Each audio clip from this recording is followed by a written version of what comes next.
You're dancing to it too, huh? Oh yeah, but yeah, like as I was saying, like yeah, man, he has problems. Deontay has problems. Just he's out here. Like I'm like, dude. Like I said, I've been married once, had a couple girlfriends, and I know the show is live. Like I'm aware, and yeah, he just out here taking everybody. He's out here like a farmer, planting seeds everywhere. Yeah, he's greedy.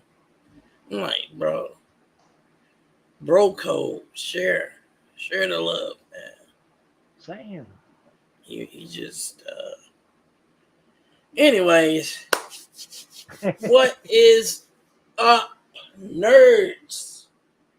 What's good? What's popping? What's cracking? What's crack-a-lacking? Pop, lock, drop, Anyways, yeah. What is up, bro? Like, it is another episode of SNN Late Nights, where we talk about the things that we can't talk about on the regular podcast. You know what I'm saying? Because children may be watching, and children, they pick up on things really easy. So we have to do everything on the late night. That's where grown-ups at. I thought it was just because you stayed up all night. That too. Oh, because I stay up all night too. But you know what I'm saying? This for the grown-ups. It's for the women, for the men that talk about the things that we can't talk about during the daytime. You know what I'm saying? This is what the late night's for. You know what I'm saying? Feel me? I mean, I get where you're coming from. All my kids are grown. I can talk about anything I want in front of them. Oh yeah. So, but we here for another episode, episode 4. We are talking this tonight where we're going to be talking about martial arts. You know what I'm saying? Little martial arts. Everybody grew up with it. Everybody knows a movie or two about the martial arts. And so, yeah, that is what we're going to be talking about. That is what we're going to be on tonight. We're going to be talking about other things like, how, martial arts are integrated into society today, how it is part of media, part of the nerd culture, part of a lot of cultures now. Not just nerd culture, you know what I'm saying? Part of movies, TV shows, comic books, mangas. Martial arts is everywhere. But before we do that, we're gonna get ready to play that tasty jingle for you. You know what I'm saying? That theme song y'all can't get enough of. So in about 3, Deontay, I'm gonna give you the cue. You gonna hit that note. You know what I'm saying? Play the song in 3, 2, 1.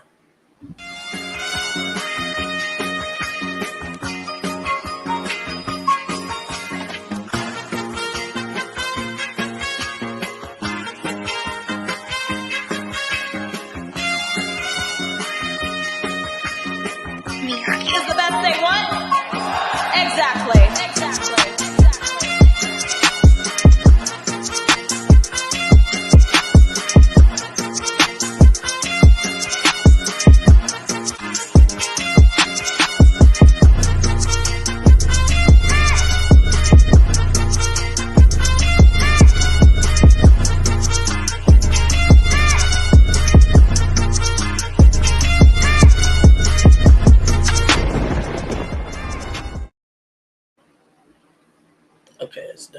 All right. Nah, y'all know y'all be jamming out to that.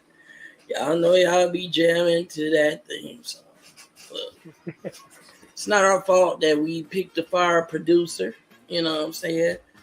And one of our very own, Miles, I call him Miles Morales for some reason. But you know what I'm saying? Miles Vic put the visual together. He did a really, really good job. Very good job. Yeah. Loved it. It's like probably my favorite like opening or theme song out of all the anime openings, even though this isn't an anime. But Deontay will be right back. I do think he will be joining the show here soon. Also, I guess we can get all of the formalities out of the way, like all of the shout outs, and the sponsorships out the way. First, I want to shout out. What are y'all the soap and sundries? Black Cat Soaps and Sundries. Black Cat Soap and Sundry, people. Go check Black Cat Soap and Sundries out. What is your address? It's blackcatapothecary.biz. Okay. Yeah. So you heard it. You know what I'm saying? Where can they find you guys? I mean, online at the website, on Facebook, at Black Cat Apothecary. Okay. But every other weekend, we're usually out at the Riverfront Market in Cape. But we also do a lot of events and stuff. Okay. So we were just at Cape Con last weekend. Oh, yeah. We got Mystic Market coming up. We got another one that highly haunted Halloween Hoedown coming up the 29th as well. Shoot, tell us a little bit about that. Yeah. Man, that is an awesome event. It's going to be, it's a charity event to help veterans get their medical cards. Okay. So that's really cool right there. Yeah. But it's also, it's at a winery, Steelcrest Winery in Jackson, Missouri. Mm-hmm. It is a 420 consumption friendly event. Here in Missouri, it's recreationally legal to smoke marijuana. So you can go to their winery and smoke it. They actually have a club that meets there, a growers club that meets and drinks wine and smokes weed and talks about growing buds out there at the winery. So that's pretty cool. But there's also going to be a chili cook-off, costume contest. I love chili. Be, painting pumpkins, a pumpkin painting contest. And there's going to be live bands there. Oh, okay. So all right. It's from noon to 6 on Sunday, the 29th. Okay. Bet. All right. Sunday. You said Sunday the 29th, right? Yep. Of October. All right. Yep. That's what's up. Go to our Facebook or our webpage, and you'll find the address. It's out on Highway Y in Jackson. I don't remember the exact address. Okay. Yeah. All right. Bet. So, everybody go. Get ready to check them out. Again on the 29th of October. And also Black Cat Soap and Sundries. Check them out. Let's see who else. Shout out to DFPN Network. They are a podcast network just like us. Willie and Kelvin, Kately, Willie McCoy and Kelvin Kately, they run a podcast called That Feeling Podcast Network. Go check them out. They're awesome people, very good people. They actually they helped us out a lot in the past. So I will say they're very good people. Also, um, check out Raiden Hayes Gaming on Twitch. Just look up Raiden Hayes Gaming, and I think that's Raiden Hayes Gaming on all platforms that you can find them on: TikTok, Twitch, Twitter, Instagram, you name it. Also, Comically Inclined. Check them out. They also have a podcast. They do events, the Cape events, Cape Comic Con, all of that stuff right there. They help out and they do a lot over there. But you can check them out. I think they go live on Wednesdays. Wednesdays at 7. Wednesdays at 7. You can check them out on Twitch and on Facebook. And let's see, am I forgetting anybody? Deontay may know when he comes back. But also, we are sponsored by Doobie Gaming Energy Drinks. So yeah, go to Doobie Energy Drinks or Doobie.com and check them out. Put in code SNN, all caps SNN 2021. That's all caps SNN 2021, and you can get 10% off of all purchase over there. Your energy drink tubs, your samples, and also other products, shirts, hats, shakers, all of that. And I think that's about it right there for all of the shout outs and the sponsors. So, but we'll circle back around and probably around the end of the show and give one more shout out in case we've missed anybody, and then go over the shout outs we went over during the beginning. So yeah, let's talk about it. Shoot. Let's talk about it.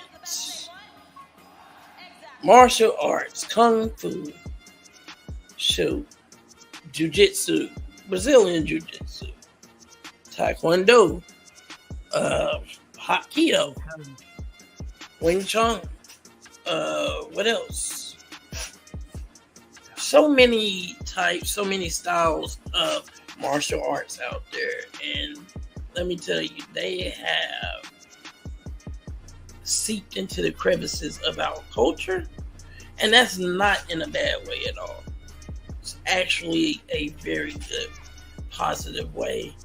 It's in a positive light that they've infiltrated our culture, and I'm actually glad that they have. Martial arts, kung fu, whatever you want to call it, has been around for centuries. A very long time, very, very long time. And it's teaches discipline, it teaches patience, teaches self-defense. Martial arts is painted in a very positive light. It's like anytime you hear about martial arts, it's hardly ever negative, in a negative light.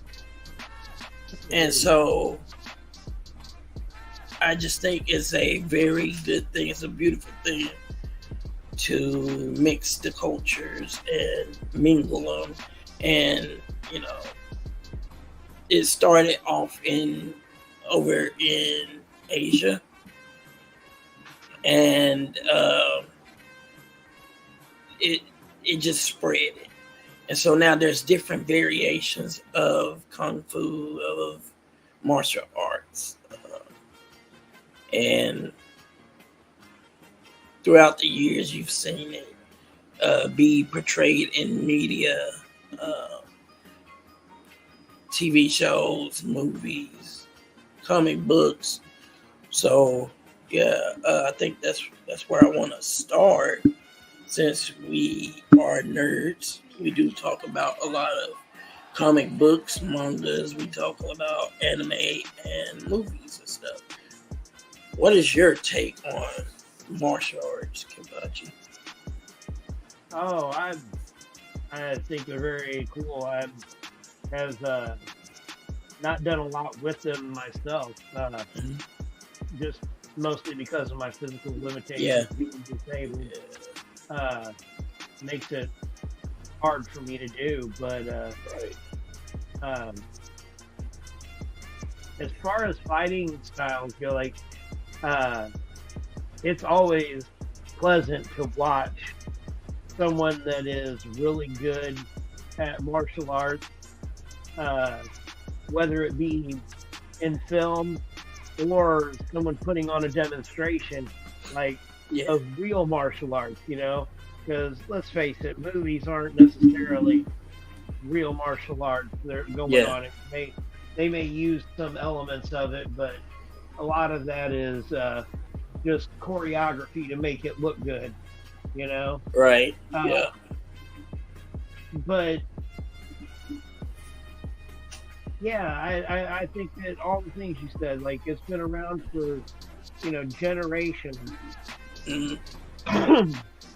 It's evolved now that there are styles of martial arts that use guns, that involve using weapons like that, that they didn't even have all those years ago when they developed the other martial arts. So obviously it's evolved.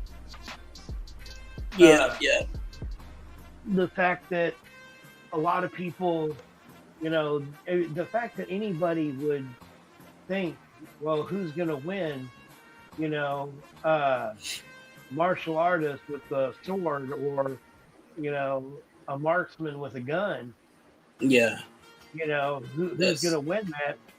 Because, you know, there's a lot of people that think that there's, you know, and they're right. There's martial artists that can move fast enough and slyly enough that they can get around. They can predict where someone's going to shoot and move where they're not shooting and get in close and get the kill before, you know, get the hit before a bullet would. Oh, so it's Deontay. Yo. What's good, bro? Yeah, finally home. What's poppin'? Not much, bro. We just, you know, going over some, you know, talking about martial arts and how it's like seeped into our culture, how, you know, where it originated from and things like that. So, yes, Lord. Got to talk about those wuxia movies. I think that's how you pronounce it. It's WXIA or WUXIA. It's like the wuxia kung fu style that some of the greatest directors coming out of China. You're right, wuxia. Yeah, that is what we call today kung fu. Mm-hmm. What were you saying, Kibachi? I'm sorry. I don't remember now. I'm sorry, bro. Crap. My fault. That's Party foul. You're good. So we were just talking about actually we were talking about the evolution of martial arts, how it's evolved, where, you know, now you have martial arts that involve guns. Yeah. Because there's so many different, especially handguns, that can be employed in martial arts. You know, it's just not that they need them, but yeah, it's definitely the art of throwing hands. That's what I call it. Yeah, and it's like I said, you know, it's integrated into our own culture. You know what I'm saying? Like boxing, yeah, that's a form of martial arts. Wrestling is another form of martial arts. And you know, it martial arts has been around for a while, a long time. I want to say, yes, Lord. Like I said, hundreds of years. Martial arts has been around, and you know, it's always painted in a very positive light. Like, not always, but most of the time, 90% of the time, it's painted in a very positive light. You have the practices of martial arts that teach you balance, you know, yin and yang, dark versus light, and there's always light in the darkness, and there's always darkness in the light, and so it teaches you so much. And like, for example, like of martial arts within our culture, look at anime. Shoot, Well, the one that stands out the most to me was I saw a GIF the other day, and it had I mean, iconic. Almost everyone has seen Ip Man, and most anime watchers have watched the first episode of Jujutsu Kaisen, and when Gojo hits, when he goes off on Sukuna, they showed like move for move. It's almost exactly what Hitman did. No, it wasn't Sukuna, was it? It was during the movie. I was gonna say at the beginning of Jujutsu Kaisen, he fought Sukuna and beat him. But he barely. I think it was Sukuna who was mainly using martial arts. You know, using his hands and stuff like that. But during the movie, he was fighting Miguel. Yeah, he was fighting some person of color and putting them hands on him. That's right. That's what it was. He was fighting Miguel, and he was, oh my god, he was doing him dirty, bro. Yeah, there's a content creator on TikTok right now making videos about all the times like anime has used like choreographed actual hands, and so far he did Gojo versus Miguel, and then he did Naruto versus that Otsutsuki dude, Jigan. So it's like the anime studios like really choreographed those fights and animated all them exchanges. So I'm like, bro, that's so crazy, bro. These guys are martial artists. What's that? Going in reverse to that. Oh gosh, I'm drawing a blank. Creed. When he was doing the final fight in Creed 3 between him and Jonathan Majors, he told Jonathan Majors to watch all the fights between Naruto and Sasuke, because he goes, this is what it's like when brothers fight, and this is what it's supposed to be like when we fight in that last fight. And then he showed him, and I don't remember which one of them it was, but it was one of the certain fights that if you watch that last fight in Creed, it like, I mean, he's mimicking a Naruto versus Sasuke fight. Was it of that last boxing match? Was it when they were both so tired that they could barely like continue? No. It was when they were like exchanging blows and circling around them while they're facing off.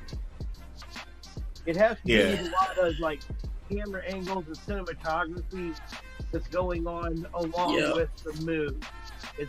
But it's meant, like he talked about it in an interview, that it was meant to mimic that Naruto fight, because of the way they were moving the camera and the movement and all that.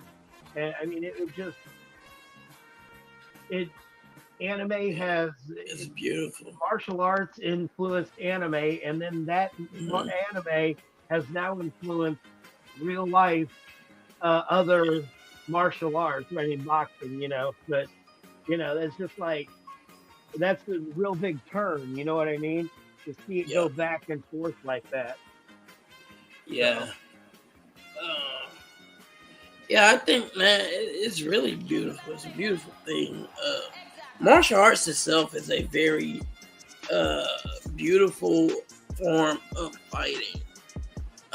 Like sometimes you'll see people spying or sparring. I mean, Jesus, I said spying.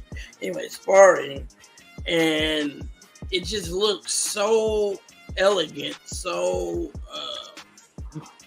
just graceful. You know what I mean? Yeah, it's self-defense on steroids. Yeah, but it's beautiful though. It's not ugly. Yeah, it's beautiful when they do that stuff, man. And like, bro, I'm gonna tell you a beautiful beat down that I remember. That I was just looking at it. I was like, yo, this dude is getting his butt handed to him, but it's in a very beautiful way. Yeah. And that was when Mahito got jumped by Nanami and Yuji. Fight back. Those are the most beautiful beatdown I ever seen. I was like, I've never seen a jumping so beautiful. He didn't even have no gloves on. He just caught all them hands. He just like he caught a lot of strays, bro. Hey, look, he asked for it though. You know what I mean? He asked for it, and that's what martial arts is. It's a form of self-defense. They defended themselves. Mm-hmm. They defended other people. Yeah, and he got, he might have not wanted to get beat down in such a beautiful way, but he just gotta accept it. That beat down was beautiful. Man, but, you can talk about how there's beautiful martial arts, but in saying that you have to acknowledge that there's also not beautiful martial arts. Very ugly martial arts. Yeah. I'm going to point out, like, I have said this for years, and I will stand by this. Now, I want to first off say this in no way affects how I feel about this person's acting or them as a person. They are beautiful, one of the most beautiful individuals in the world. But that does not mean that he can fight. Okay. I love Keanu Reeves to death. But if you watch The Matrix, the motherfucker is like inside a box. What the fuck is that? Like, thunk, thunk, thunk, thunk, thunk. It wasn't even like, I can see you so well that, like, I'm fluid and I'm blocking all this, and it looks good. It was like, I move here, I move there, I move here. It was literally the most boring expression of martial arts that I have ever seen. And it doesn't even stop there, because, like, if it was just one movie, I was like, or even just like that series, you'd be like, well, I mean, it was just The Matrix, like that was a bad series of movies. Let's talk about like Man of Tai Chi, let's talk about John Wick, okay? Yeah. He beat some ass in John Wick, but ain't none of that shit pretty. It wasn't. I like this deal. Yeah. Hardcore kicking motherfuckers in the nuts while you're dragging them down the street, jumping on the ground to kick them in the face. Like he takes as much of the beating as he is giving the entire time. I love John Wick movies, but it's not a pretty fight. Never. It's never like a pretty thing.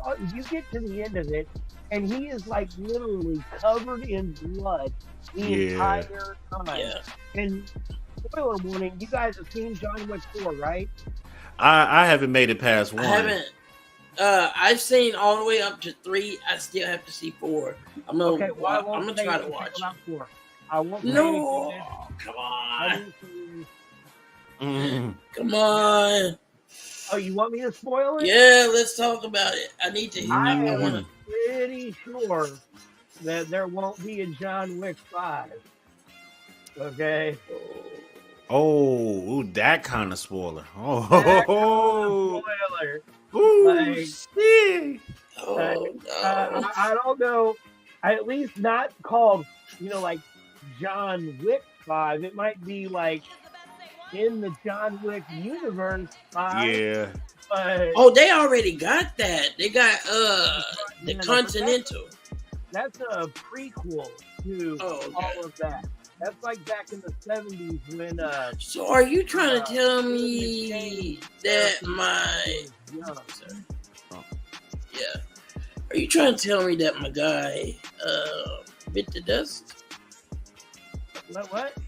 Are you trying to tell me that my guy bit the dust? What guy? Keanu. Oh shit! I don't know what you're talking about, man. I never heard that. John Wick died, basically. No. It's been out for a while, right? So really spoiling it at this point. I mean, I'm going to tell you. Yeah. I knew it was a matter of time before they. You don't see a funeral. You don't see anybody hauling his body off. Right. But, he sits down on a set of steps, and it sure looks like he's slumped over and. Sunlight sets, that kind of thing. That's great. It looks like, that fading off into the sunset kind of shit. Yeah. But I mean, I think they gave him. That's a great ending for him. I think they gave him a great ending because the movie was fucking awesome. And the characters and the people they had in it, man, it was on point. It really was. Man. I really love some of the people that they brought in. His name is it Iko Uwais? He was in the Raid Redemption. I don't know. Raid Redemption. Which one? How'd he look? First one. He was one of the generals of the bad guys. His name is it is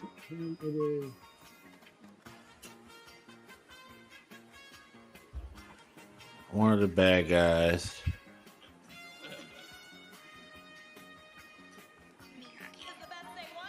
Yan Ruin. He's one. Y-A-N, and then his last name is R-U-H-I-A-N. I-A-N. Yeah, H-I-A-N. I feel like I would butcher the hell out of it, so I probably won't even try unless I see it and I hear it. I'm gonna look him up. Hold up. I want to see who you're talking about. You said it's the villain of the 4th movie? No, the 3rd movie. Oh, shit. Oh, wait a minute. Is he... Okay, so what's his name again? Shinobi's that fought. And the 3rd one also had Mark Dacascos in it. Oh, yeah. It does. And he was one of the guys... He was one of the Shinobis that was, fighting with, alongside Mark Dacascos against him. Yeah. Spell his name again? His first name is Y-A. Yaya. Oh, Yaya. With an N at the end of it. Yayan. Okay. Yayan. Okay. Ruyan. Yayan Ruyan. Okay, I see. Yeah, okay, I know him. Yeah, I was gonna say, once you see him, you're like, okay, I've seen him before. He's also in all the Skyline movies. Yeah. I don't know if you've watched any of those, but I like weird sci-fi bullshit, so I watch all that. Skyline sounds very familiar. He is a badass dude. He was apparently in a Star Wars movie too. I might have to go ahead, whip this Google out. You might, yeah. Go ahead, look him up.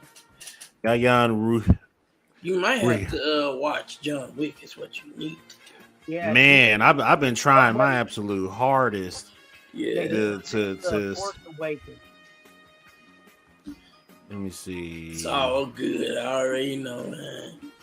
Because when we were going to Comic Con last weekend, you were all over the place.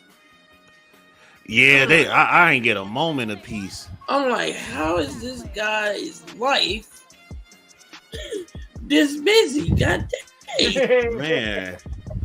Dude, Cape Comic Con was something else, man. Like, how? Everywhere I went, he was there already. I walk into a place and I'm like, man, I'm getting to sit down for 15 minutes and watch somebody talk. Deontay Someone smiles at me and waves. I'm like, yeah, you done been. I'm like, you have to. I'm like, I see why you always like, man, like, Man. You gotta chill a little bit, man. Your life is on like fast pace. It's gonna kill you one day or something. Like, Man, if I could have 48 hours of just not being involved in any kind of work, I would love it. Like, golly. I can't enjoy TV shows the way I used to. I can't play video games and watch movies. It's just chaos. But it's all for the sake of entertainment. Yeah. I mean, well, also because you got to work, right? You got to survive. Yeah, I need to. It's getting to the point where I need to get paid for all of this because all this content creator stuff is free, and I need to make money. We both do, man. Like that's why I'm trying to. That's why I'm glad I got my headset back because now I can get back on the grind, man, and start pumping out this gaming content. But anyways, the headset work now? I bought a new one. Oh, how much you pay for it? 110, 5. Woo! For some real good ones. At least you're getting some quality out of it. Yeah. Yep. But yeah, these are some of his Yayan Ruyan. I mean, so Skylines, Beyond Skylines. So he's been a part of some good stuff. Let's see what else he got. Dude, that first one, the Raid Redemption. Redemption. Yeah. It was the very first movie that was up there. Oh, it's at the top. Yeah. Yep. That movie is without a doubt, it's one of my all-time favorite fight movies to watch, man. Like, it is literally a battle from the time they go in to the time they leave. It's like guns, bombs, and a lot of kicking ass machetes and bats. Like, Man. it's got Taslim from Warrior. He's in it. Oh, okay. Yeah, Do Taslim. Okay. My dude, Lee. What was Yeah. his Oh name, the yeah, it Warrior? did have him. Go to the Raid Redemption. Click on it.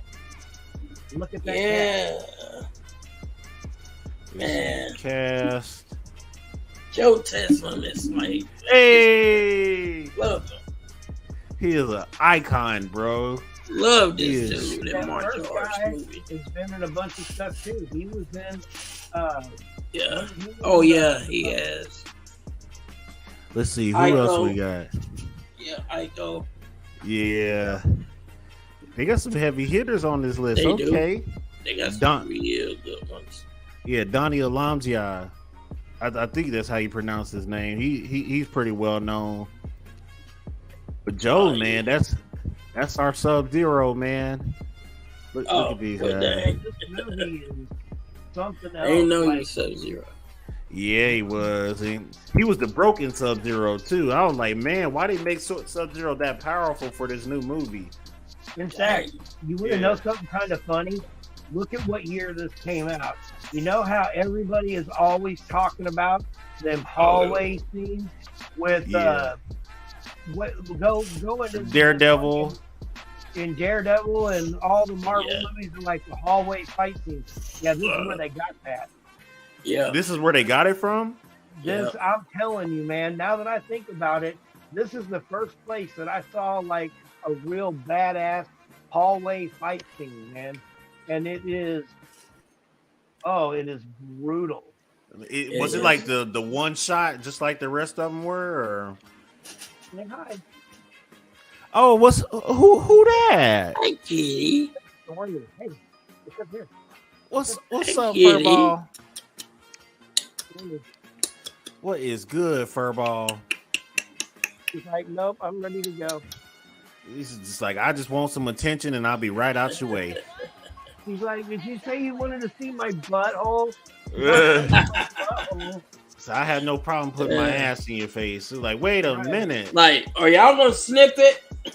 You gotta get to know me. What is it about every time a cat turns away from you, all of a sudden their tail shoots straight up into the air and they're like, hey, look, my asshole. Yeah, it's like, hey. I don't need to see that. He was like, I'm not one of your kind. You asked for it.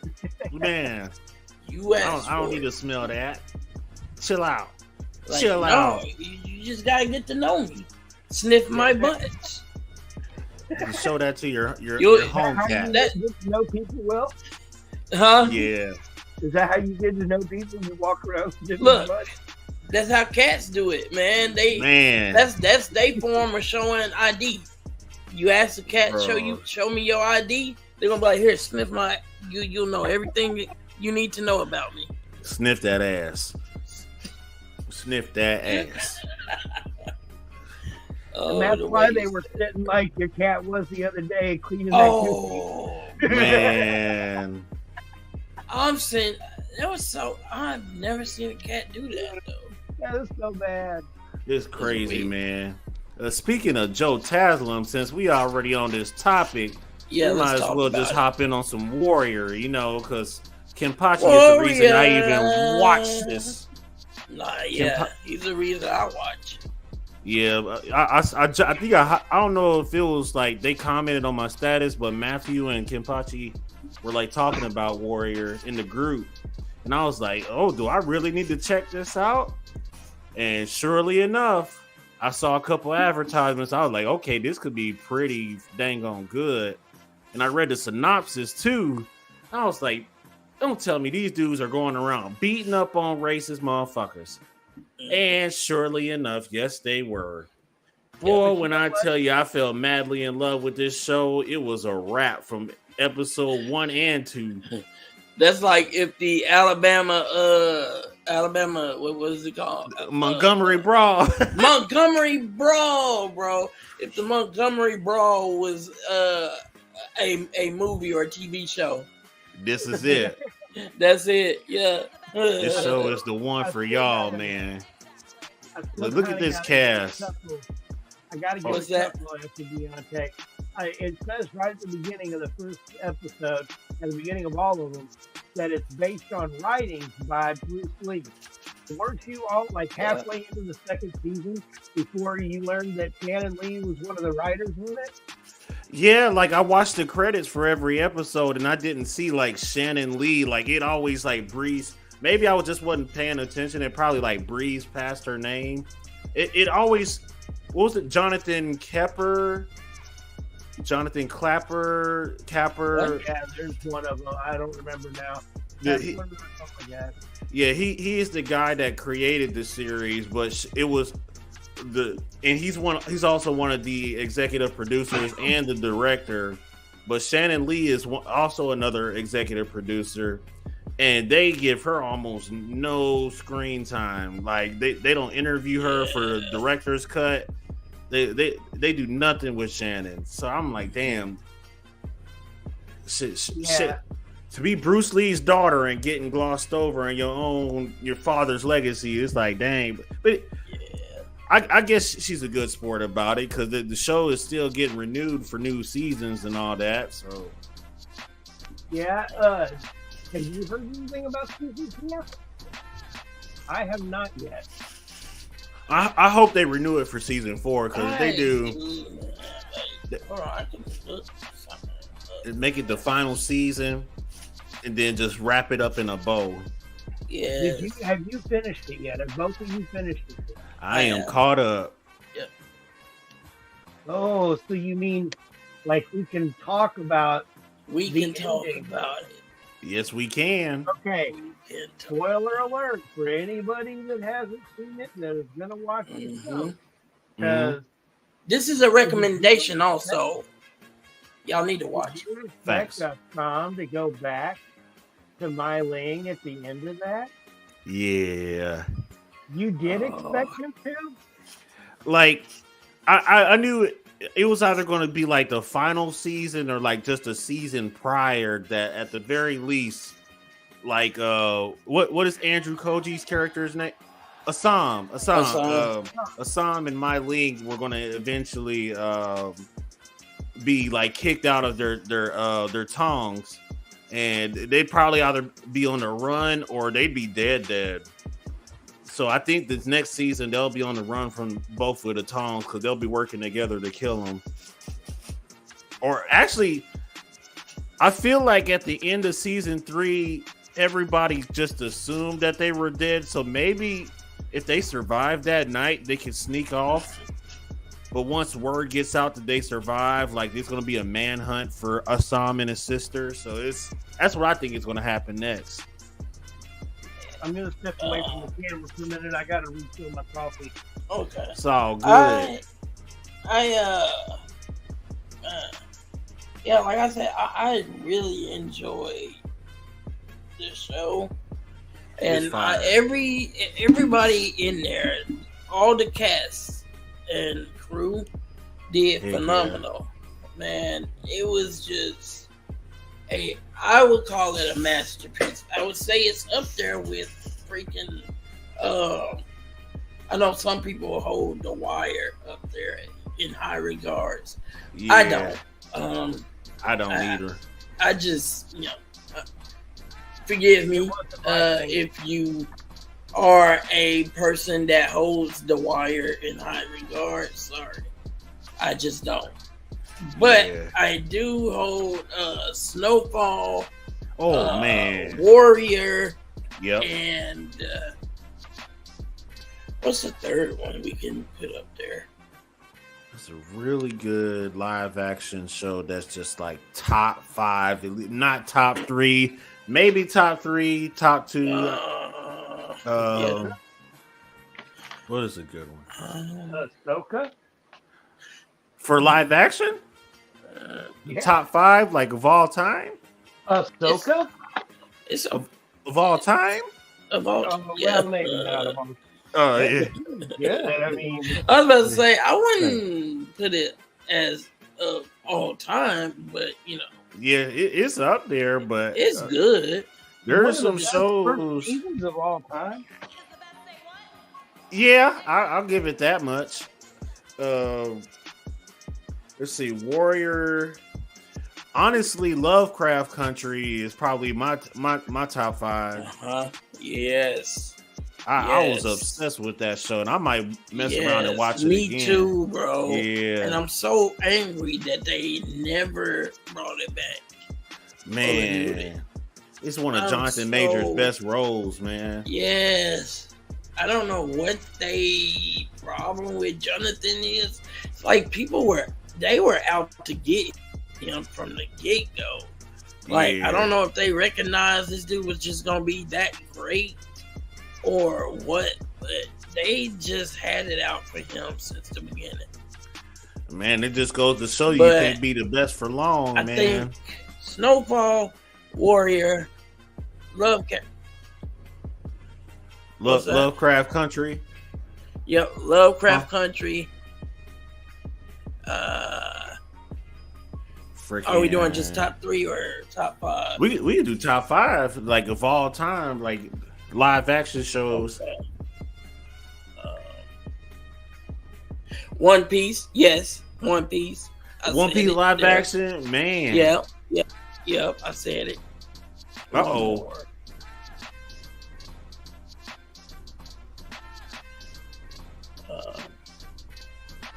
Dang, I want to say Game of Thrones, but what kept that from being like just the greatest of all time was that ending, last season. bro. That ending gotta go.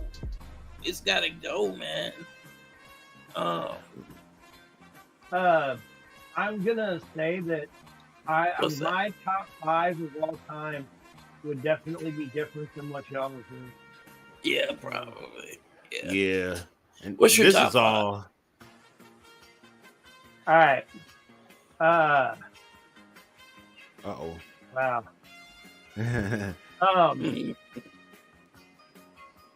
Well.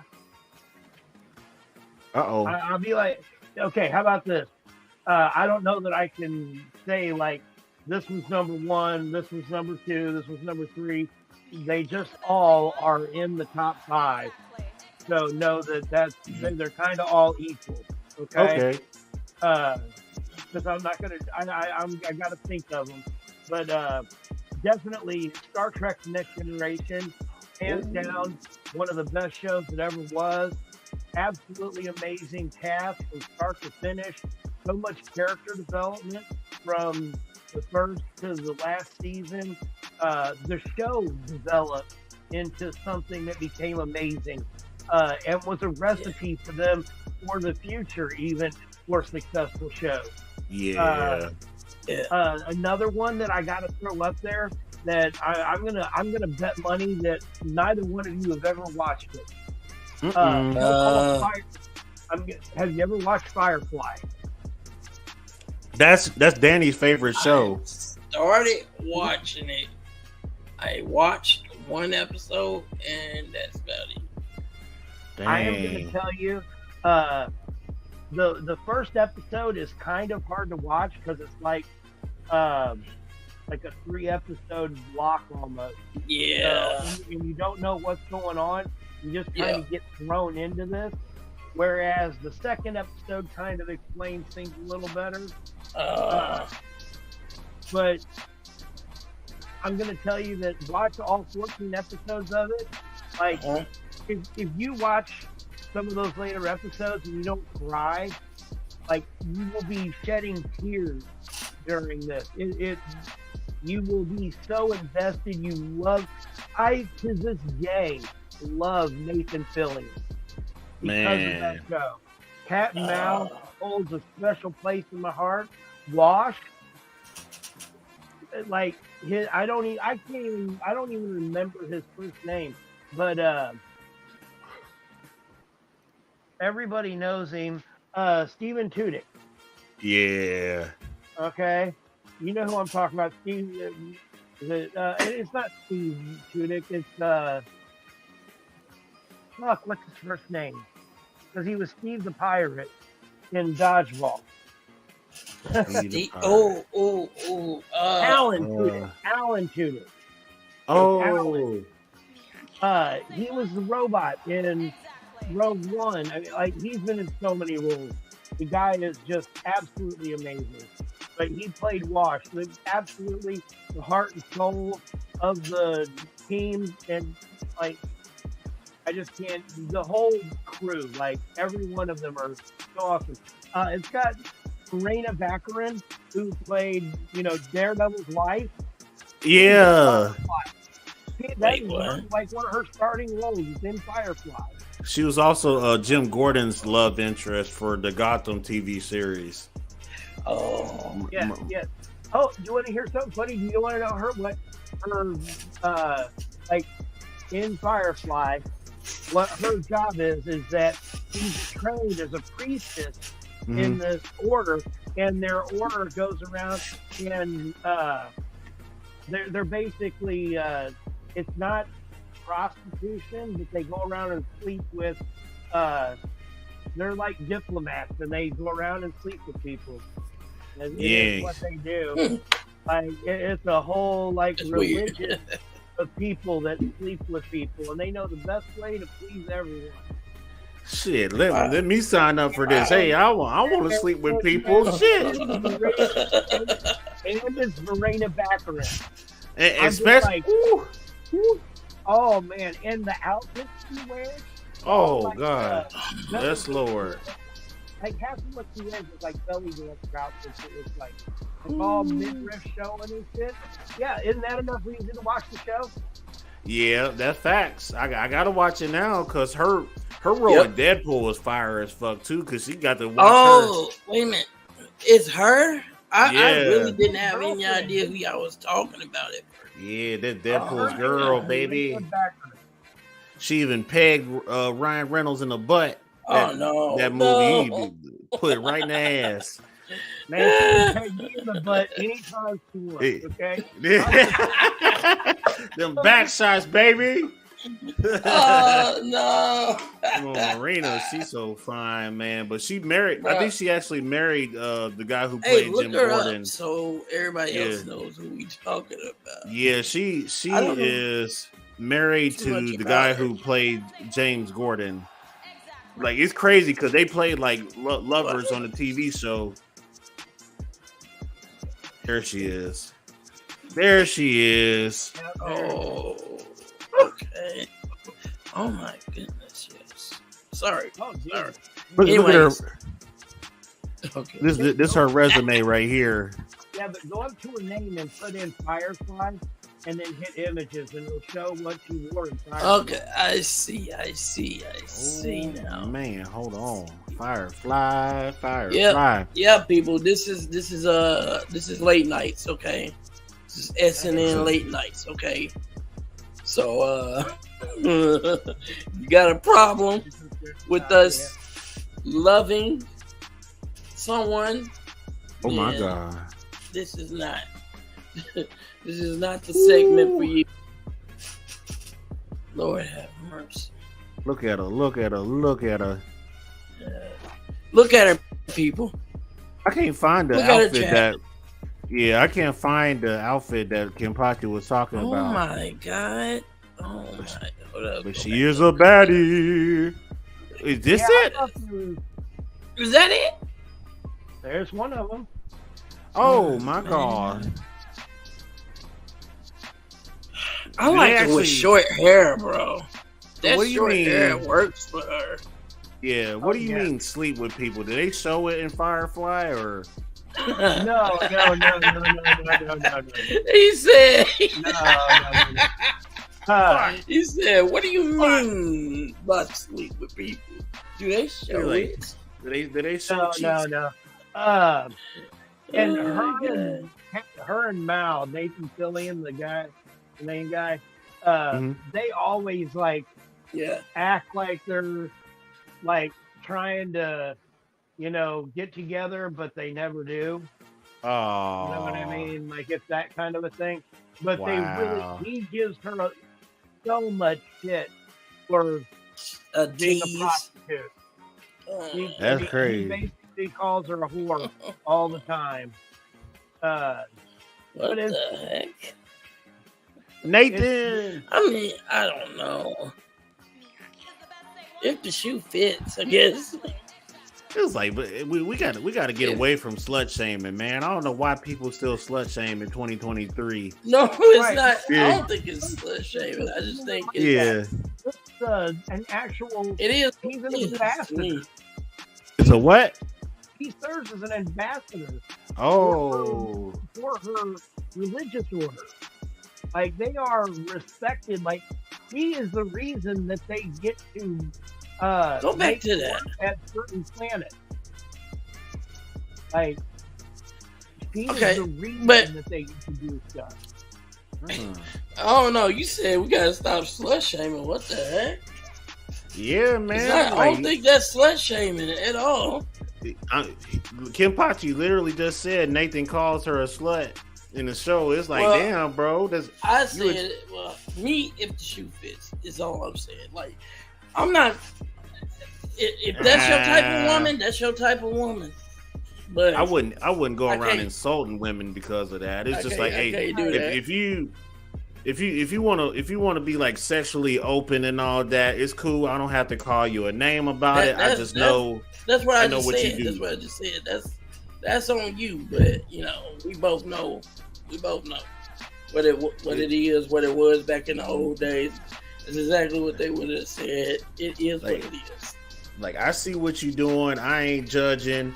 Some people may call you a slut. I call you a free spirit. I'm judging. I don't know. I think like Will judge you. if they were gonna. Yeah, I'm 100% judging. You don't hear people call the thing. This is the big thing about it is you don't generally hear the people using the word slut and whore calling this thing. I've never really heard anybody just flat out say that to somebody. To be honest, you gotta watch plenty of porn.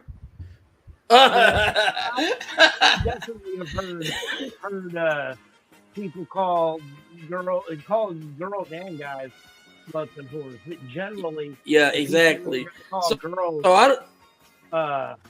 whores and sluts aren't going to call guys that. They're not going to call out the same behavior that the guys are doing. Is they're just going to say, "Oh, well, the girls are sluts and whores because they're doing this," and that's not cool either. The word for us that they call us are dogs. So, I mean, dogs came like after the fact that women were called like my guy bitches, is out whores. Here doing, women were called bitches, whores, sluts, and all sorts of stuff. But like way before. And it's like say you were out here. Let's say you had a girlfriend, Deontay, and you out here, and you out here sleeping around on her stuff. Yeah, I'm call you out. That's a new school term, like cheating. You acting like kind of hoish, bro. That's you talking about 2023. Like if you cheating in a relationship, you get whatever name you deserve. And honestly, it was like that back in the day too. Like if you're an adulterer, they called you an adulterer. But normally, if the woman screws up, then they cast just called you what it shit out of them stones. It was like you. It just so y'all know, it wasn't right. I just want y'all to know it wasn't right. Like women screw up sometimes, men screw up sometimes. Ain't nothing never right. Yeah, it just is what it is. Man, you know? Yeah, it doesn't give you permission to insult them though. It's like because you cast judgment on somebody, and it's just like, bro, you gonna mess around and eventually do the same thing. So it's like we all hoes to some certain extent. We judge each other every day as human beings. I don't. I haven't judged anybody yet to this very day, and I've befriended crackheads and all. I mean, you may not have directly did it, probably inadvertently. You know what I'm saying? Like, but judgment is not a part of Deontay's MO. Maybe somebody else's I'm not MO, perfect. But I'm gonna tell you right now. I've judged people before. I'm not perfect. It is what it is. That's the whole reason I don't judge people because I'm not perfect. I looked in the mirror and I was like, man, look at all these flaws.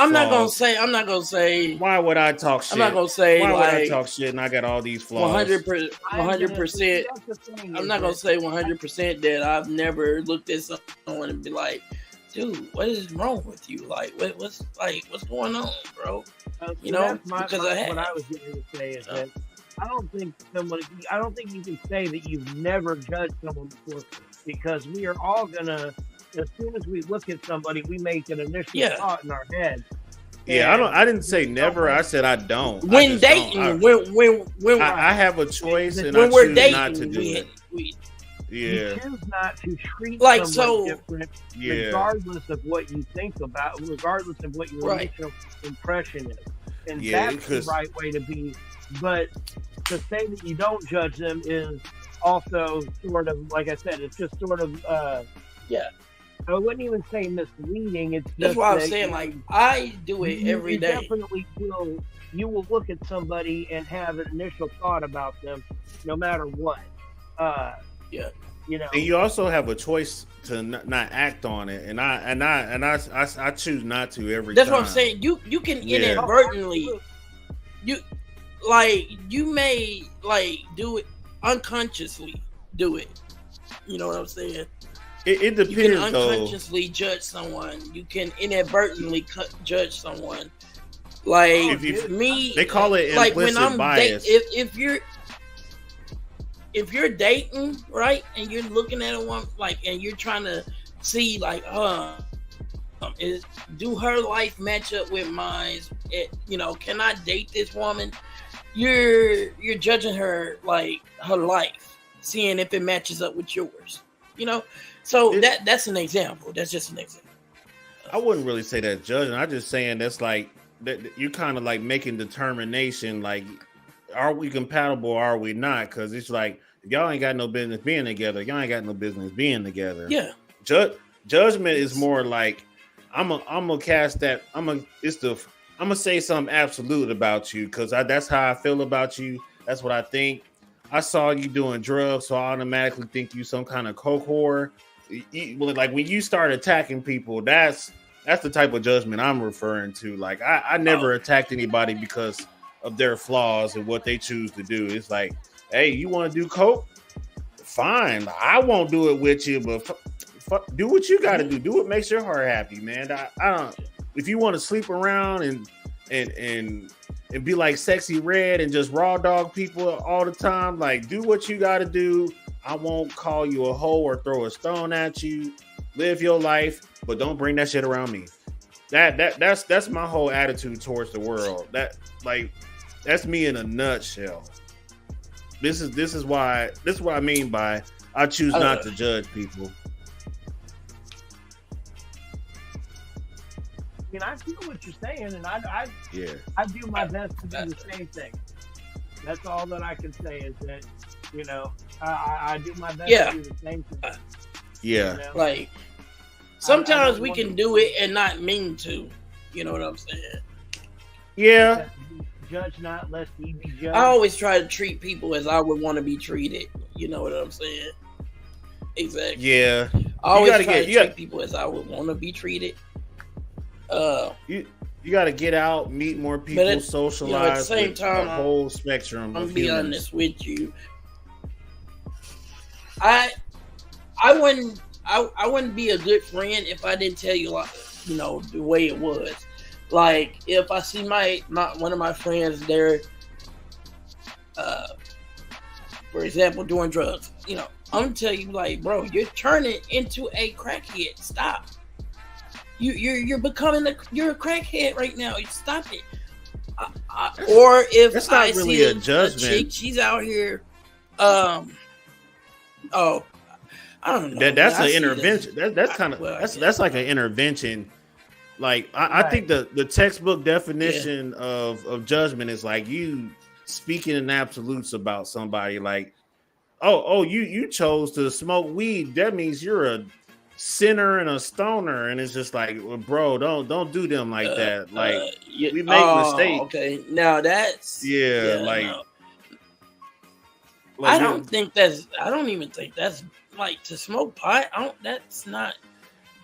And that's how people feel. That's why. Okay, I can see how some people see it as a bad thing. Though. Yeah, but and it's what he's saying is that you're still. It's basically you're just judging someone on the fact that they smoke weed. It doesn't matter what the reason is that you're judging them. It can be they smoke crack, and you're saying they're a bad person because they smoked crack one time. That's still not a reason to judge somebody. Yeah. First off, everybody makes mistakes. Yeah. Exactly. And you know what? If you can smoke crack and you hold down a good job and you take care of your family, who the fuck am I to tell you can't smoke crack? It ain't none of my damn business as long as you're doing your shit. Right. You know what I'm saying? I learned at a very young age to just be accepting. I don't know. People, like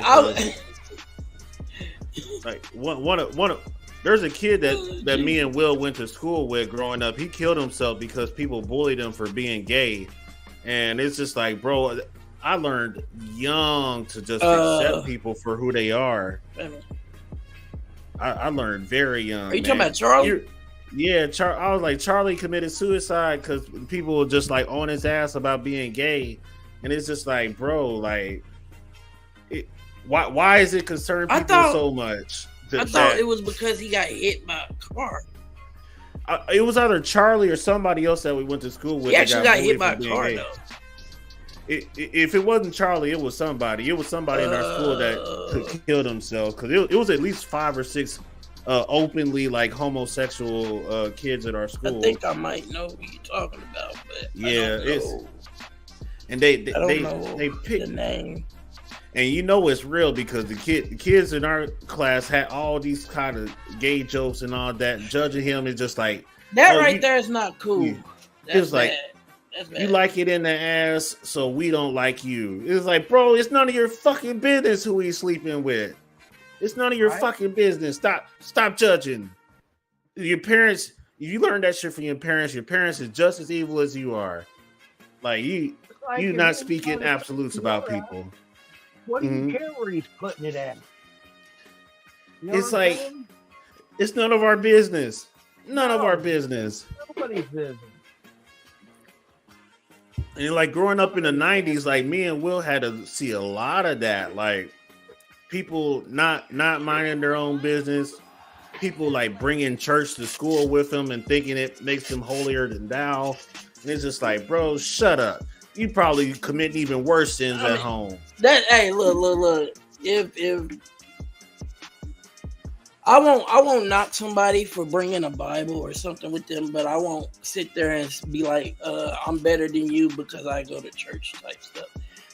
You know, I think you're free to practice your religion anywhere you want, you know, type stuff. My type of I guess what I would say I would see as like judging like me, like for me, it like I said, like I don't think I would be a good friend if I would just sit there and let you smoke yourself into oblivion, smoke yourself silly, you know what I'm saying? Smoke crack and all day, every day. No, that's an intervention let too. You do that. I'm gonna tell you, like, bro, you're the textbook's definition of a crackhead. That's what a crackhead is. I'm not about to sit here and let you do this to yourself. You got a wife and kid, bro. Or if I see one of my homegirls and they up here sleeping around on a man, yo, that's textbook's definition of a hoe. Stop. What are you doing? You have a good man at home. Stop that. If you want to do that, at least let the man go. Type stuff. What if they got an agreement that he can go do that and you don't know about it and they don't want to? I mean, that's what I'm saying. They could, but you could tell me. You could tell me. Tell me if y'all have that type of agreement. Don't lie to me. I mean, it's none of my business. Yeah, it's none of my it's none of my business unless they try to like I'm saying, like if I get drug into it, if somebody asks me or like they be like, oh well, we'll know about this and that. I'm be like, oh well, heck no. Well, I'm about to spill the beans. They invite you over to do some blow off with his girlfriend. Wait, what? I mean, but no. You know what I'm saying? Like, honestly, like we live in the era of swingers now, and swingers have probably been around for a long time. Look, if you want to swing unicorns and do that, and all that, you can do that. Like if you decide to get me involved just like on a need to know basis, you telling me that as a secret, it's like, okay, cool, do what you do behind closed doors. I don't care. I don't fucking care. Don't tell me, first of all. Please don't tell me. I don't want to know. You tell me, because but don't expect me to participate. Right. Don't expect me to lie for you if somebody come to me and ask. I'm not lying for you. Yeah, I go to bed at night with a better conscience, knowing that I didn't cast a stone at somebody. That's why I don't judge people, because it's. But like the truth of the matter is, even if we don't want to, like I said, we're human beings. One point in our lives, maybe tomorrow, maybe it could have been in the past. It could be tomorrow. It could be the next hour, the next second. We're gonna do something. We're gonna cast that stone. So I would never say that I wouldn't, that I would never do it, and I would never say that I have never did it or that I don't do it, because I know that I'm just like your average person. I'm just like everybody else. I do things. Yeah, honestly, like My grandma said it best. Like, you are not a bad person. You just make bad choices. Yeah. And even then, like, you still have to micromanage and then investigate to see like what is the difference between good and bad, and then what decision was it. So it's a whole lot of time getting wasted, and it's just like focus on your own business. Do you and be a business, take care of you. Be a good human being in general, man. Like, people need you. Don't give them a shout out to check. Raiden Hayes J Gaming. Yeah, that's my boy Trent Jackson. That's my dog. Trent Jackson. That's check him out. Once again, go check him out on Twitch. He got. I don't think he has Twitch yet. He has YouTube. He doesn't. YouTube, Instagram, and Facebook all under the same name. Check him out on YouTube, Instagram, Facebook. Soon, maybe Twitch coming soon. Maybe. That's facts, man. Maybe. I don't know. He does make fire TikToks when he go live and plays Call of Duty. You know what I'm saying? That's right.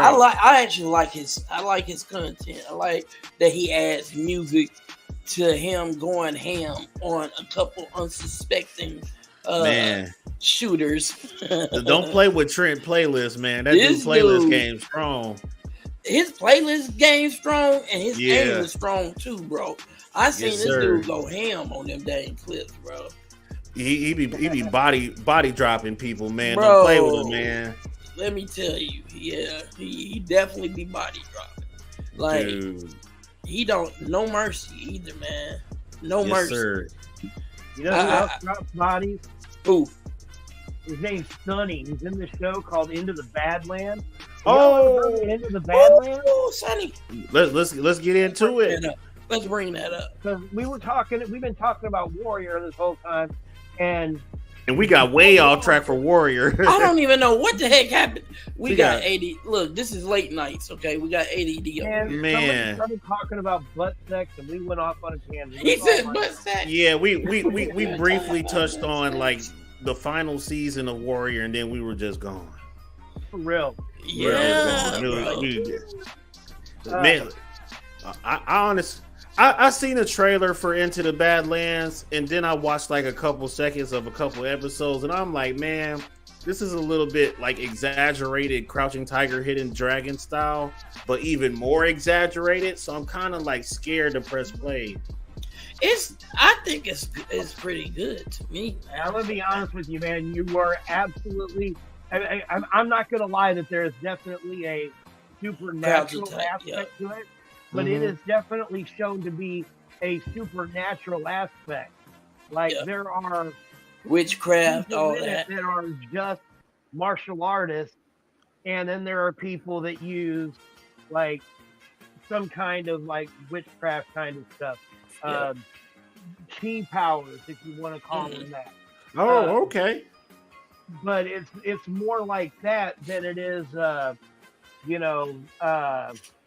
witchcraft, really.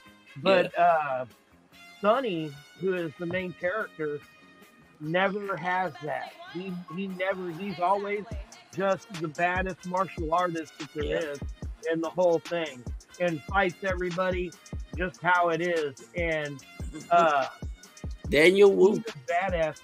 Yeah, Daniel Wu. And then there's another actor in it named Louis Tan. Who is it the black guy? No. Oh. He was really good too, but they got Stephen Lang in here. Yep. Yeah. Oh, they got some hitters in here. Okay. Yeah. Oh, you said Louis who? Louis Tan. There he is. Louis Tan. Oh, I like him a lot. Everything that I've watched him in. New Assassin. That's another TV show that I don't know if you guys watch. Oh, I've watched it. Yeah. I haven't seen that one yet. Yeah. With Aiko in it. It's got Aiko. And then it's also got I'm gonna forget her name, but she was the mom in Vikings. Oh my God! Yes. Yeah. Okay. God, yes. I knew her from somewhere. I knew her from somewhere. WU assassin. Bro, that is my wife. They have the hardest cast. They have the hardest cast on freaking Vikings, man. Dude, Nick Frost in Into the Bad. I really want. Hey, after dude this, doing Kung Fu is awesome. I always love that. After this, let's talk about. I want to talk about Vikings. I want to touch on that. That is not. After we get done. Actually, it is Viking. I mean, it's fighting. Viking. Winnick, Catherine Winnick. Catherine Winnick. Oh man. Wait, she got hands? Or is she just got hands? Sorta. I mean, she's tries. But choreographed hands. From Sons of Anarchy in it too. She was in Sons of Anarchy? No. Tommy Flanagan. Second row. Tommy. Where is he at? Bottom row? Oh yeah, I remember that motherfucker. She has choreographed hands. Yeah, that's what she is. She's good at listening to a choreographer and doing what they say to do. Mm-hmm. Yeah. Tommy's been a part of a lot of iconic roles. Let me see what. Yes. Oh, God. That dude's been around forever. But Sons of Anarchy is what made him super huge. Yeah. I remember him from All About the Benjamins. He's an Irish gangster in the Power spinoff. Damn, he's in Gladiator and Braveheart. What the fuck? Yep. I honestly think he was in Warrior too, but I could be wrong. Peaky Blinders. Wait a minute. He was in Peaky Blinders? Yeah, from 2013, 2022. I don't remember his character in there. I'm trying to remember who he was. Let me see if they got his IMDb up here. I know they have it. IMDb, there it is. Tommy. So he plays the Irish mob boss in the Power TV series right now. That's like one of his current roles. Yeah, but you said he played it in Peaky Blinders, or? Yeah, let me see if I can find his Peaky Blinders role. Apparently, he's in Guardians of the Galaxy Volume 2 as well. No way. That's crazy. Okay, Power. He's Walter Flynn. He was, the guy that got floated. One of the guys that got floated in Guardians of the Galaxy 2. Oh, yeah. It's been a long time. He played was Alec. One that stuck up for.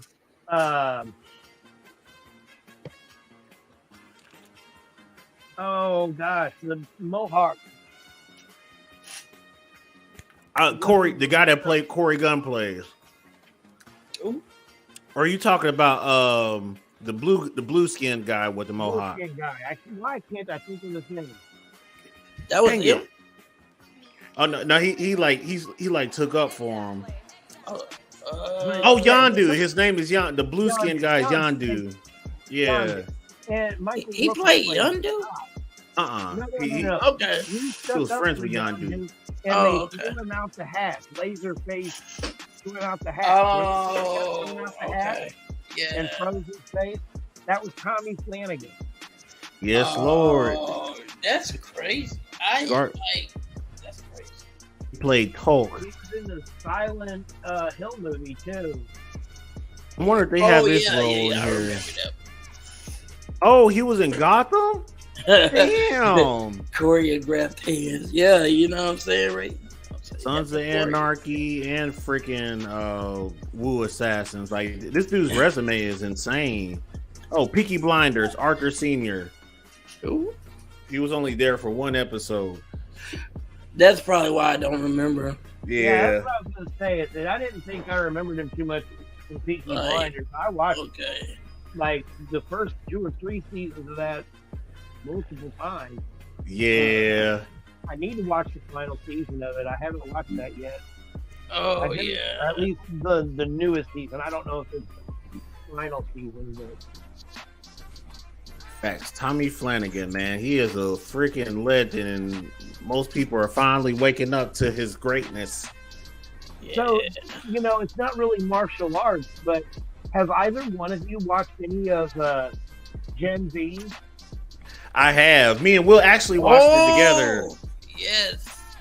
when Will was up here for the Cape Town weekend. Man, They are wild in that show, bro. that is the wildest spinoff I've They ever are seen. out of pocket, though.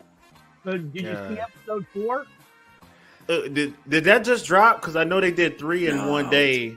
Yeah. No, episode 4 dropped on Thursday, so it was 2 Oh, days okay. ago. So we're one behind. Yeah. Yeah. But they out of pocket for that. Yeah, there's for a some lot knocking of things. going on in 4. Bro, old girl Powers is out of pocket. Blood manipulation, like, Yeah. bruh. And her friend that can shrink is out of pocket too. She got to puke to shrink. Yo, And then she got to eat food to get bigger again. So that's like, damn. I don't know if it was episode 2 or 1 when she slept with old dude, and that was out of pocket. Oh, you talking about the shrinking girl? Yeah. hanging off his dick. She's like, oh god, man. Oh She my was god. stomping on his ball sack. Yeah, like, ugh. She slapped that Mo's head. She's like, tell me it's the biggest dick you've ever seen. And she's like, relatively so. I mean, every for her dick is big size, to a yeah. shrunk person. Isn't yeah, it? exactly. like, Like, what do you expect, Like, bro? he's he had got a whole kink problem about it with too. Oh my god, bro! And then dude was just so happy that she said it too. She was like, smack them balls, and she just. Oh my god! I'm like, She oh slapped his my, balls, bro. what the hell? What the hell is this? This, bro, The Boys is always out of pocket, but this spinoff, But they this trying to one spinoff up. was real out of pocket. I've never seen so much puke and blood in my life, man. Oh my god. Oh my god! Okay, so my 14-year-old watched The Walking Dead when he was like 8 or 9 years old. He doesn't care about like blood and gore, doesn't bother him, all that stuff. I was like, oh well, then I was like, yeah, this one doesn't bother you. I was like, here, check out this Gen V, and I played that first fight between Golden Boy and Oh, the Incredible Steve, where he rips the guy's arms off. And he Oh, was like, okay, no, I can't do this. That's just too much. I can handle zombies, but not that. you're like, You hell no. you should have showed him the very beginning, the very first episode where she discovered her powers. Oh, she got Me her and first Deontay period. was cringing like a mother. I was gonna we die, were- bro. Oh my! I didn't think I was gonna make it through the first one. I was, in the club, and he's sending that little fucking ice, like dove across the thing, and he's like, throws it, and it's just creeping across, and he's like, cool superpowers, watch me do this. Somebody bumps him because you're in a fucking bar and drunk people are there. Because of course someone's gonna bump you, you fucking dumbass. yeah. And he slit some girl's throat open immediately. Yeah. Fuck, man. It's like, oh I my thought she was God. gonna die, but old girl saved her. That blood manipulation stopped her. Yeah. Blood manipulation is OP. I ain't gonna lie. Mm-hmm.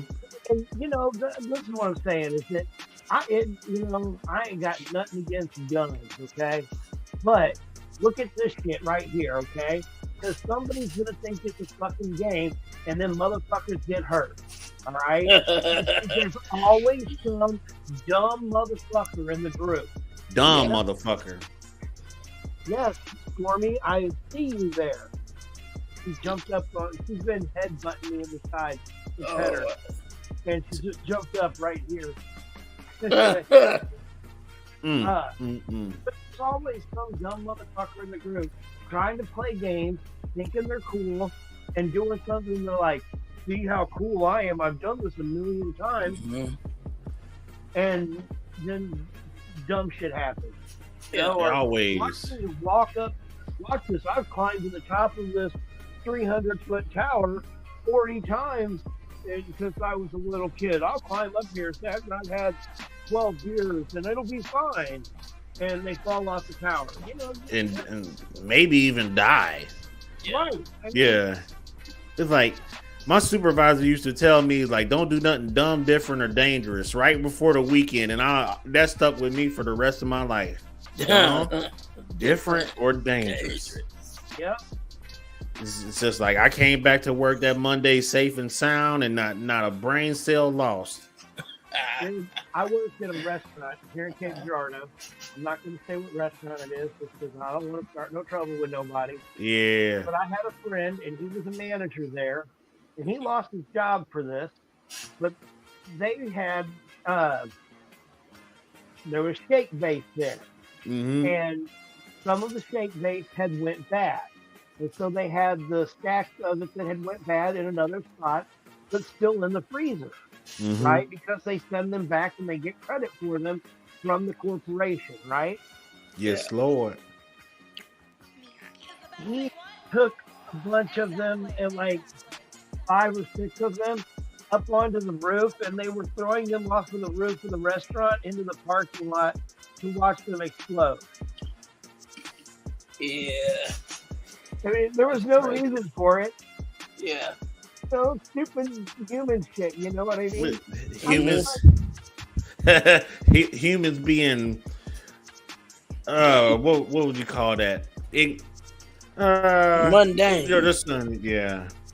I mean, and you know, I don't know. He was a friend, and he was like next in line to be assistant general manager of the store, and he got fired because of it. Wow. Jesus Christ, man. Wow. There's never a dull moment with the human race. It is not. It's actually sad. Yeah. You couldn't think of something better to do than that. I don't even get it. You know? Lord have mercy. Go clean the freezer. Fuck. Go do something else. Knock the bathroom, man. Fuck. Yeah. Jesus Christ, man. I don't know if we'll talk about Gen V in episode 10 or not. But if we do, me and Will definitely got a lot to say about that show. I gotta watch the next episode. Though. Yeah, I'm watching it right after this stream is over. That is crazy. They out of pocket. Yeah, I hope they don't kill me in the process, because it's like I cannot stand the sight of blood. At least a whole lot of blood. Bro, we were me and Deontay was cringing so hard the whole 3 episodes. Did you see where it ended?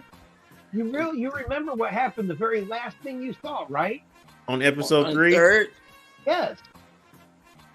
What were they doing? Dang, not.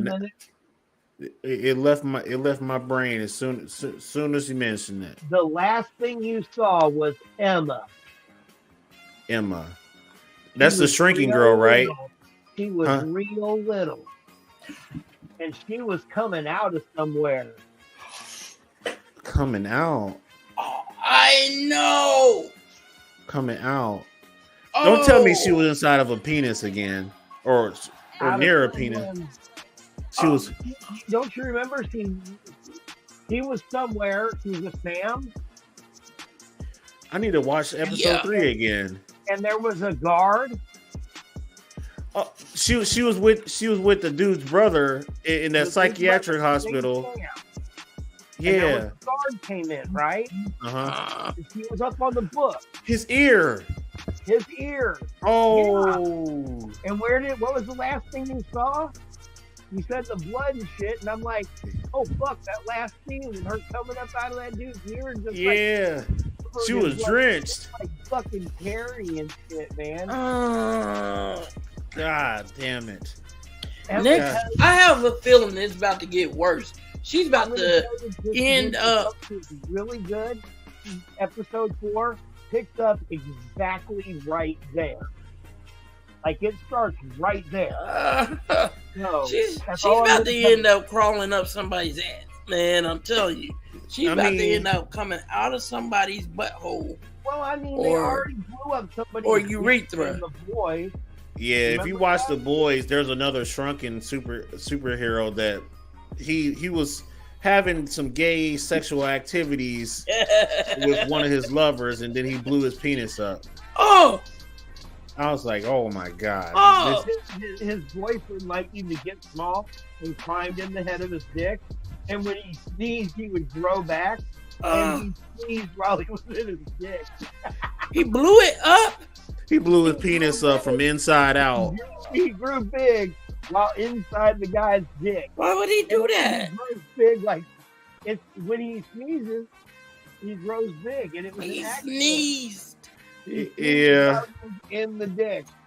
It was like, golly, man. Like, if I'm watching The Boys, I can stomach a little bit more, but this spinoff is just like, bro, out the gate, they're wilding. It's crazy. It's like this girl had her very first period, and she's already smoking almost her entire family tree in the Killed bathroom. her whole family except for her sister. I wouldn't blame her sister. I wouldn't be able to stand there either. I'm like, yo, you killed your our sister. parents. Yeah, if your sister has powers, that is a perfect villain arc right there. You already have an antagonist. Well, Yeah. you know that the parents did it to one, so they probably did it to the other two. Man, yeah, I'm pretty sure like they're gonna end up fighting by the end of the season, and she's gonna be like, "Oh, you got powers? Yeah, bitch, I got powers, and I've been waiting for this day. Remember what you did to mom and dad? Yep. I've been waiting to give you this ass. Man, I'm probably gonna be rooting for the other chick. Yeah, I'm kind of done seeing blood manipulation now. It's live It's action. just so gross though. Oof. It's OP but gross as crap, bro. And every time she cut her dang hand open, it does something to it. I'm like, how you sitting there cutting your hands wide open and you ain't got the care in the world, man? It doesn't faze you. That first episode had me on my knees because it's just like watching that puddle of blood kill her parents, and I'm just like, stop, Bro, stop. I knew what was up. You knew I knew what was up when, she went in the bathroom. She had stomach pains.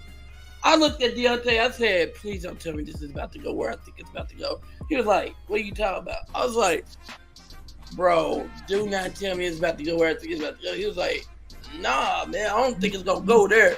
I don't think they gonna get that wild. It ain't gonna go there. She reached down, pulls her hand back up, and it was drink. It just had. Oh, I was like, oh Lord, they're I said they're walling, man. They are walling. And then she started hurting even bad. I was like, if she's a super, then I already know what her power is about to be. I think, as a matter of fact, I did know about this part because I think it happened in a comic book. I'm not sure. Maybe it wasn't that particular comic book, The Boys. Maybe it was a different one. Yeah. But it happened in a comic book, and I knew where it was going.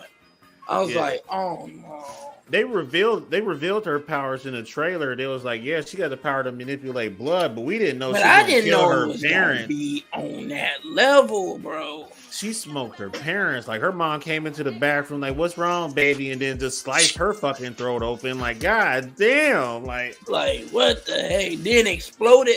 The blood came rushing out of parts unknown. Blood came rushing out, and then it's all on the floor. And then her dad walks in there and she gets upset and just explodes. Smokes them too. Slice him all the way up. And she forever traumatized by that, but nobody else gets to hear that side of the story. I'm gonna tell you what, the sister definitely ain't trying to hear it. The He's sister's like, nah. way more traumatized. Yeah, you killed both our parents for no reason. It was like, hold on now, it was an accident. I don't even want to wear red no more. Yeah, sis wasn't trying to hear it. About that, but you know the coolest part about her powers is when she fixes that girl in the club, and she takes the blood and puts it back into her. Yeah, and stops the bleeding. Like, damn. That's why I said she's OP. She Her can power heal and is- kill. And here's the thing: is if she can control anybody's blood like that, basically anybody that walks up to her, she can just be like, poof, and make their body Just explode. like Golden Boy, how she made that dude. What? Did she actually make him explode? He didn't do that. Okay, I was getting ready to say. He did that himself. Okay, I was getting ready to say, bro, something was up with that. They made us think that it was her, but I was like, nah. I never thought it was her. She was just I trying to get away did. from him. I actually kind of. Justin Lee now, that person was taking it to him. Switching back and forth between a guy and a girl. Oh yeah. Boy up. But hands, many hands. And like has some like telekinetic powers or wind powers. Yeah. All that. And I'm kind of wondering if there's like, do they have different powers as a man and a woman? Is that what it is? And that's why they go back and forth? I don't know. She could be in like the whole Legion situation, like multiple personalities and different powers that come with them. Like it's not multiple personalities. I can tell you that for sure. Okay. After watching it all, like, yeah. And part of it is that in episode, and I don't mind talking to you guys. I mean, like, this isn't really too spoilery, I don't think, but you meet their parents, and there's a whole like you know how they like try and tackle modern day issues in a show. So you got someone that goes back and forth from a guy to a girl, very close to a transgender thing. And I get it. That whole thing there. And so and so there, you know, you understand that they tell them very clearly, I'm the same person. I'm always me. Whether I'm a boy or a girl, I'm always me. And I thought they were two different. Like, I don't know how I thought that worked. The dad confirmed it. Yeah, when the dad was like, "I wish you would just pick a gender and stay that." He said something along the lines of that nature, and then like Justin. The party. Okay, Yeah, because it was mostly the dad. The mom kind of agreed, but the dad was the one pressuring the kids to like, you need to be a boy, you need to stay a boy, and it's like, it's very much a thing, especially in Asian culture, that you have a son to carry on the name, and especially if it's your firstborn, that's that kind of a thing. So that's what he's looking at is you were my firstborn son. Yeah. And now you're not. On and off becoming a girl. So you're like my daughter, and then you go back to being my son. That's a very selfish parental view. Like you're saying my ego is more important than your mental well-being as accepting who you are. Exactly. I think that's very, very selfish. Yeah. That's a really unique power too. Like, is it just them going back and forth between like a girl and a dude, or is it like a shape shifting? It's kind of like shape shifting because they took on different. They took on three different faces. Yeah, during that episode. Let me just throw it there real quick. Do you not remember when her parents showed up? What was going on?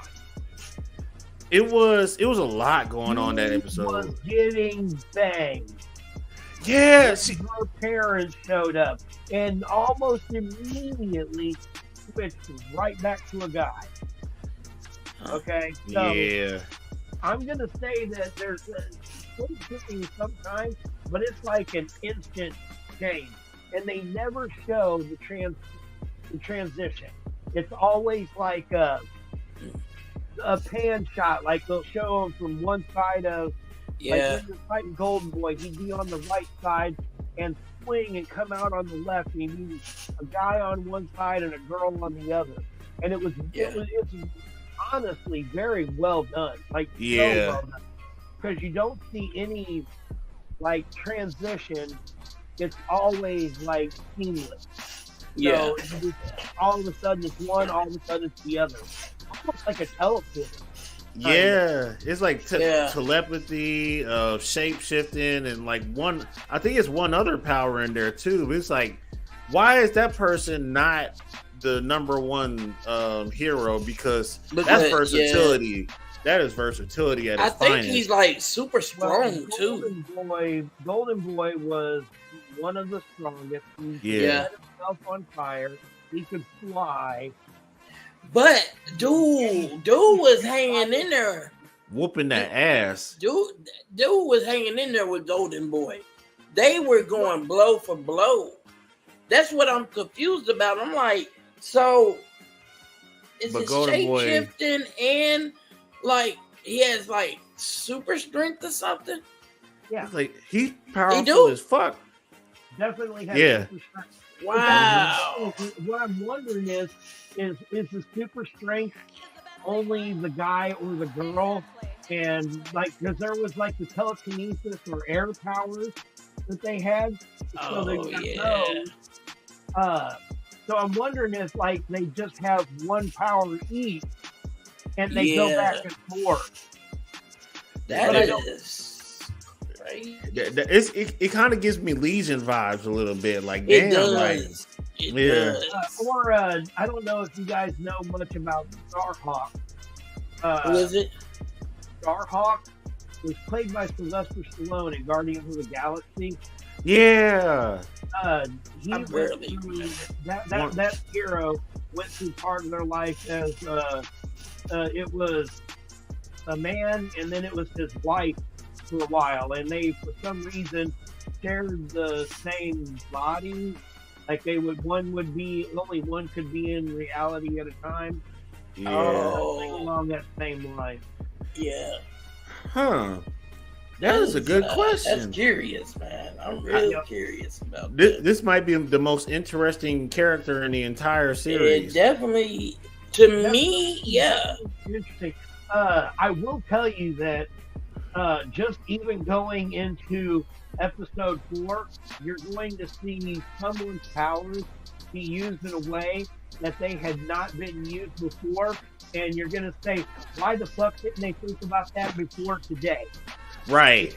Okay. What you're going to say. Because I instantly thought about it, and if you think about it, I can tell you you're right, but I don't want to, unless you guys just want me to spoil this one. Are you talking about Marie or are you talking about Justin? Neither one of them. The shrinking girl? Emma, the shrinking girl? That's what you talking about? Yeah. It was? There's something she does that's definitely different than anything else she's done. Just go ahead. Here, let me just throw it to you like this. She does what to get little? Throw up. What does she do to get back to bigger? She eats. She eats food. But why does she just stop when she gets to be her normal size? What if she didn't? So if she kept eating, would she get giant? Huh? If she kept eating, she would get gigantic. Did you just guess that? Because I can confirm that is exactly what happens. Okay. Yo, so she. I thought. She was a glutton. Her getting big. What comes along with getting big? Health problems, probably. Yeah. So strength. You said strength. You get stronger. Oh God, she's probably a problem. Oh, I can see her definitely becoming a problem. Oh my God, I'm not gonna tell you, but yeah. That reminds me of some of this one alien that Ben 10 has. it gets bigger and then it gets stronger, but then it can shrink back down to normal size, and it has like just normal strength. Like, is that gray matter? No, not gray matter. Not gray matter. Okay. Yeah, I think I know what you were talking about, but I don't remember the name. Yeah. Like Ant-Man and not Gladiator. The Wasp. The Wasp gets smaller, but who was is it Atlas? Atlas. Lawrence Fishburne played. He played Goliath. Goliath, yeah.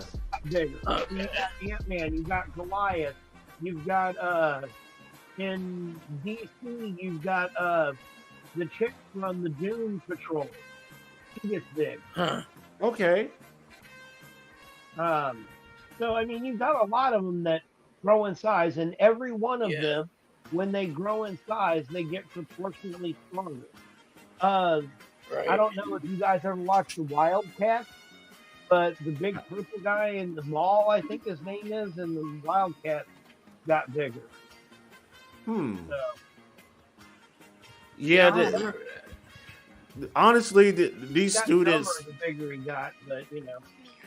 I honestly don't believe Homelander could solo all of these students. A lot of these students are strong as shit for no reason. Especially, you know what I was thinking? Okay, so old girl with the blood bending powers, she's OP as like so I think the part where she went against Golden Boy and he exploded, I think they were throwing out hints of what the possibilities of what she could possibly do with her powers. And if that's the case, everything that bleeds is in trouble. All right, even Homelander. My question is, because we don't know a lot about her powers. Right. So does she target a person? Does she have to be looking at them? Does she need to target that person? And in the fight against Homelander, do they both know that there's a fight going on? Are they starting in a place where they're seeing each other right at the beginning? Are they on opposite sides of the city? Yeah. Because I'm going to tell you, if she can't see Homelander when it starts out, she'll be dead before she ever. Oh yeah, yeah, definitely. I was saying like a fair fight, like ready, set, go type of thing. Like they're both standing in the same arena. They see each other. They know everything about each other.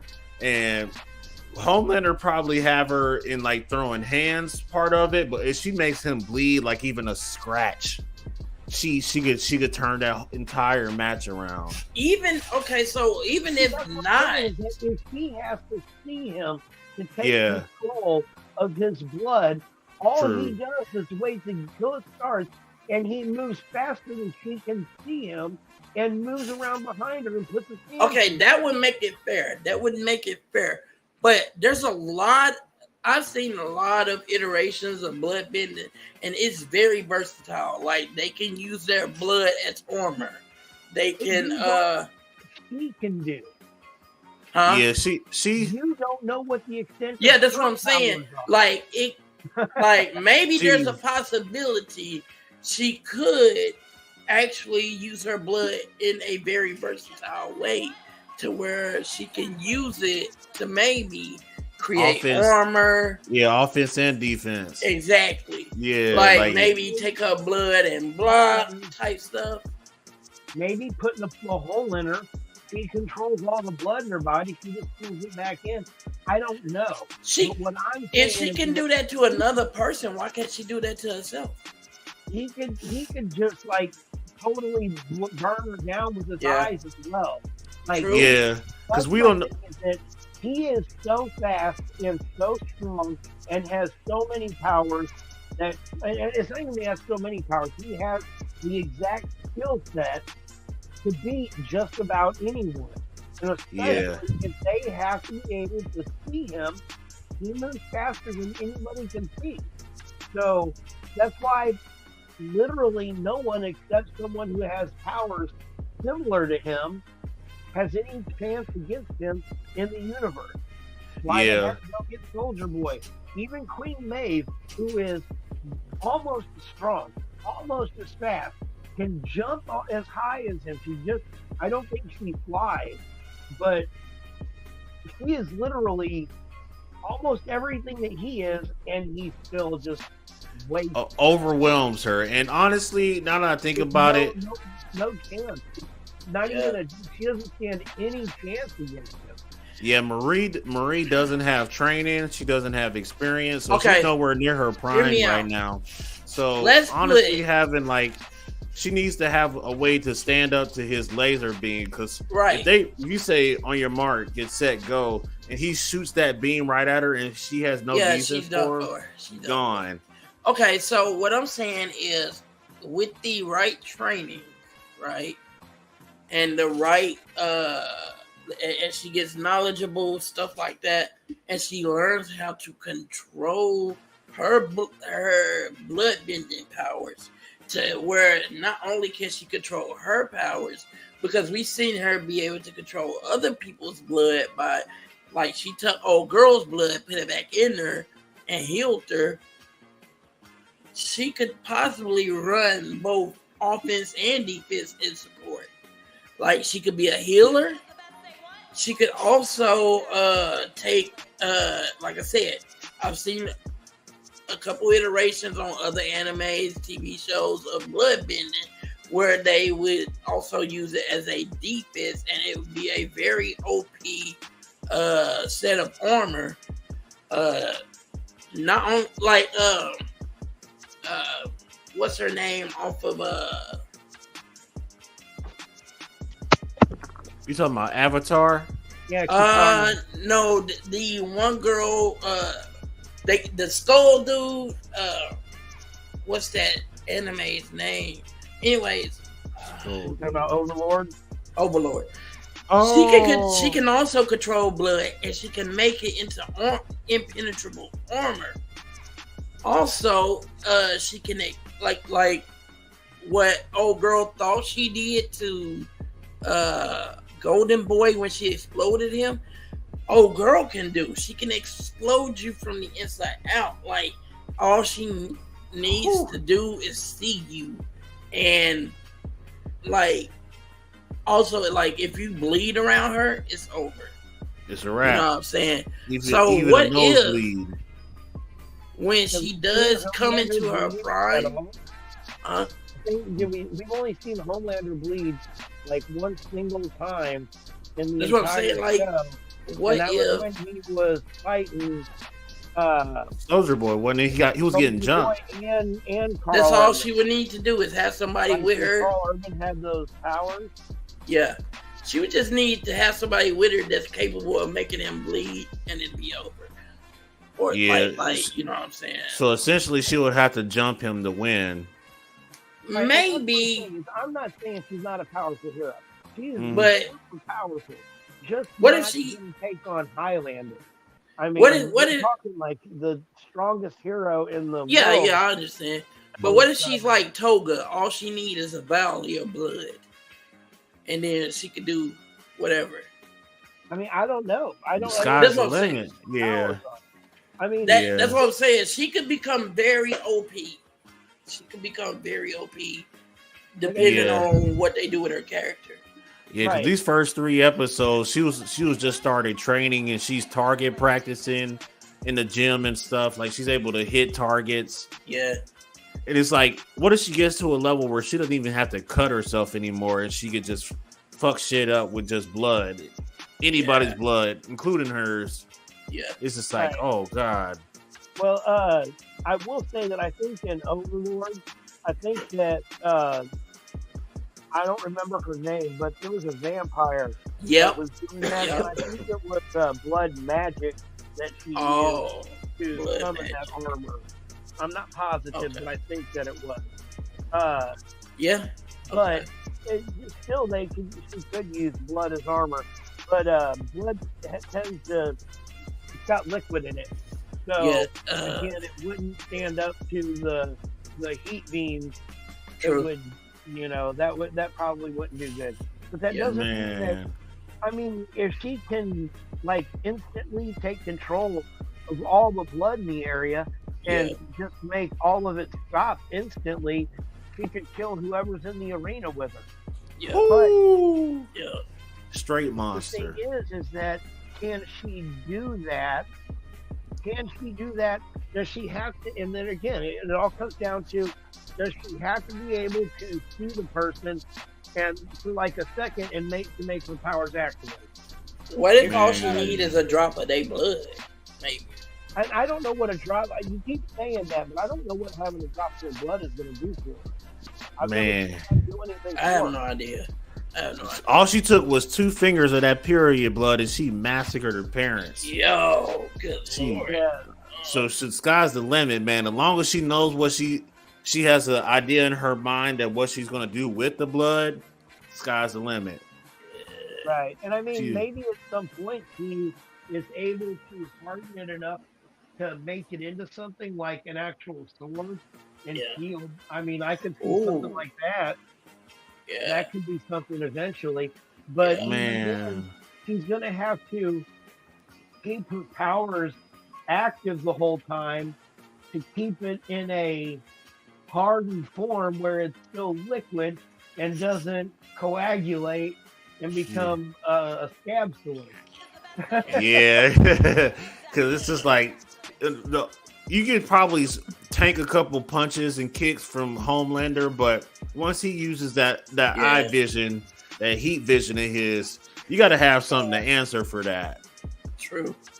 Yeah, 'Cause I don't he- know. Aside from like top tier from any other IP, I don't see a whole lot of people being able to take him. I mean, we saw some of the most powerful heroes in The Boys all work together to try Yeah, and take him out, and they still, I mean, unless they were going to Black Noir could do it though. I mean, that's what I've been told is that Black Noir could do it. But at the same time, Homelander already fucked him up once. Woo. So, Yeah. yeah, he fucked him up all right. Basically, but Black Noir let him do that. Yeah, He could definitely, yeah. I mean, that's the way. That's what I was told about the comic was that Black Noir was actually his power set was designed to be able to take out Homelander. Yeah. He's supposed to be their insurance against Homelander. yeah. Yeah, Like But- he pretended that he's a regular human and he has no ability, but this dude is yeah. Because they even hinted to it because all the hallucinations that he kept having and talking to those cartoon characters, it's like, bro, there's something more to this dude than anybody knows. There's Oh, a yeah. whole lot more. Oh yeah. Dude, this whole high school or college or whatever for Gen V is kind of scary because these heroes, man, they could probably stand a chance to the deep. What's the name of the seven?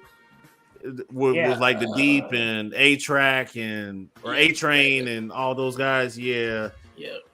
They could probably jump them and take them down, but with Homelander, that's the main problem.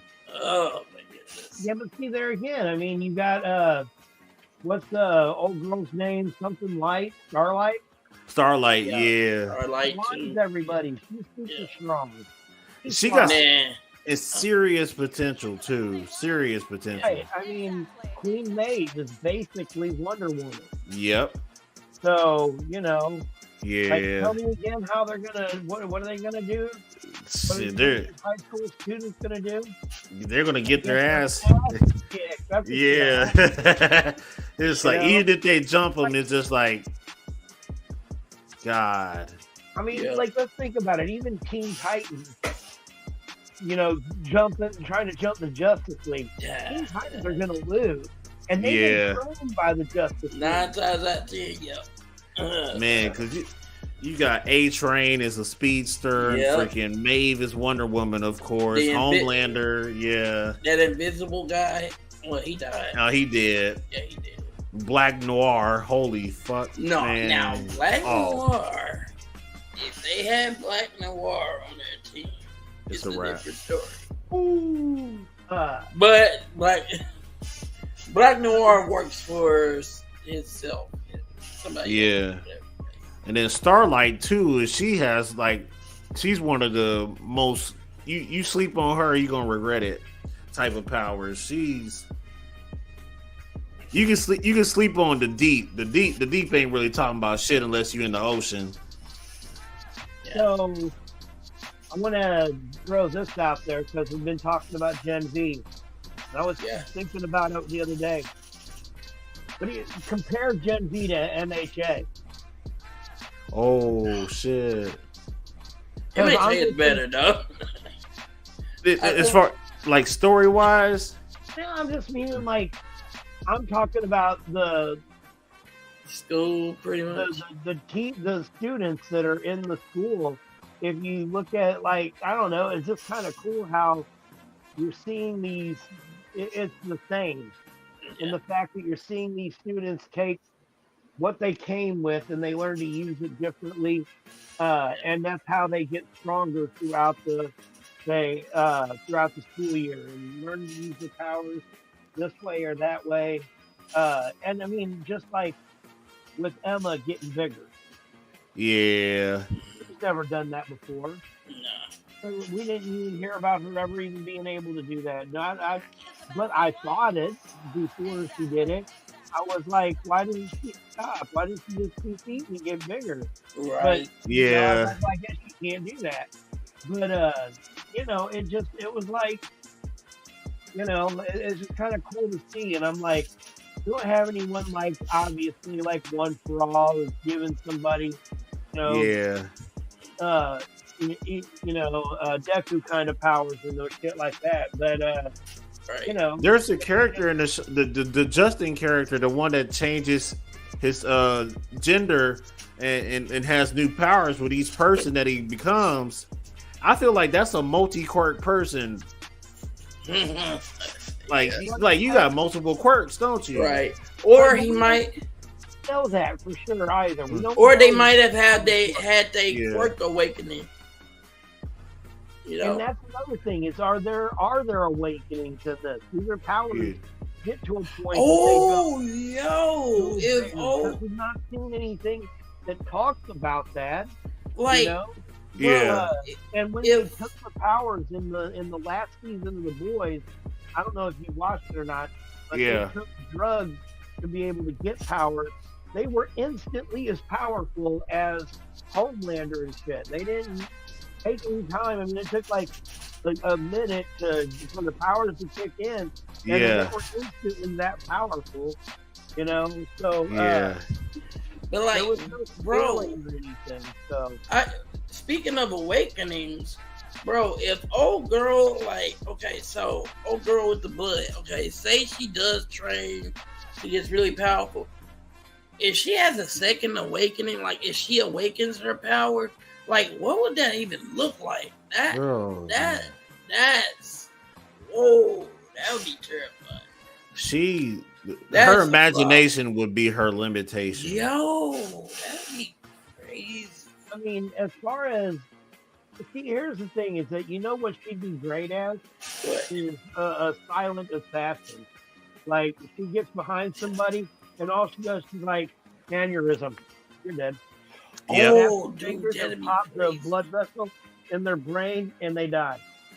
Yeah, and she could kill you off a paper cut, honestly. Dude, she could kill you from a couple blocks away. Just you don't have to bleed. That's what I'm saying. Oh, I don't think you have to bleed. And if she had an awakening, heck no. And especially if she has an awakening, you just snap your fingers and it pops in your head. Oh my God. She could drop literally anybody.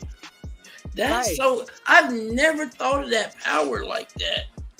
Now that I think about it, that is one of the. I know Beyonce said something about it. What Katara did? Did you watch Avatar? Blood bending. Yeah. I mean, like they could totally stop your body from moving. And if they stop your blood from moving, that like causes heart attack and like instant heart attack. Yeah, one of the character that was training Katara, she was able to shapeshift because of her blood bending, right? Or blood bending, right? I think it was something like that. I don't remember now. Yeah, she was able to modify her cells and all that, and she could become a completely different person. I was like, God, this is the scariest power in the game. Dude, that's crazy. I don't want no smoke. If you bleed, if you okay, not bleed, but like if you have blood coursing through your veins, you are in trouble. Period. You're in trouble. You're in danger. Yeah. I don't know if you guys watched it, but if I remember right, I'm stretching. In Legend of Korra, you watched that one? Like that's the spinoff where she's like an adult. Yeah. I have not watched that one yet. Me either. I watched some of it. The first season of it, they've got someone that is taking powers away from vendors. Dang. How? Blood bending. With blood bending? What the heck? Yeah. Oh my God.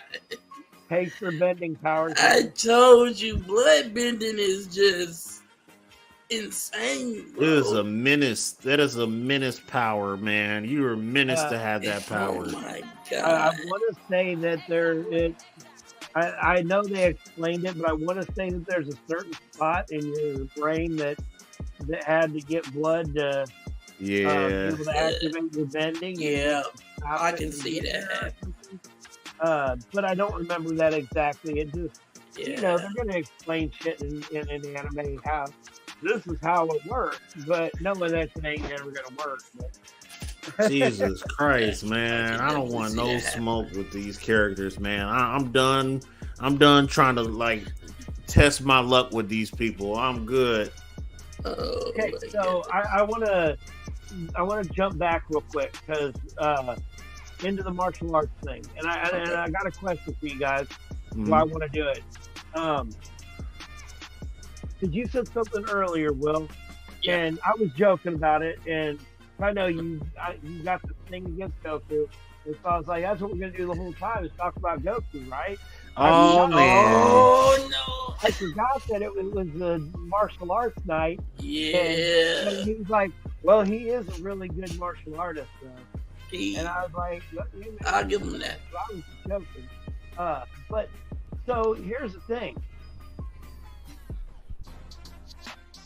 Goku spent his whole life training. His whole life is literally dedicated to martial arts. Do you think Shang-Chi can beat him? No. In just a straight up martial arts duel? Do you think that, and because let's be honest, Goku can go super strong on him, but Shang-Chi's got the 10 rings in the MCU now, so but I'm saying that in just a straight martial arts fight, and Shang-Chi take Goku. No powers at all. That's what you're saying? So neither of them have any powers. They just no powers at all. Just skill. Just skill. Are we talking about prime Shang-Chi? Like Shang-Chi when he's done with all his training type stuff? I mean, okay. I didn't know there was a different Shang-Chi. I thought that. Like, what I'm saying is experience. Like Goku at his best stage and Shang-Chi at his best stage. And you have no powers and just put them in there together. I mean, I don't know. I would take Goku's side because I do like Goku, and again, I think he spent his whole life dedicated to nothing but fighting. Like, and you played that video the other day, Will, and he's like, wait, you can totally destroy a planet. Oh yeah, let's fight. Let's fight right now. Yeah. Honestly, like Shang-Chi was trained. You don't really want to fight me. Oh yeah. Man, yeah, oh, Shang-Chi was trained from a kid to be an assassin for sure. So they both have to kind of the right amount of time put in. The only thing is Goku's speed is what gets everybody. It's like he doesn't even have choreography when he fights. It's just it's like basically Luffy's Gatling, Luffy's jet Gatling. Yeah. Like Goku is that fast, but I feel like Shang-Chi would counter that. Like maybe Shang-Chi is not as fast as him, but he could counter all those punches. The thing about that, if Goku only knows one form of martial arts, Shang-Chi knows multiple forms of martial arts.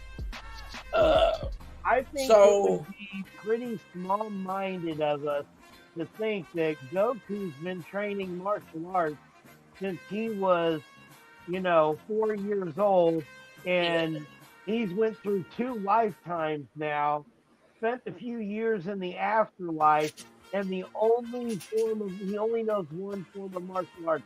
I'm just gonna say that's like really grasping at straws there. I mean, yeah, he may. Okay, so you're right. He may know. It's not listed that he has learned all these forms because they didn't do that in Toriyama's manga. They didn't go through forms like that. But I mean, let's also look at the fact that he learned from, Master Roshi, King Kai, Beerus, Wiz. How many different people has he learned from? He learned from Vegeta. All these different people as he went through. So I am sure that he has at least as many styles as Shang-Chi does. I don't know about as many though, because I think Shang-Chi knows them all. Trained in a ton of martial arts. I don't think Goku's learned all of them. I think he has a few of them that he knows, and on top of cosmic martial arts, that there ain't no way to change cosmic martial arts. But, I mean, Beerus and Wiz are teaching him some angel and God. Yeah, but we're talking about without powers, right? Him and his normal base form, right? Versus Shang-Chi. But he's still learning their fighting style, I would say Goku's too dumb to let Shang-Chi to win against Shang-Chi. Because look, listen, hear me out. I wish someone doesn't absorb fighting. I wish someone was on here. I wish someone was on here. I was talking to someone earlier. We agreed that Goku will let you power up and get to your full potential, letting you destroy multiple planets along the way before he even thinks about remotely getting serious or remotely thinks about how he won't even think about how to out strategize or outsmart somebody. He just wants to throw hands or whatever, and he's gonna let you get to your full potential. That's Goku's mistake right there with everybody. That's Goku's mistake. He's died multiple times. They had to wish him back with Dragon Balls because he's done that. He did it with Cell. He did it with Frieza. He's done it with Broly. Come on now. If Goku had his wits about him, he was smart enough to be okay, we throwing hands. I can't let you get this off. I can't let you use your big move, or I can't let you outsmart me. I have to be thinking on my toes. If Goku was that type of person, then I could see him being even in base form, beating a lot of people. But Goku's not that person. Goku, he's not. Kipachi's He's not that person, Kipachi. He's not. He's not that person. I understand. I knew that moving the question to you in particular, that there was no way you were going to pick Goku. Like, I thought there would be like some substance to your argument, though. But it is. What do you mean? He's too dumb to know what to do. Come on, listen. Dumb. Goku's gonna let Shang-Chi power up. Goku's gonna let Shang-Chi get the 10 rings and all these other things. He's not going to sit there. He's not going to box him straight up. He's going to wait till he reaches his full potential. He might even let Shang-Chi use the hyperbolic time machine. Oh, God. He might even do that. They're not using any powers. They're fighting just I know that, but this is Goku we talking about. Power up, and I don't know. I would say that, like I said, my thing would be that I don't think that there's many people in any property that have put the time into training to fight that Goku has. He spent his entire life, like, there's been plenty of people who spent their entire life training. I think Kipaki's saying like multiple lifetimes worth, like, because he's died and come back, and then he's trained in the afterlife too. How much time has he spent in the hyperbolic time chamber? Do you know? I don't know exactly. It's a lot, though. It's pretty much infinite. He got made into a little kid, and then got brought back later. I mean, yeah. There's been other characters, and then just came back to life. So I'm just saying that, like, he's had a lot of time to train, and it's not like he wasn't trying to support his family. He was leaving them to do what the fuck they did. Yeah, Shang-Chi, he was taking care of other shit. He was in a complicated comic book world where he had other shit to do. All Goku was doing was training. Honestly, he was eating and training. Occasionally he would stop to take a shit, but otherwise, eat, sleep, fight. Okay. well, one of the main things is that Goku was solo for a lot of his training sessions. Like, he did have like senseis and mentors for some of his major training, so he did have opportunities to gain more martial arts. But when he was solo in them time chambers or just training by himself in general, he wasn't working on martial arts. He was working on his superpowers. He wanted to get stronger. He wanted to resist gravity. He wanted to be able to blow up heavier objects and all that with his powers. So the hyperbolic time table, whenever he went in there, he always went in with someone. He went in there with Gohan. He went in there with Piccolo. The first time he went in there, he was by himself. He's been in there a couple times by himself. He's done a lot of solo training sessions. You're talking about the training session when he was in the spaceship, when he was training against gravity, trying to improve his body. I remember what you're talking about. Yeah, but there's been quite a few times he's been in hyperbolic. Quite a few times he's been in there by himself. And the gravity training.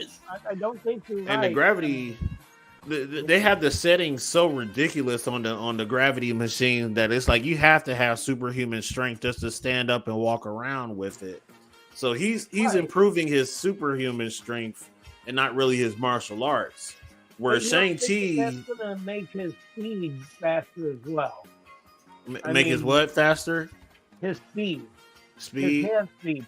Like if you take, if you go take 15-pound weights and put them in your hands and you start boxing with them, and you do that for a couple of days, half an hour a day, and then the third, fourth day you put them down and you start boxing, your hands will be so much lighter and faster.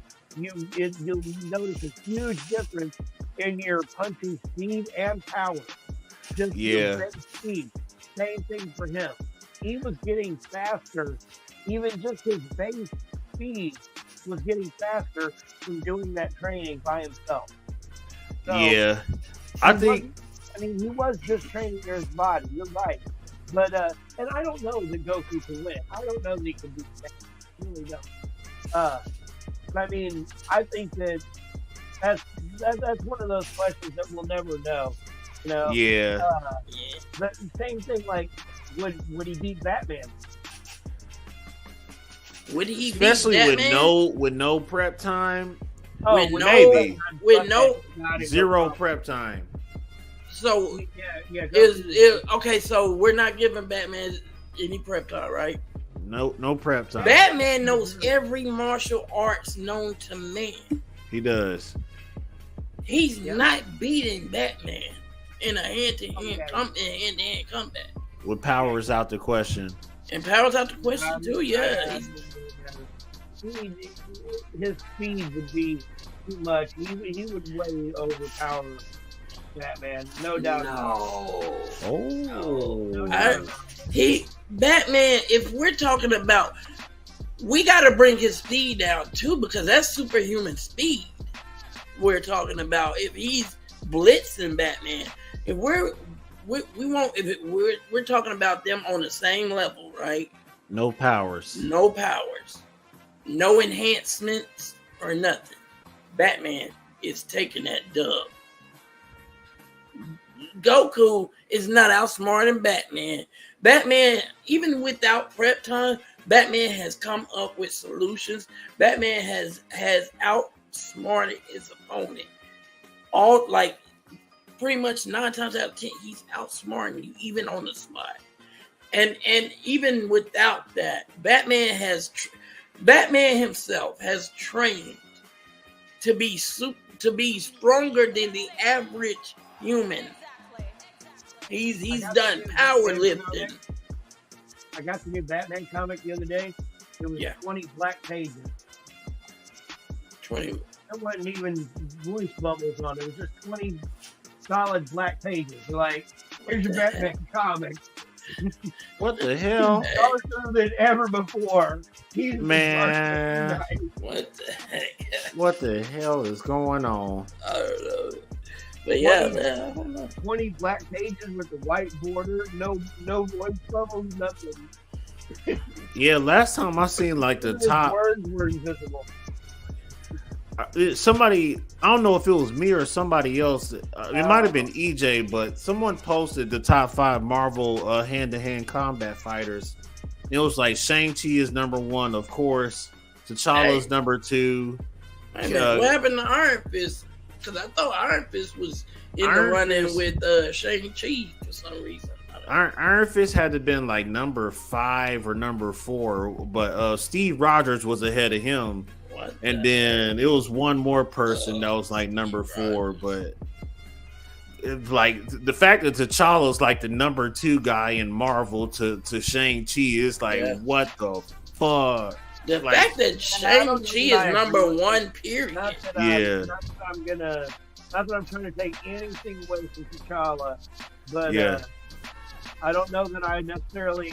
I don't think that Steve Rogers would be up that high. I think Steve Rogers was right, but I don't think he'd be up that high. Like, as a straight fighter, his overall his superpower is his attitude, his enthusiasm, and his ability to lead.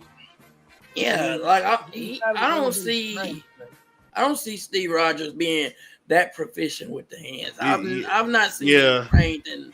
This is Marvel too that arts. said that. That's weird. This is Marvel saying that he's the number 3 guy, and it's just like kind of makes sense because it's like don't make sense to me though. A lot of people agree that he's able to beat Batman even without powers because of his ability to adapt in the middle of combat, and he knows more martial arts than Batman. Than Batman. Yeah, than Batman. He does know more than Batman. So that's the what? Hang on a second. Mm-hmm. All right, so I just want to ask, like, because I mean, you do have to understand that Marvel is a business, okay? Mm-hmm. So, yeah, like when Fantastic Four was owned by was it Sony or Fox or whoever it was that owned them, okay? Did you remember that Marvel stopped printing their comics for a few years? They were going broke. It was the first time since since the Fantastic Four started, that there was not a Fantastic Four comic being printed. And it was because they stopped using the property until they sold them back to them. They couldn't stop using Spider-Man, but do you know notice how the X-Men took a huge downturn in their comics for a while? Yeah. Now they got everything, they're building them back up, right? Yeah. Okay, so let's see now.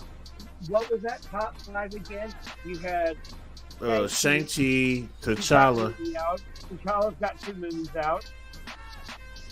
3. Oh wait, that guy was 3 movies, right? Yeah. Now, do you see why he's number 3? 3 movies. Number 3. Okay. Damn.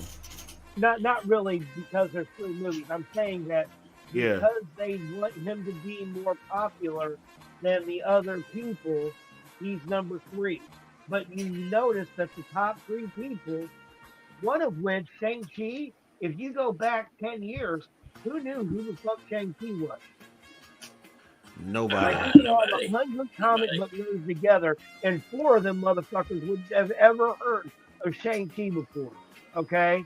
I'm not saying he sucks. I'm not saying that at all. I'm saying that he was not well known. True. But today, if you ask 100 comic book nerds who knows Shang-Chi, how many of them know it? A lot of us now. All 100 of them. All 100 of them know. He's got a movie out. He's getting a second movie. He's going to be an Avenger. Now, here's the thing. Who were the 4th and 5th movies? I'm going to bet that they were Avengers or they have movies out.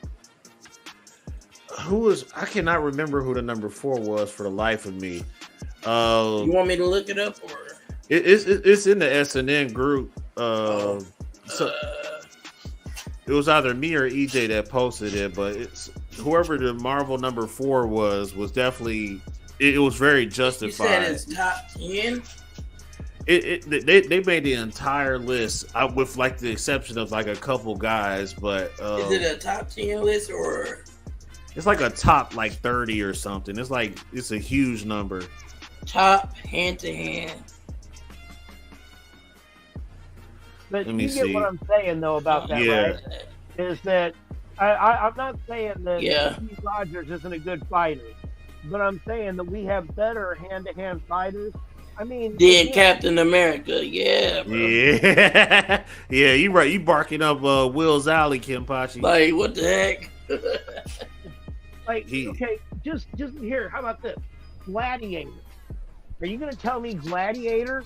Glad Years, and he hasn't learned enough martial arts to beat Shang-Chi yet? I don't think he needs martial arts at all. He doesn't need them, but you're telling me he doesn't know them? Does the CR Empire even teach martial arts?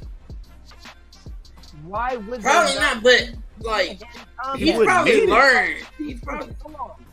He would have to learn. I mean, that would be like something that he would learn automatically. I would think if you're super strong, you want to know how to fight. I mean, the fucker picked up Juggernaut and tossed him in the ocean and didn't break a sweat doing it. Here's a list, but I don't know if it's the list. Did you find it in the group? No, I found it online. Iron Fist. What the? Iron Fist should never be in the top 10. Okay, hold up. See there again. It says Iron Fist, Hawkeye, Elektra, Daredevil, Captain America, Shang-Chi is number 6. Oh, Black Panther, hell number no. 7. Gamora, 8. Wolverine, 9.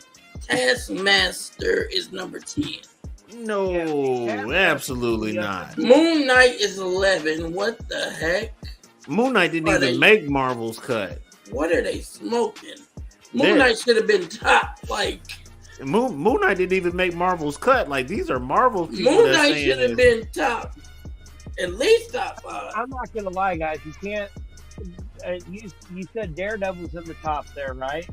Yeah. Daredevil was number 15 in the list that I posted. Daredevil's badass. I mean, I can see Daredevil being in the top. Elektra's like super ninja. Like yeah, but listen to the rest of them though. Then y'all be like, hold up, this whole list.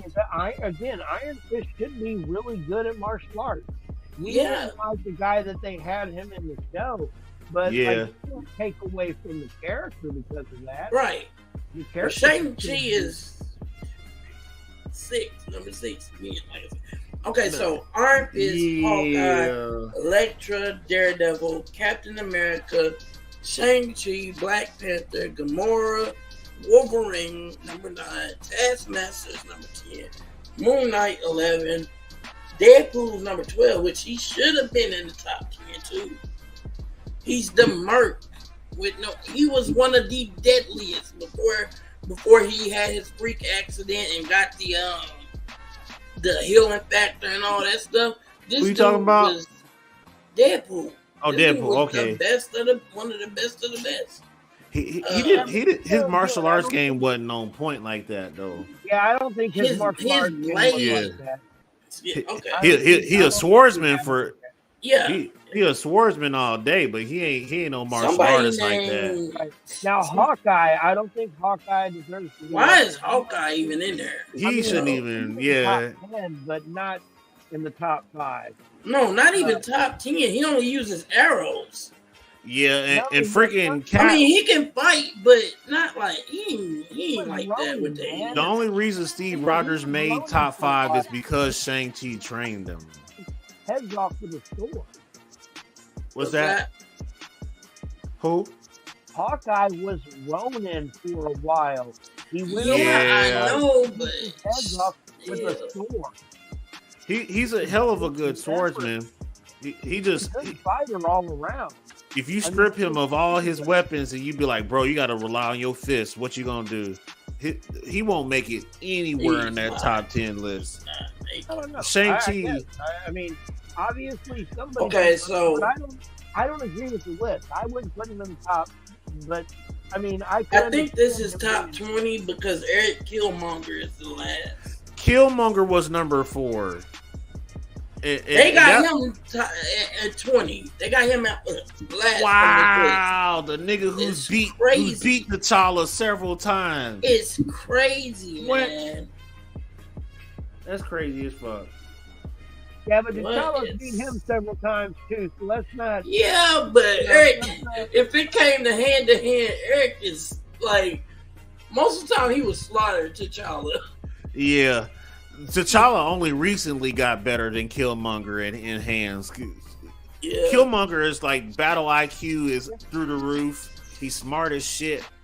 And he's like a scientist in real life too. Like before he became a mercenary, he was a scientist first. So it's just like, bro, you don't want to fight nobody like him. Here's another list from CBR. Number 13, we have the Punisher. Number 12, we got Iron Fist. Well, yeah, that. Number 11, Captain America. That's more like it. That's about like it. Yeah. I like that number. No, let me quit. Number 10, Gamora. 9 is Moon Knight. Okay. Should have been a little bit higher. The deadliest woman in the universe, in the galaxy, is in man. So Gamora being that high makes sense. Number 8 is Black Widow. What is that? Number Black 7 Widow. is Spider-Man. Okay. Not really a martial artist, but Number 6, Taskmaster. I think it could be higher. I can live with Task. Yeah, I can live with Taskmaster and Daredevil at their spots. Yeah, Daredevil's number 5. But Steve is still better than them. Both of them. Daredevil? Yeah, he got better hands than Daredevil. Which is crazy to believe. It's just like, but it is, bro. Like, what? Some of the main Avengers are all trained by Shang-Chi himself. That's why Cap is so nasty, man. Cap ain't that nasty. At least comic book Cap is that nasty. MCU Cap never trained with Shang-Chi. MCU Cap suck. MCU Number Cap 4 is Elektra. 3 Wolverine. What? What is happening?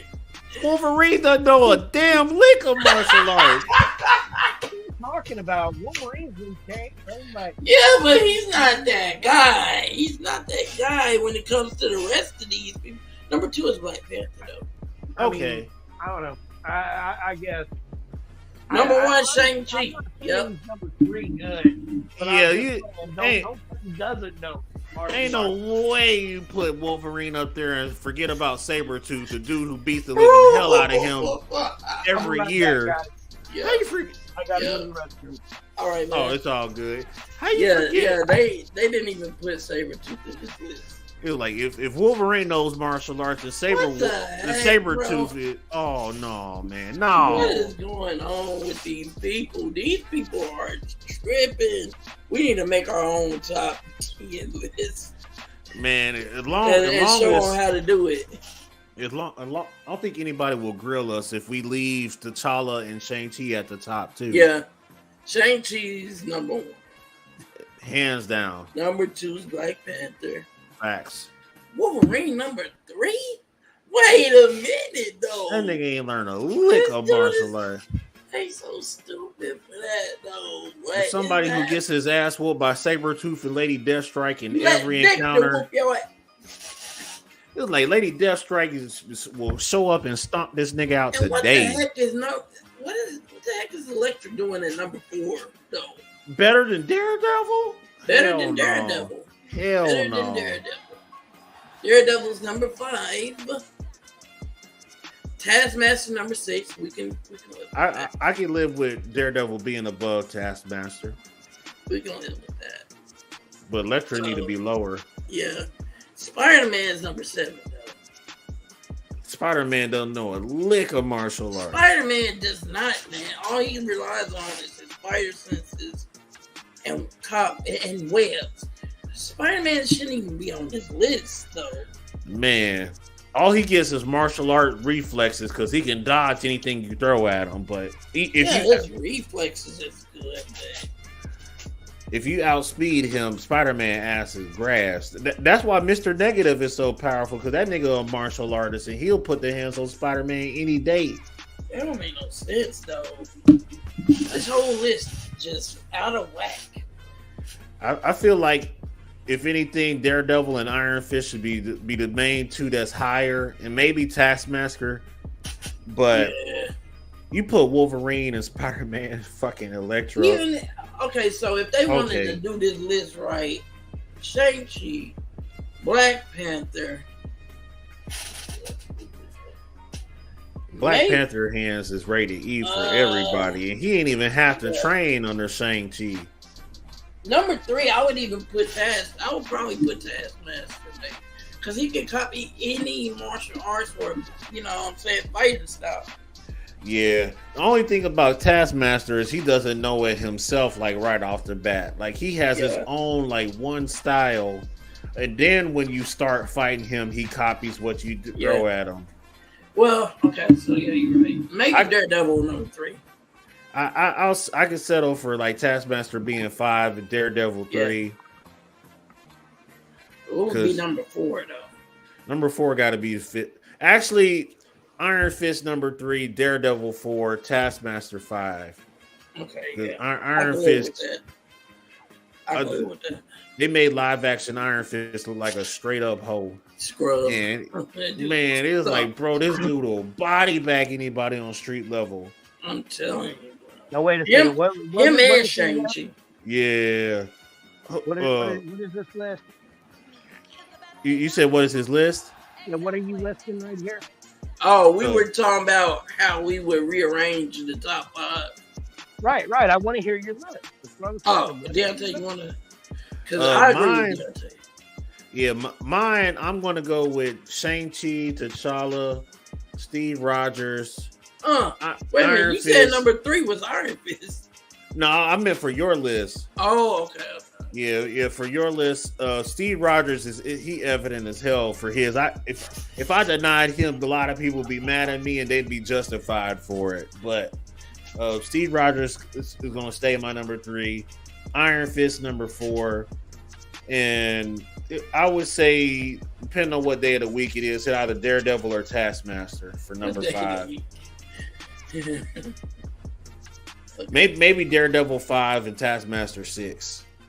Yeah, that's what I'm saying. Yeah, he can stay at 6. That's the Daredevil is a monster with it, and Frank Castle doesn't have to have the hands and doesn't need to have the hands like Daredevil does. So he shouldn't even crack top 20 for Marvel.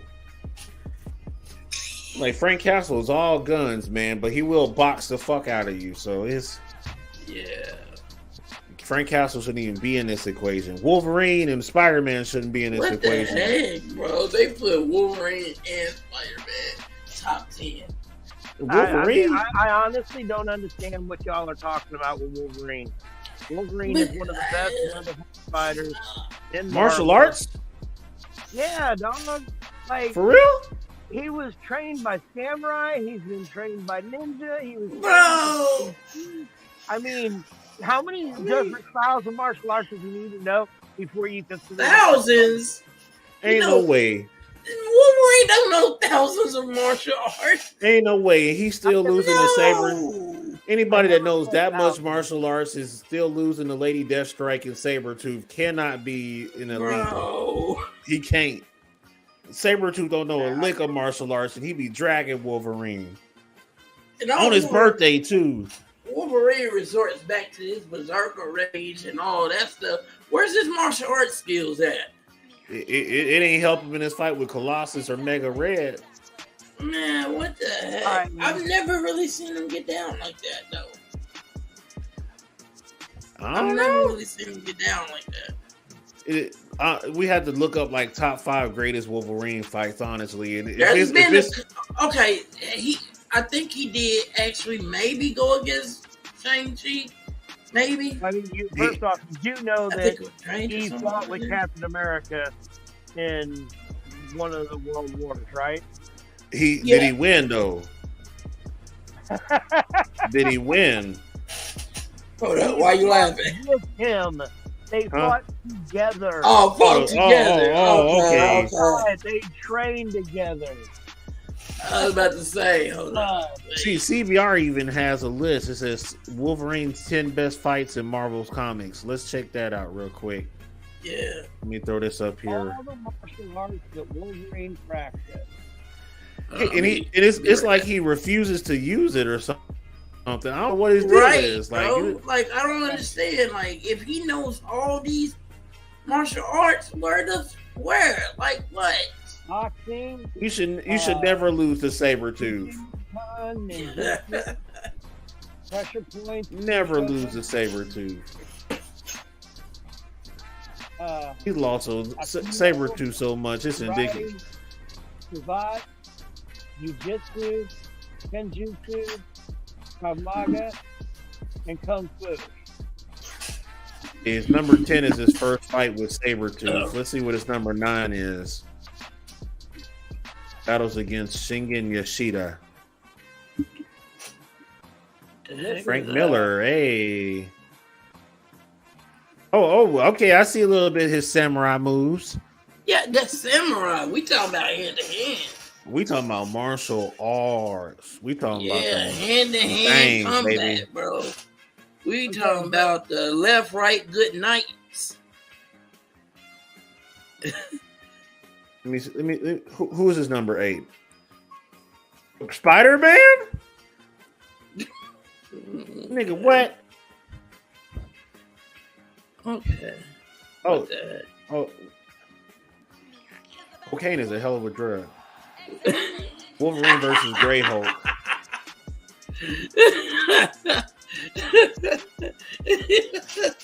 Cocaine is a hell of a drug.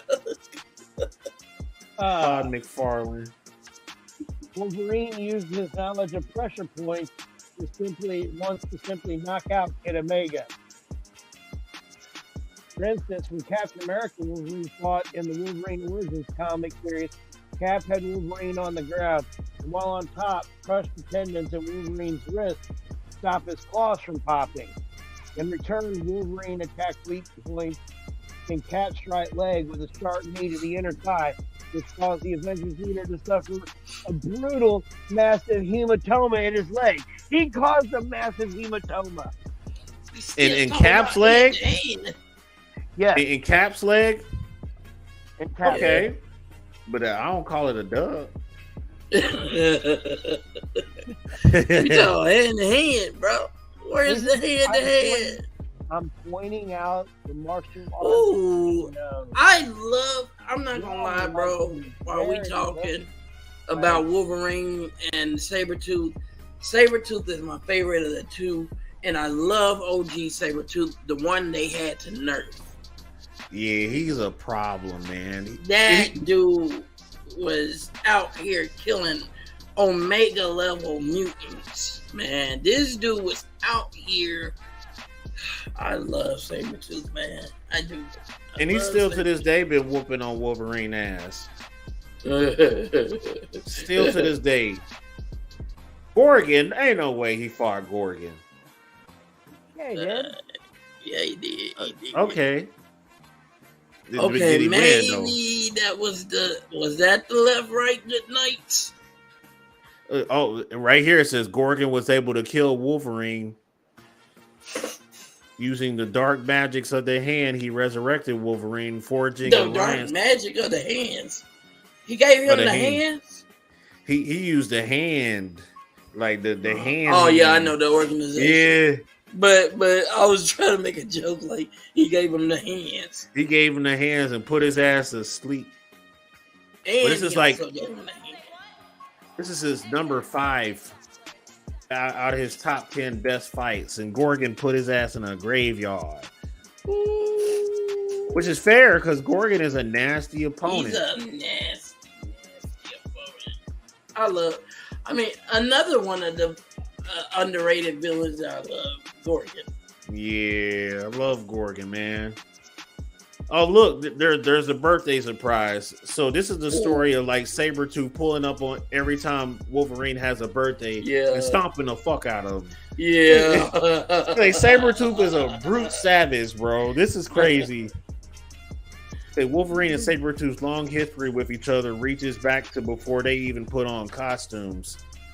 This is Wolverine Volume 2, number 10, uses that history to give readers Wolverine and Sabretooth's first fight in their lives, one that took place in the Canadian Outback.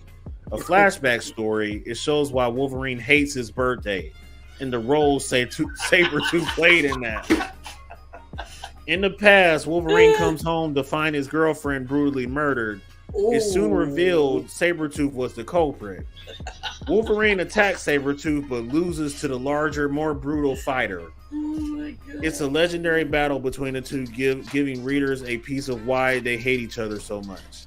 You mean why Wolverine hates his birthday? This nigga hates his birthday because of Sabretooth.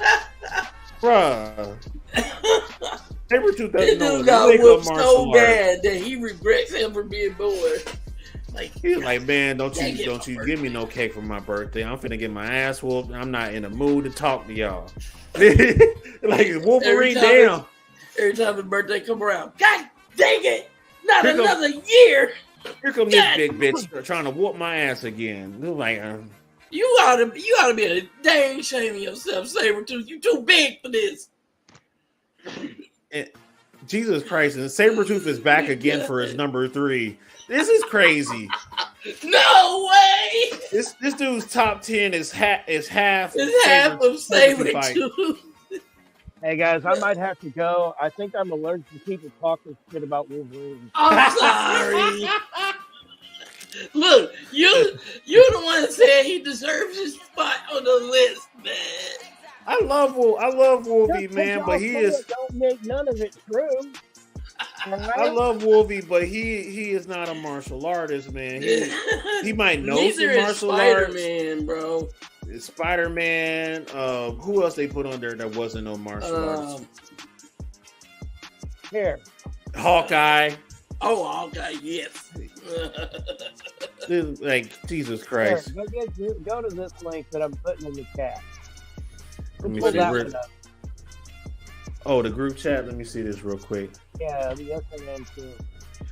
Oh, real quick. Let me see the top two, because CBR is If on the it's ball. another Sabretooth, bro, I'm done. Oh my God, it's number 2.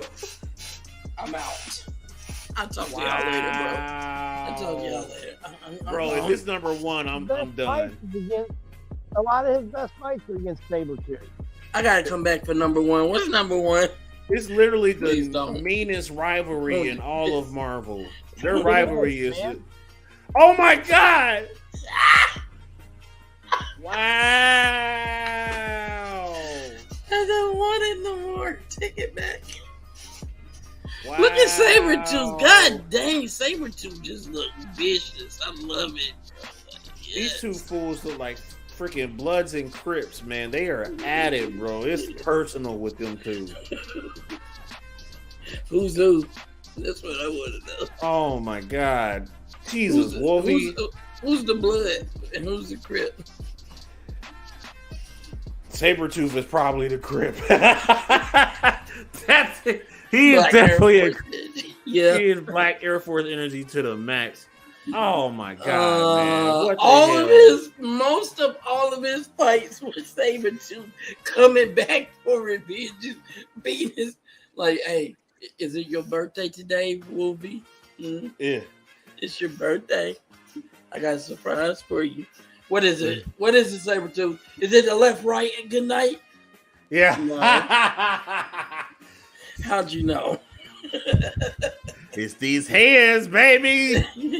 Surprise! It's like, I know you don't like band names, but your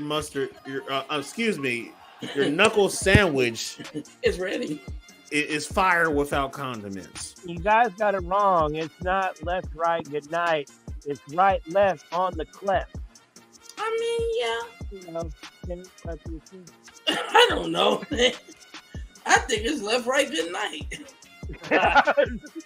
As a matter of fact, that's what they call. This is where it came from. It came from Yuji. This is Yuji's nickname. Man, my cousin kid.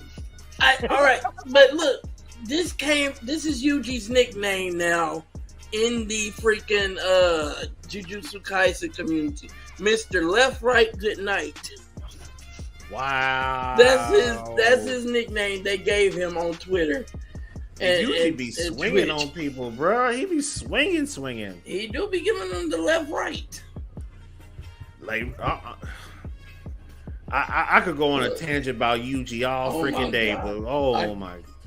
Okay, so I could go on a tangent about Gojo.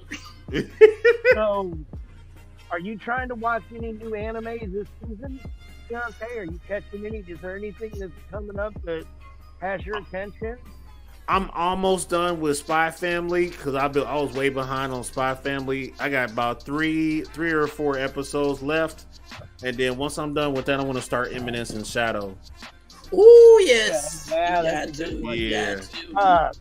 There's a new series. I just told Will about it. It's only on episode 2. It's called Ragna Crimson, and I got to tell you, it is not an isekai. It is. It's got a couple twists in the first couple episodes, and I'm really interested in it. Yeah, man, it is. I'm gonna have to check it out. Yes. Let's see what else is on. Undead Unluck started. Did you guys watch that at all? I am not, but I want to see Zom 100. I want to see Zom 100. I ain't gonna lie. Okay, hang on a second. Before you start watching that, they are hung up on episode 9, and they are on an indefinite delay.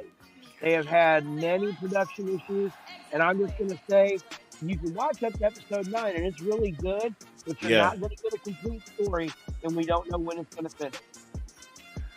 That gives me an opportunity to catch up. It does. Yeah. So then, let's see. Yeah, this one was good. called. You said Ragnar Crimson and Ragnar Crimson and Undead Unluck. So far, Goblin Slayer season 2 started. Did you guys watch Goblin Slayer season 1? I have not. Oh my god. Amazing animation and oh yeah. I've seen season 1. I haven't seen season 2. The first episode shows a goblin like it's straight. They're straight up raping this chick, and Goblin Slayer comes in and fucking knocks them all down, dude. Jesus Christ. Yeah, dude, it's straight. It's raw. It is. But it's like it's really weird because it's like the first couple episodes are really raw like that, and then after that it kind of tames up a little bit, but it's still got great animation and the story progresses really well. Yeah. So, but season 2 of that started. Season 3 of the Shield Hero started. Man, season 2 was rough as fuck. Yeah, it was so rough. I liked parts of it. I understood it was really weird. It was weird.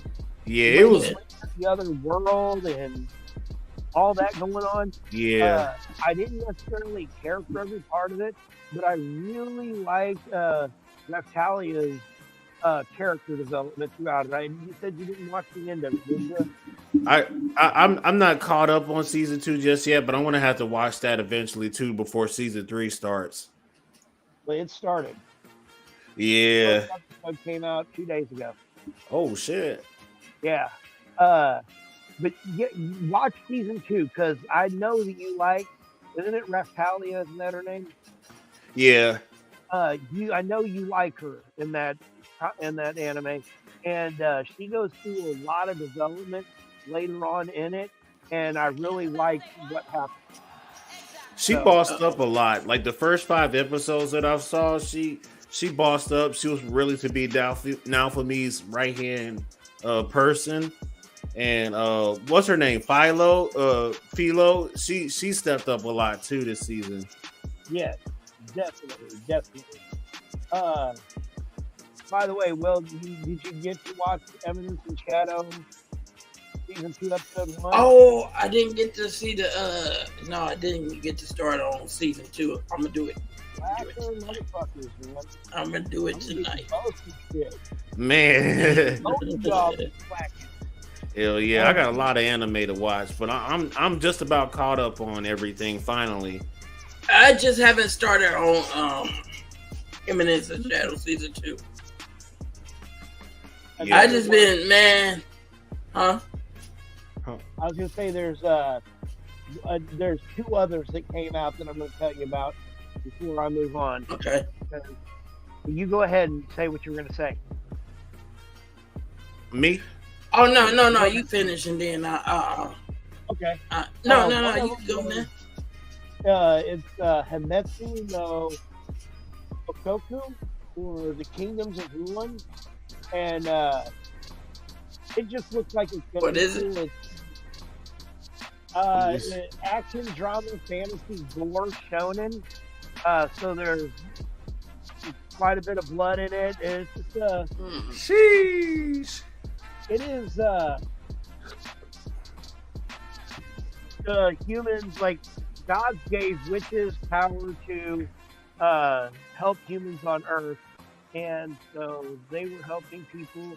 Now we've developed technology, so because we have technology, we don't need witches anymore. So now the humans are looking to exterminate the witches. And wow. This is the kind of what you're given at the very beginning of the episode, and then you can watch the episode and see what you think. But yeah, interesting animation, like good animation, and the storyline really is, what kind of drew me into that one. The other one, again, it was the storyline that drew me in, because I think we can, as people that we are, we can relate to this. Second year high school, it's called Shangri-La Frontier. Yeah. And he's a trash game hunter is what they call it. And it's like He likes finding shitty games, is what he says, and beating the crap out of them. He's a really good gamer, and what happens is that he finds games that people quit. They quit playing because there's some bullshit in it. Like in the game that he's showing off to everyone to talk about at the beginning of it. Like if you're the MC, but you have a female character that comes along with you, and she keeps fucking the story up.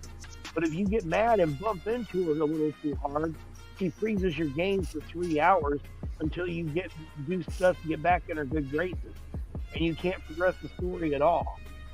And so he likes games that are hard to beat because of stupid rules.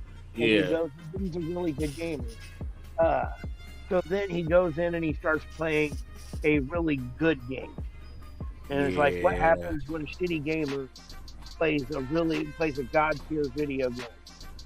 And like one of the things he's playing through is like, and I've been playing this game for a little bit and I haven't had a single blood yet. What is that? Damn. I thought that was kind of cool. And it's got the animation on it is really good. I didn't look at it, but it wouldn't surprise me if it was, like Mappa, Studio Wit, one of those guys. Yeah, what studio is doing these two anime? I didn't look them up. I have not gotten into anything that much because my days have been busy. Yeah, a lot going on. And this last week, I just took the week off and basically laid in bed. I heard that. I was hurting after Comic-Con, preparing, and then all of Comic-Con. It wore me out. So same. Yeah, it was a mission to get Will back in the car, man. Man, I'm glad you did. I was glad to see him on Sunday. Yeah, that was awesome. Yeah, I didn't think he was gonna. Like I told Deontay, so what had happened to me really, like before Comic-Con, I went to the hospital. I was in the hospital and I told him, I was like, dude, I am hurting so bad. Like I was actually in there, I was bawling my eyes out like a baby because my sickle cell and everything. But I said, God is my witness, bro. I'm gonna make it. I'm gonna tell you that much. I'm gonna make it. And he was like, "You sure?" I was like, "Yeah, man. I'm gonna make it. Watch." And I actually got out the hospital. I asked the doctor. I was like, "Look, doc, I gotta be there. I gotta be there." You know what I'm saying? I told them that I would make it this year for them. You know what I'm saying? I gotta be there for my guys. You know what I'm saying? I gotta be there for Saturday Night Nerds. I said, if anything happens to me, I know where the hospital is. You know what I'm saying? So, I got out early, and the next day, Deontay came, got me, and we went up there, and I had to kind of manage my medicine a little bit because I was in between switching doctors. Like my pain doctor was he moved away to the East Coast and didn't even really let me know anything. So when I got out, I didn't have anything for pain or anything. And so I had to kind of tough it out. And so, that's why I was like, the second day I didn't come because I was in some pain. But hey, I was like, I gotta make it. Yeah, he made it that Sunday, and he got him some digits. Being a good day. Yeah, he was competing with one of our boys over one of the ladies that was next door to us. Man, he succeeded. Look, man. Look, I tried to. Was it like? I tried to tell him. I was like, if you don't capitalize on it, I will. Oh, because look, this is what happened. Okay, I think she really liked it.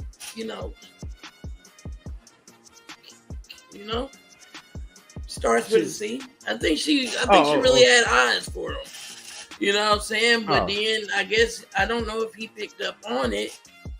And I'm looking at him, and then I looked at her. She's just up here making eye contact with him, talking about some fairy tale and all that stuff.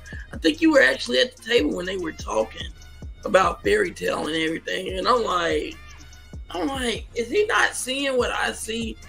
I was like, bro, if he don't swoop in and he don't get his stuff together and he don't swoop, like, he was talking about like, yo, I need, you know, it's hard for me to find a, you know, girlfriend and everything. I'm like, this girl is sending you all the signals, my guy, all the signals. And she wasn't even the only one. There was another girl that was sending him all the signals too, just making eye contact with him. Like, she would not really leave the table and stuff. It's like she was hesitating because they were deep in conversation. And I'm like, all right, well, you're saying they were making eye contact. You said they were making eye contact with like him. That would mean that he had to take his eyes off of the comic book and look at them. And I don't think he did that while I was there. He sure didn't. He said, that's exactly. But yeah, if he wants to, if that was what he was wanting, was the attention from the ladies, and then you have to give them that attention as well. Yeah. And, so he wasn't giving him his comic book attention. Like, he didn't even notice he would give his Ahsoka attention. Exactly. It got to the point where like the girls next door to our table were they at one point they told me like, yeah, he hemmed up like two people at our table for like 2 hours nonstop talking. And it's like, bro, you need to like move them along and socialize with everybody here. Yeah, it's just like how she was talking.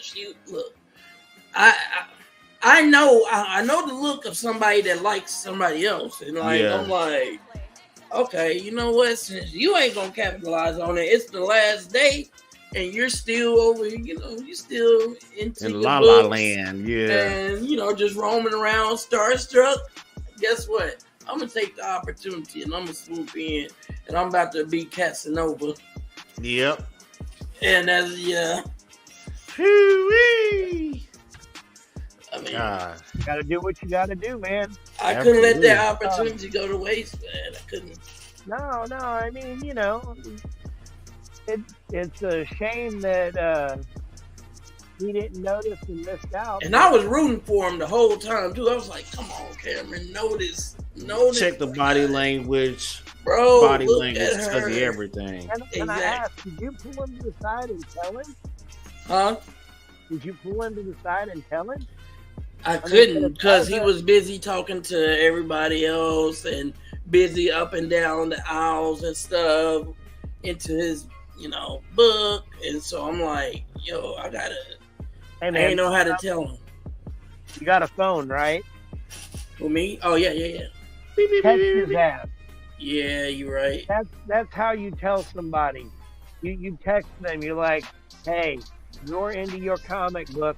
An old girl next to you keep looking at your dick. She's into you, my guy.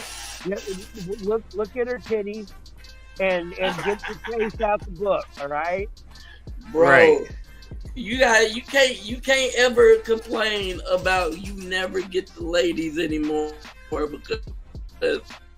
Bro, if you go to his Facebook page right now, man, the stuff that was really that gets scared you, about dating, the memes, it's like you did not. Like, bro, take accountability for that. Part of it's you. Part of it is definitely you. You know, we as brothers, if we do something like that, we should impart our knowledge onto other people because we're trying to. I be wanting to, man. Especially Cameron is kind of a shy guy. Mm-hmm. He has trouble talking. If he's having trouble talking to a girl, you know, especially because he may not notice something like that, you should let him know, and that way you can be like, "Hey, man, you know, you're talking about you never noticed this stuff. Oh, girl is into you. You know, you should, you know, pay a little attention to her. Ask her for her number. See what she's doing next weekend. You know what I mean?" given some. But I believe even if I had did that, I don't know if he would have capitalized because it was. You're right. But at least then you gave him the opportunity, and plus on top. I thought he had. I thought he might have sealed the deal when I was gone that second day. I was like, man, I'm hoping he seals that deal there because I wasn't able to tell him at first. But if he doesn't this time, I'm definitely interested. So that's another reason why I didn't, actually vocalize. I'm like, it's all look, it's fair game. Yes, if you don't know this, my guy, if you don't know this, that's your loss. That's your loss. I'm definitely about to capitalize. If she wanted into me when she was talking to you, she definitely is now. Man. Shoot. Shoot. Oh, man, these guys are having the time of their lives with ladies, man. I'm out here partying with Ross Marquand here in Cape Girardeau. You were surrounded by ladies. What are you talking about? Not really.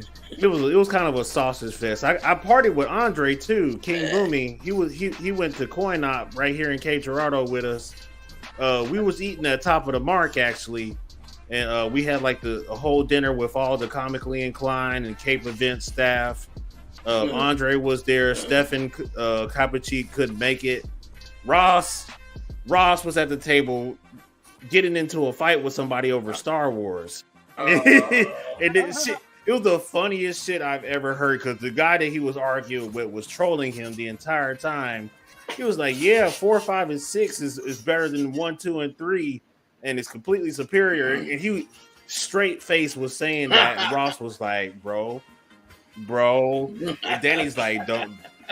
Neither one of you two break it the fuck up. And then he was just like, yeah, bro, I'm just trolling. I don't actually care about Star Wars like that. And it's so fucking funny. And he's a cool guy, man. He's so cool, man. He's a Denver Broncos fan. He's a huge Marvel nerd and Star Wars nerd. Mm-hmm.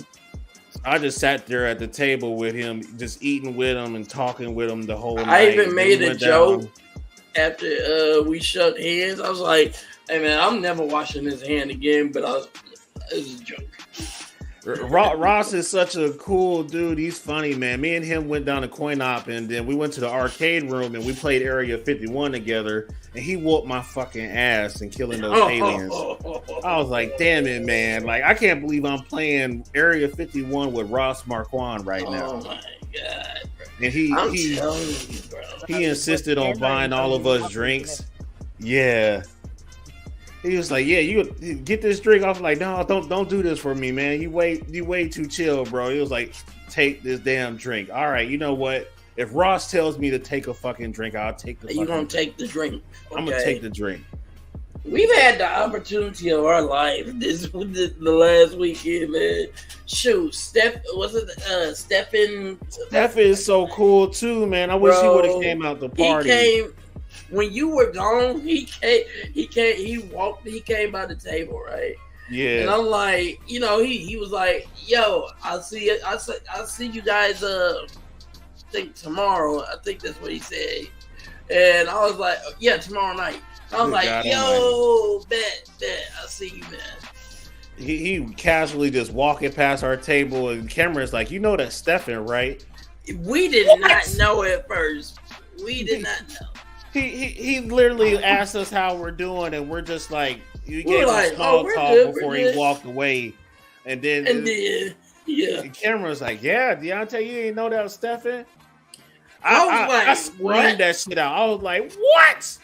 Everybody heard me. I was shocked. Yeah, you did scream it pretty loud, man. I was like, man, I just thought it was a really tall ass dude. I thought so too. I thought it was like just one of these tall nerds or something, man. I was like, dude looks like Jesus, man. He's probably like a dude that looks like Jesus, and he's into nerdy shit. It can't be Stefan. He walked by. I said, he's like, yeah, that's what I was doing. What's funny is then when you realize it's him, and you look around the con, you're like, well, of course that's him. He's a foot taller than everybody else. Bro. Yeah, he was. He was tall as shit. Yeah. Of course, that's fucking Colossus. Yeah. He is tall enough to be Colossus in real life. Goddamn Right. it. Oh Shit. my God, it'd be so tight if he played God. him or something. I mean, he does play him, but I'm talking about like. Yeah. Like Ross and God, Stefan were way more sociable than the two Avatar guys. Bro, they were way more sociable. They were so chill. Oh yeah. Like it was funny. Stefan kept walking past our booth to go outside and smoke. He was smoking. Oh my goodness. 7 times a day. And wow. At one point, like I was out there talking to Raven, the girl that was running the booth with us. Yeah. And she was smoking and he was out there smoking, and I was like, how's it going in there? He goes, I think it's dead for the day. And it was Sunday, or it was Saturday, and I was like, oh no, surely it's going to pick up again. He goes, oh no, it's about 6 o'clock. He goes, hey, I think we're done for the night. I'm like, I was thinking to make more money, but you know. Man. Yeah. You're the type of dude that you could just be at a bonfire chilling with and just talking shit the whole night. Like, right. I mean, man, honestly, all of them are just people. Yeah. They're all just people. But you never realize it when you're seeing them on the big screen, and you're just like, wow, they have all these fancy cars. They're walking the red carpet. They're just larger than life. And then finally, you actually get to meet them, talk to them, and they're just like me and you.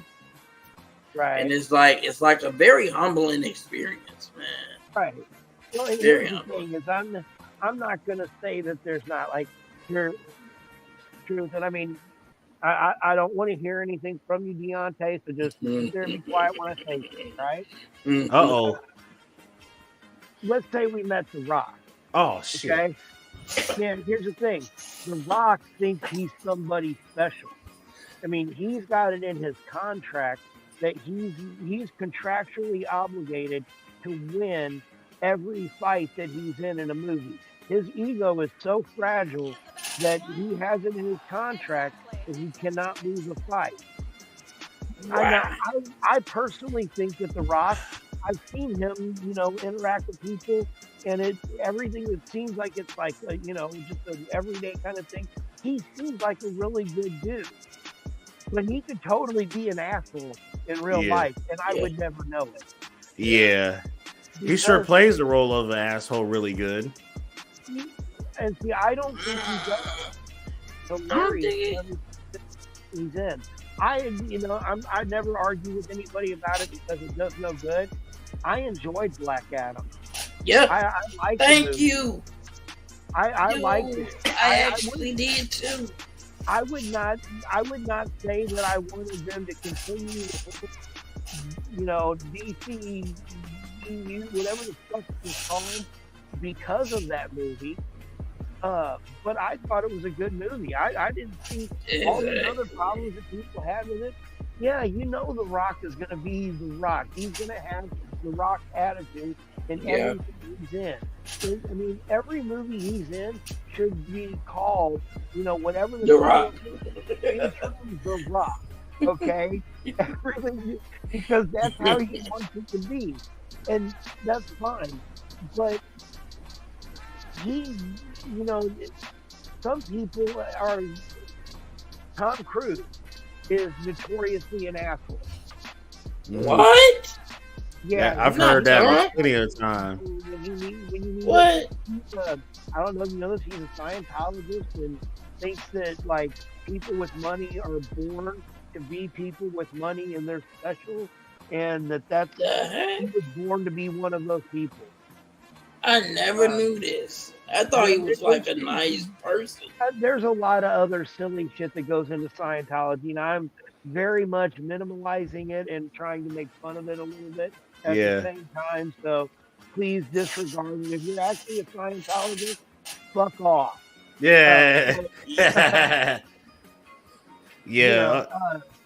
But I hear, but if you see Tom Cruise talking to anybody, he's a nice guy. Everybody that he talks to. That doesn't mean that he's a nice guy when you get behind closed doors. Right. So that's just all I'm saying is that, There's going to be people that are going to be assholes when you get behind closed doors. There's going to be people that aren't real when you get, like, I don't know that we would ever see who The Rock really is whenever we meet him, because I'm going to bet he has a public persona that he puts on whenever he's around the public. Right. Yeah. I don't think that that's what Ross and Stefan were doing. I think that's just who they are. Yeah. And I think that a lot of people, a lot of actors you meet, that's just going to be who they are.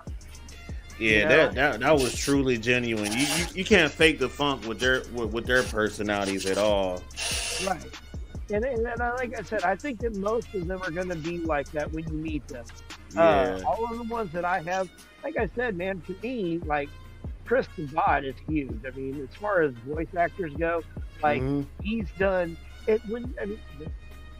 Obviously, some people here aren't big Dragon Ball Z fans, but Dragon Ball Z, when it started, he did like 15 of the 20 voices on the show. Yeah. Like, he was doing them all. But he's still, my favorite is Vegeta. And he was so, like, down to earth when I met him, and he stood up and did that line at the con for me, you know. Like, he didn't have to do none of that. Nah. Yeah, honestly, this is Will's first convention and his first celebrities, I believe correctly, that he met. So it was a great experience for him, eye opener and everything. So I'm glad he was able to successfully do that. Yeah. Yeah, for sure. Yeah.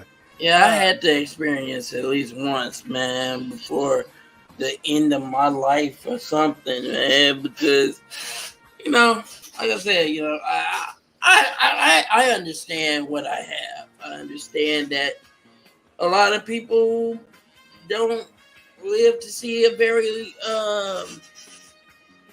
long, lengthy life, you know, with sickle cell. So I at least wanted to do that. You know what I'm saying? Yeah. For sure. And you see these celebrities now, and then you got more celebrities to come down the road for sure. Yep. We'll have some at Anime Con. Oh, who is this? Yeah. Shout out to Darth Goricorn from our Twitch channel. Thank you for tuning in. He says, this person says, I'm a fan of the show. I'm just not a fan of many of the attitude of many of the voice actors outside of the show. Yeah, touche, man. That is, yeah, I agree. Like, the show some shows are like really, really cool, you know what I'm saying? Yeah. But, you know, the people outside of the show, man, it's just like they're not who they pretend to be on camera. And then the real them comes out. Yeah. And honestly, we had two voice actors. So we had Andre Solulo and Greg Baldwin. And Greg Baldwin, he played Uncle Iroh. His panel was very inspirational. He gave like a really good speech. I didn't catch Andre's panel, but like I kind of got to spend time with Andre like after the fact. I didn't get to spend time with Greg at all, so I don't know how those two were.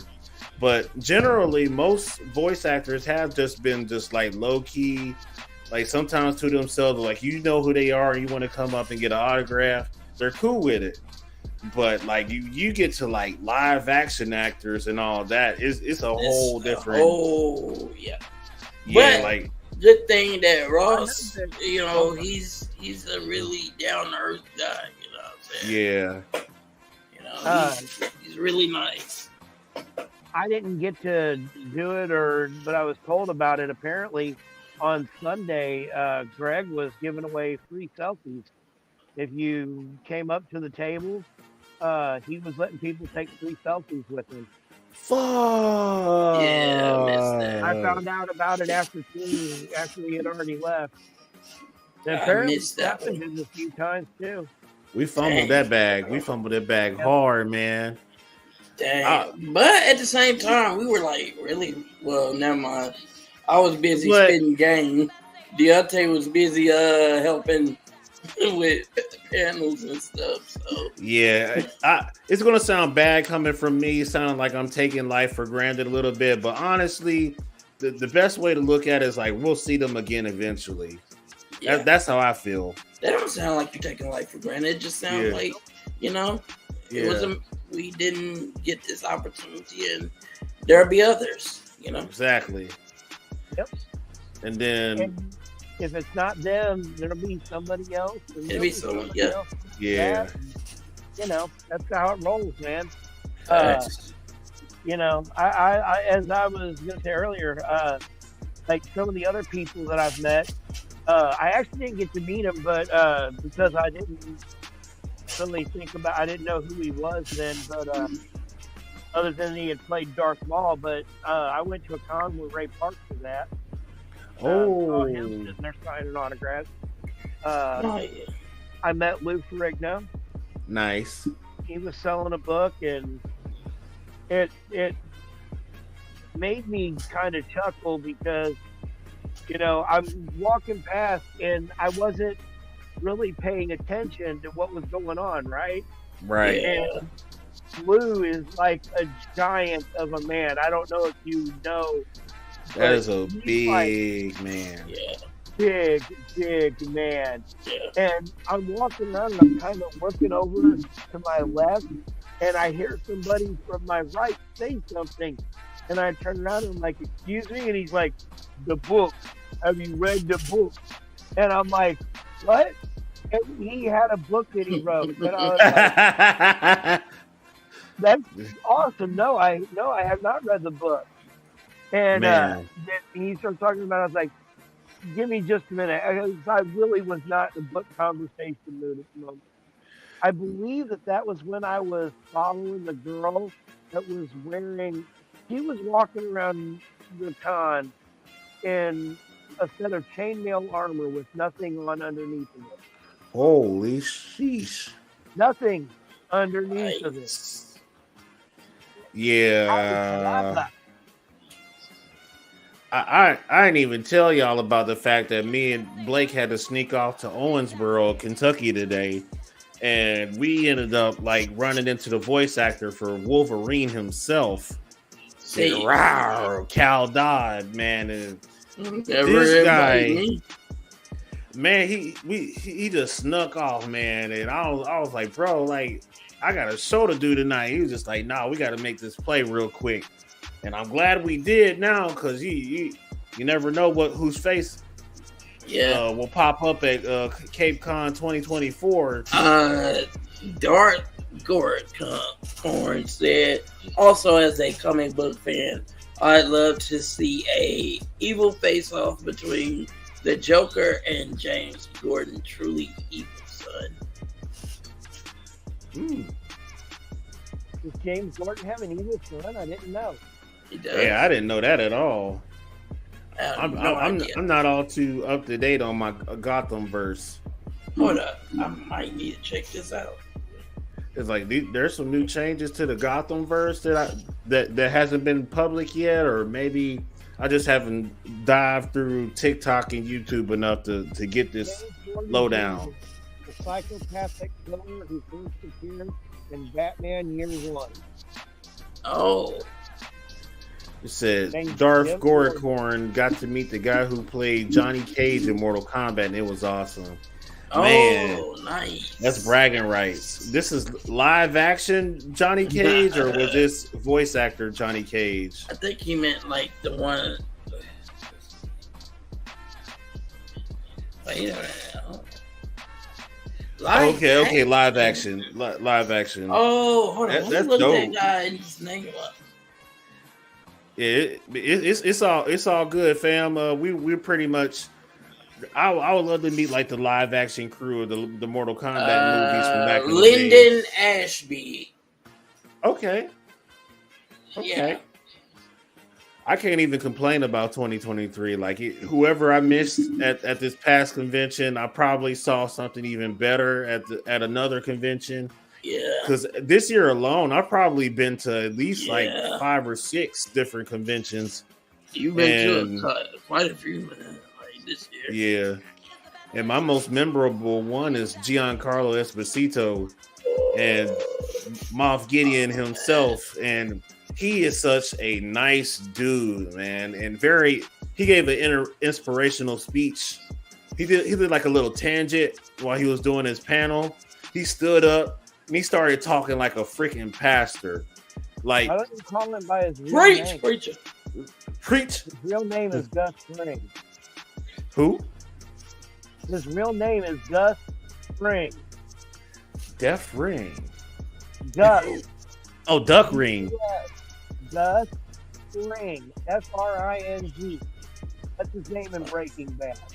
Oh. Oh yeah, Gus. Yeah. Okay, never mind. I thought you were talking about somebody.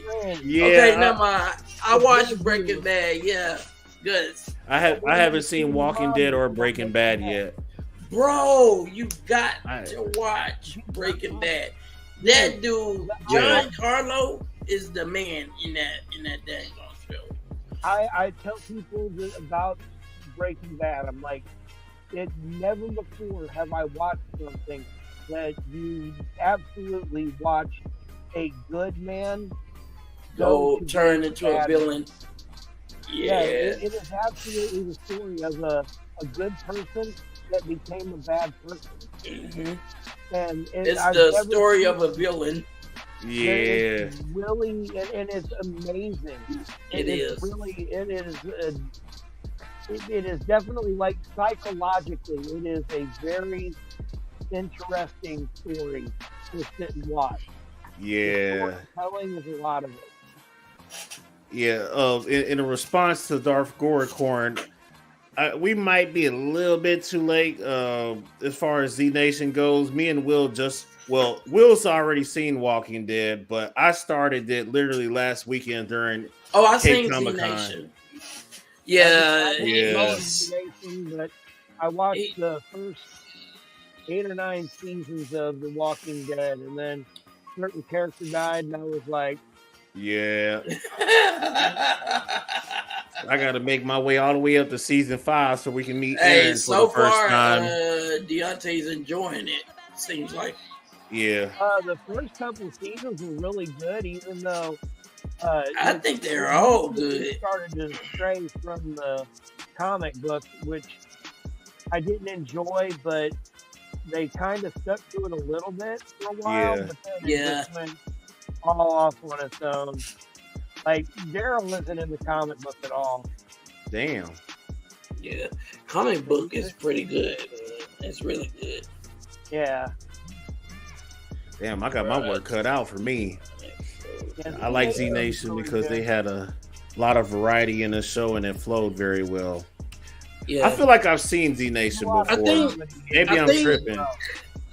I watched Z Nation up till probably about the last season, or maybe the last season and a half or two, because I don't really know how to explain it, but it just kind of to me it just I don't know if it fell off, but something started not to make sense. Yeah. You know, that's just to me. Now it could be different for someone, for other people. You know. So Darth Goricorn said, "Whereas to me, Walking Dead dragged after season 3." Yeah, it did. It really did. But I still enjoyed it. I'm just here for Aaron, man. I gotta see my dog Ross and support Ross. Ross is the GOAT, man. And Giancarlo's in Walking Dead too, ain't he? Oh, no. No, is he? No. Oh, not? Okay. Okay, well, he at least in the Mandalorian as a really but he's in the Breaking Bad. Okay, yeah. Watch the Breaking Bad. I'll have to make time for that in about 5 years. Yeah, as a matter of fact, you may need a Dave. Yeah. It's gonna take me at least 5 years to make my way back around to Breaking Bad now. Lord have mercy. You might need to make a list though. Yeah, my list is at least. Like, I'll be done with my list by like 2027. I'll be done with that list by then. But shoot, man, Right now, I'm working on X-Men, the anime. I'm working on a lot of Marvel classic animated series. I finished the Fantastic Four animated series from the 90s. Now I'm working on like X-Men 92 in preparation for X-Men 97. And man, I'm having a blast right now. So once I'm done with those, I'll probably do the OG Spider-Man animated series. And then I'll swing back around to live action for a couple new shows. Yeah. He's Darth Gorka said, if you like weird zombie movies, though, I do suggest the Zom 100 live action movie. Something I don't do much. Hello. Nice. Wait a minute, they got a live action? Yeah, it's a Netflix thing. They always I didn't know that. Netflix has all the zombie content. Yeah. Well, they do a lot of the Asian movies that are like manga and visual novel live action adaptations that are interesting. Like the Zom 100 live action, I heard about it. It came out at almost the exact time that the anime started. Another one is isn't it called Sweet Home? Real quick, you talking about the Zom 100 anime that's out right now? Yes. Yeah, there's an anime out right now, so but there's a live action based on that? Yeah. I think that's what he's talking about. God damn. That's what I'm saying. Like, I didn't know that. That's crazy. Yeah, they put it out at the same time. This show called Sweet Home is on Netflix. Oh, and Sweet Home, it is nuts. Yep. That's the same thing that like the Zom 100 is. That they do these things. What was the one with the? Oh my gosh! Sweet Home is awesome. Absolutely. I think this last season though is just kind of, how do I put it? It's not that interesting, like it was at first. True that. But yeah, it is. It is. Very dark and very well made. Wait a minute. Okay. Sweet Home. Oh no, I'm thinking about Sweet Tooth, but no, Sweet Home. Yes, Sweet Home is good. It's amazing. My fault. Okay, I'm thinking about. Was I thinking? I did see Sweet Tooth season 2. I haven't made my way to Netflix in a long Sweet time. Tooth. Sweet There Tooth is about a Sweet that. Tooth and a Sweet Home. Sweet Home is good. Sweet Tooth, the second season is really boring. You thought so? I really liked it. I really did think so. I enjoyed it. Hey, Deontay. Bring up or Deontay or Will, either one. Bring up the link that I put in the SNN show chat. Here's another one that I'm going to bet that you guys, no, you may have seen. It's called Hellbound. Is that the live action? Yes, it is. Yeah, I've heard of it too. Hellbound is amazing, bro. I think that's one of Will's favorites. Yes, it is. Oh, and Darth Gorkon said, to him it was very blah. Hellbound live fiction is nuts. It is, bro. Yeah, that's what I'm saying. It's so all good. Korean shows. Another one is what was the Korean zombie show? Is it Train to Busan? No, that was one of them. It was like one of the most popular shows on Netflix too. It was crap. Cause dang it. There was so much like Korean content on Netflix that was just taking off. And I'm not gonna lie. Yes, bro. They were going crazy. Korea was going crazy. And it was all hitters too. Yeah, they came out with Squid Game. They came out with Alice in Borderland or whatever. Empire was good. Empire. What was the one with the zombies though? Like the high school students, they were like Oh, I know what you're talking about. Yeah, they were trapped in school. Yeah. With the zombies because outside. All of us are dead. Yep, all of us are. Yeah. I hit that one when I was. Oh yeah, I know what you're talking about. Death Lord or Darth Lord. Look up, grab that link. The other link over there. It's called Kingdom. It was a Korean. He is a. Yeah, that's. Are you thinking of Empire or Kingdom? Kingdom. Okay, that I was thinking. I was like Empire. And there was a movie.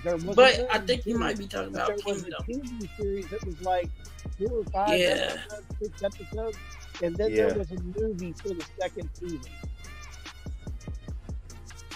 I'm gonna grab this link real fast. All right. Let me see. Is it the IMDb link or the one before that? There's two. The bottom, grab the very bottom IMDb link. That's the Kingdom one. The other one is you can do both of them if you want. Let me see. I'll run through one at a time. Let me. Yep. And the screen is loading. Like my internet's too slow. That's crazy. Yeah. And Darth Goricorn says Kingdom. Yeah. Empire. He said Empire at first, but then we all figured out that it was that thing. Yeah, I was kind of confused. I was like, "Is you talking about the one with Terrence Howard?" But nah, okay, Kingdom. Right here. Yeah, Kingdom is good.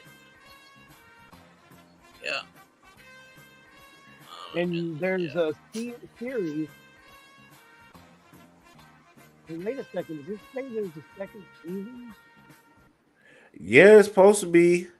Maybe I watched the second season. Yeah. Maybe I just don't remember. I watched both seasons. Dang, the series. I did. But there was a movie that came out after the series. I'm sure it'll have something about connections on the front page. And there was only 6 episodes in each season. Huh.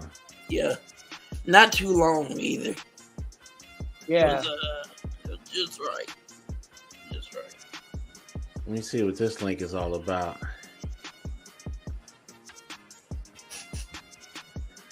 Dang it, this internet will load. Hellbound. Oh, okay. Oh, yeah. Oh, yeah. Them big old abominable snowman looking things like from hell. Features. Yeah. They look like giant abominable snowmans from hell. Right. But that show was so good, man. It was so good. Like, the story behind it was really good. I don't want to go into it. But did you watch it, Deontay? I have not seen Hellbound, but I started the Alice in Borderlands and All of Us Are Dead. Drop Alice in Borderland for Hellbound real fast. I would say that too. Although I've heard Alice in Borderland is pretty good. Yeah, but I would put good. Hellbound over it. Yeah, Alice is good. They just made it to season 3, and there's so much hype around it. So I still got countless catching up to do, no matter what I do. So that frustrated me. That came out though was The Last of Us. Yeah, so many people love that. Yeah, The Last of Us. Oh, you didn't like The Last of Us? It was alright to me. It wasn't.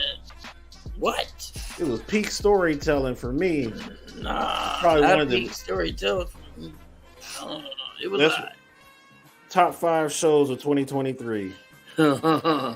Man, Ellie had me cheering for the monsters. He said, "Yeah." I can't lie. I mean, I wouldn't say that by any stretch of the means with how she treated Joel.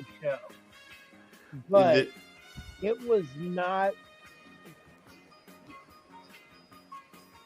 What's it? I'll say it like I said to Rob about Andor. I would call it mid. You said you wouldn't call it mid. I would say it's mid. That's just mid. Yes. It's not It's not. The correct answer is it's not for y'all. That's what that means. That's what that means. That means like good TV. I get you. That show is incredible, man. Like he had to not be paying attention to not like it. What? He No, we were like, watching it. I was watching it with Mama every week. That episode with Bill and his husband. If that didn't fold y'all, then yeah. No, the show just ain't for y'all. What do you mean? That show just wasn't for y'all, man. Just because I didn't fold on that part is what? I'm just using one example. The rest of the season is still fire. Okay, that last part. Probably Period. No. Period. Okay, look, listen. To each their own. Okay. It was mid. T stay on. T stay on. Right. Yeah, you know what? I'm happy that some people like the show. That's great. I mean, I'm gonna tell you, life would be really boring if everybody liked the same thing, believed in the same thing, did the same thing. That I wish we had was, I wish there was a genuine respect among people to be able to say, "Hey, I don't like that, but I'm happy that you do." And see, that's what I'm talking about right there. That's what makes nerd culture so toxic. Exactly. For real. Oh, toxic. I'm not gonna say any names, but there is someone that I talk to that is very, very toxic about the things they're a fan of, and it is kind of frustrating at times. I think I know who you're talking about. Who? Wait. I think I know who you're talking about. Somebody messaged me yet? It's just the fact that everything has to be this way, or it's trash. Oh, okay. And I'm just like, I mean, they're not. And here's the thing: is I've heard other people say they're not. At least they're not one of those people that says, "Well, you must not be a real fan, right? You don't like it this way." Yeah. They haven't done that yet, but it is still. I'm like, this is not what being a fan. He said mid might be scoring it a bit high. The writer in me hates the rating though. The rating. Oh my god. Hey, I feel you, bro. But hey, yo, y'all gotta text me, man. I want to know. I want to know. I want to get on the inside of this. Who the person is? Dante doesn't know. He just says he thinks he might know. Oh yeah, well, let me know. I have a huge guess, but I want the show is the wrong place to put that kind of. No, not me. No, I'm saying in my inbox. Oh. Yeah. Let's just not talk about it anymore on here. Like I said, no, you can't do that to me. There are toxic. All I'm saying is that there are toxic fan bases out there. And they do exist, and they are strong with the hatred. Oh, you mean like Goku, like Dragon Ball? But yeah, there is. And like maybe the Gojo fanboys. Goku, they gotta shit on my toe. You gotta talk about how horrible Goku is and how bad it. I don't know who that is. You know anybody like that, Will? You know anybody like that? Bill? What do you mean? What? You know? Like what? Goku? What? They don't like Goku? Yeah, nobody doesn't like Goku. I can't stand Goku. I can't stand Goku. I don't care for Dragon Ball series at all outside of the GT and the Kid series, Kid Goku. Yeah, there's My Hero Academia My has Hero, a toxic fan base. Yeah, it does. I didn't know that. Yeah. Oh, there we go, right there. Hey, right there. He's a fellow Goku hater. Dark Gorkorn is one of us. Anybody with Darth in their name is one of us. Facts. Yeah, we Sith Lords to the day we die. Even when they had to still, yeah, bro. They dog Vegeta and Gohan now. Goku's still in Thunder for everybody. His own son, who he most of the time don't want to train or have anything to do with. And honestly, the deadbeat daddy. Gohan was. I think Akira said it himself that Gohan was supposed to become the new protagonist of Dragon Ball, and Goku took that from him. And yep.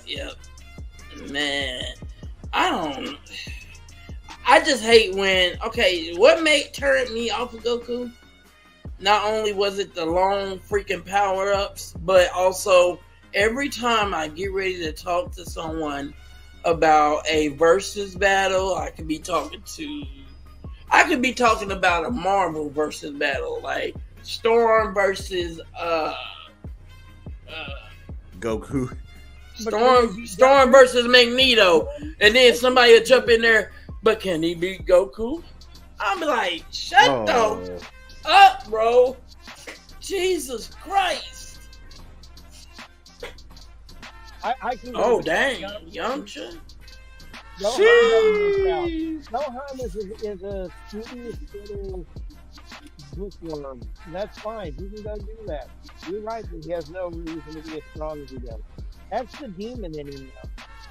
Yeah. You know what broke my heart when I found out One Piece has a toxic fan base? Wait, what? Yeah, One Piece does have a toxic side of their fan base, and most of them fuckers is Blackbeard fans.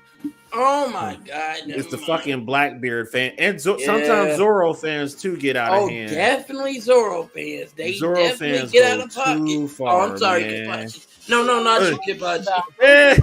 Favorites and y'all going talking shit on them. No, not you, Kipachi. I'm not talking about you. I'm just saying, man. Ooh, somebody's name is Butt OG Butt Stuff. OG. Shout out to OG Butt Stuff. Welcome to the trash talk party of Goku. We're having a ceremonial roasting session. Goku is what I say to girls after we smash. Damn. Damn. Holy. God, man. Do everything you can to avoid toxic One Piece fan, though, because they try to ruin the experience for all of us. And this story is way too damn good for that shit, bro. Y'all get y'all toxic ass on to another fan base. Please, bro. Don't make us one of them. Do not make us hate Luffy or One Piece. Please, I beg you. And it was hard. It's like I got real close to hating Zoro. I love Zoro, man. That's my dude. And fan base got so bad, and oh god, Darth kind of struck again. Almost most of the lead characters in Naruto were plastic plot armor characters. Damn. Okay. Let's be perfectly all right. honest. Most anime, I can't disagree. Most anime main characters have incredibly thick plot armor. I mean, Yuji just had all of Sukuna's fingers taken away and given back to Sukuna. But we all know that Yuji's going to come back and kick Sukuna's ass. I think that's a theory, though, that he has the last finger. Because where's the last finger? It's not the what had he eaten before? 7 or 8 of them? He's nowhere near, the one wouldn't give him anywhere near the same strength. That's why, but some plot armor is going to come in and make Yuji stronger. Let's go with Tanjiro. I love Demon Slayer. It's beautiful. Absolutely beautiful to watch. But what always happens? Tanjiro just mysteriously figures out some new technique with sun breathing and whoosh, whoosh, whoosh, whoosh, whoosh, whoosh, Yeah. boom, and he wins. I'm not saying that there's not good stories involved in some of them, but Yeah. every anime main character has plot armor. Period. Yeah. Well, there may be some exceptions. I haven't don't know. known too many. I haven't known too many cases where people just get off with stuff they shouldn't have gotten away with. Like Luffy whole Wano arc lost to that dude Kaido at least 5 or 6 yeah, he times. ain't got plot armor. Yeah. Kaido just like, man, I really should kill this dude before he comes back and whoop my ass. You know what? I'm just gonna knock him out again. Like, Yeah. Kaido, bro, that is your enemy. Why are you sparing him, man? You don't think that everybody thought he was dead. He was with the eyes that was somebody was dead. They were blanked out. And then all of a sudden, oh, now his fruit awakened. Yeah, but we knew he was going to have an awakening at one point. We knew that. That's plot armor, man. When you know something's going to happen because they're the main characters, that's part of plot armor. Okay? Okay, well, I mean, we never expected Lucci Devil Fruit to awaken. Is that plot armor? No, that's character. That's driving the story forward to give them something else to fight. I mean, if you're going to have your character, get stronger, you're going to have other people be stronger, so they have someone that keeps up with them. I think, hey, I think you may be a little bit away from your mic. Uh-oh. Is your mic like attached to your headset? Yep, it is. Oh, okay. I guess my shoulders. Oh, okay. Yeah. Let's try this. Maybe my shirt is bunched up. Is that better now? Yeah, yeah. Yeah, in there. All right. Django was one of the few people. Django, the hypnotist. Okay. Dang. Hot takes tonight. We doing all hot takes. Man, Dark Gorocorn got more hot takes than a restaurant. Oh, that was a good one. That was a good one. Lord have mercy. Golly, man. I hope I never become a toxic fan. Gojo got 50% off of that shirt he was wearing. I think as long as will you ever believe that like there's no way that this person could ever lose?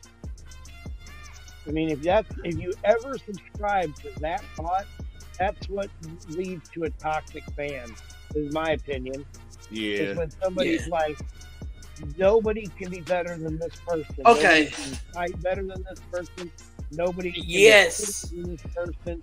Nobody can have better writers than this person. Did y'all know that people were saying that they were sending death threats to Gege Akutami?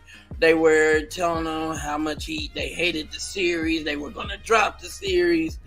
All because Gege, if you don't know, this is kind of a spoiler alert. Gege, did kill off Gojo. Mm-hmm. Yes. Okay, so and in a brutal fashion too. What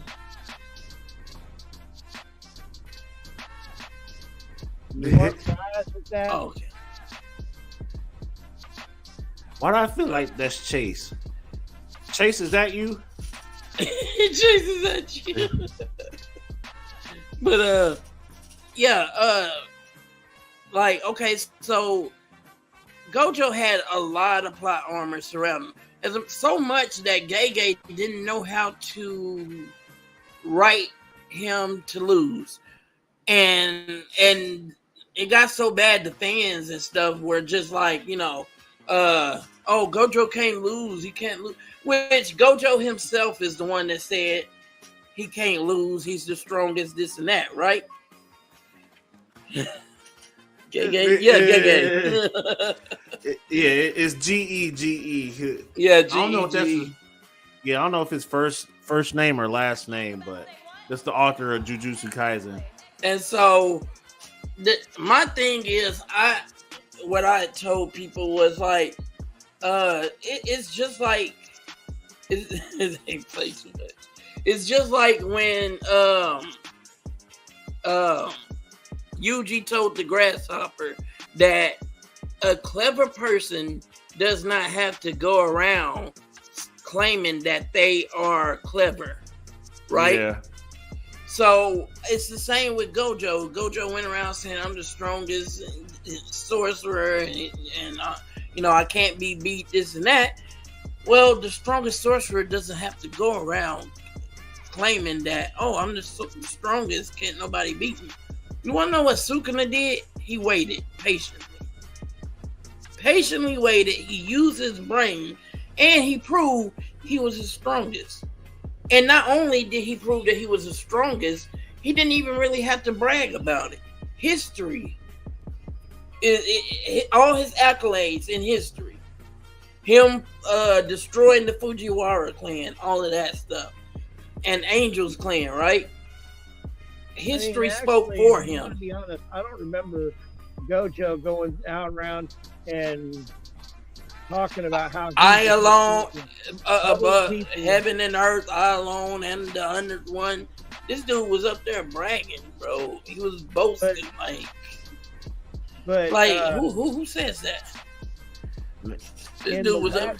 The last manga, Sukuna even claimed that he, I was talking about all the things. He's for my original body with 4 hands, so I can wield the 2 hands, the 2 weapons that I wield, and still have 2 hands to, make curses. But I'm just saying, like, I don't.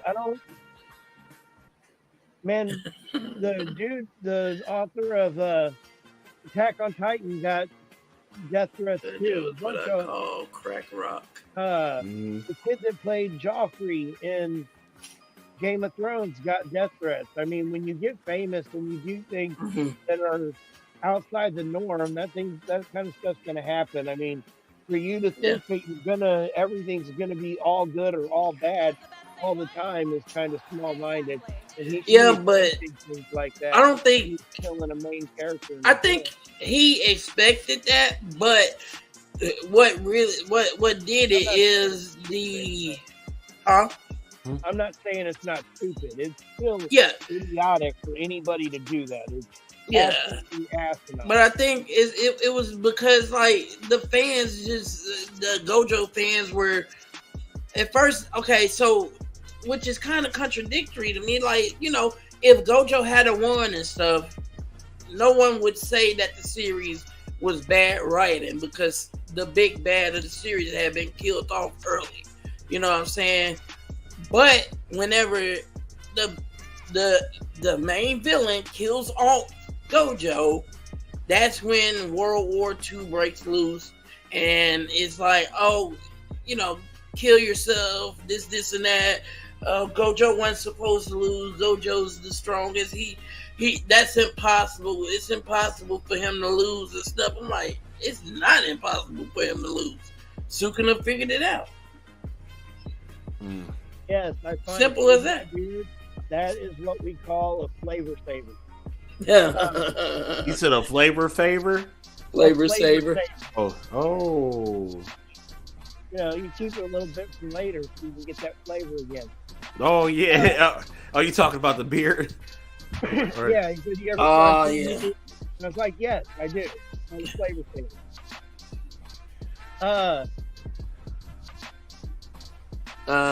Demon Hunter or Demon Slayer? I think he meant Demon Slayer. I felt that the writing was bad, and I told you why. It was because of the way they handled the whole off page. I didn't feel like it was a good way to handle it the way they did. That was... You talking about Gojo? Yeah.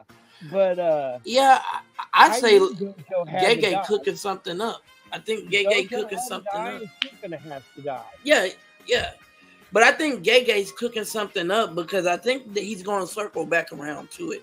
I don't think he's just going to leave it ambiguous as to how, Sukuna did it. I think he's, like I said, he's cooking. This man is seriously in the kitchen cooking, man. It's been like, I know a lot of people say that the chapter that Gojo got offspring, that, that was bad writing. I just say, no, I don't think it's bad writing. I think you just got to be patient and wait for the complete picture. That's what I was telling people back in the day when Wano was getting ready to come to the end and everybody swore to God Yamato was going to be a Straw Hat. And as soon as they found out she wasn't, Oda's the worst writer of all time. No, your stupid ass ignored all the fucking foreshadowing. I feel like you talking about me, man. I'm talking about everybody. Did I show you the screenshots of all the people that called me retarded and stupid in Facebook comments? No, you didn't. Because I said Yamato wasn't going to join the Straw Hats. I'm like, bro, y'all got way out of hand. I wish I had Yamato. seen it, man. I was like, man, I wish I could go back to that post and take a dump on everybody. Oh my god! I'm like, yeah, you should, bro. Straw Hat Yamato, how about it? Yeah. Where's she at now? Go be petty. Go get your revenge. she off in Wano fucking Momonosuke like she's supposed to be. That's what all you bitches get. That's what all you bitches get. Call me retarded again. Call me that. What's that, Kipachi? Man. Part of the clan now. He sure is. Can you imagine her and Momonosuke having a kid together, and he's already coming from a broken ass family, and her broken ass family DNA going into that child? Oh my god. Man. It might be a child of prophecy that they might give birth to. You just never know.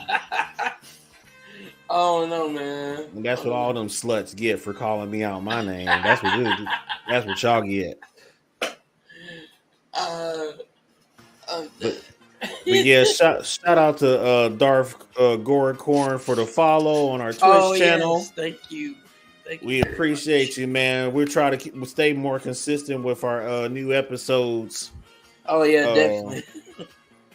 So we got episode 10 of the main podcast coming up on October 21st.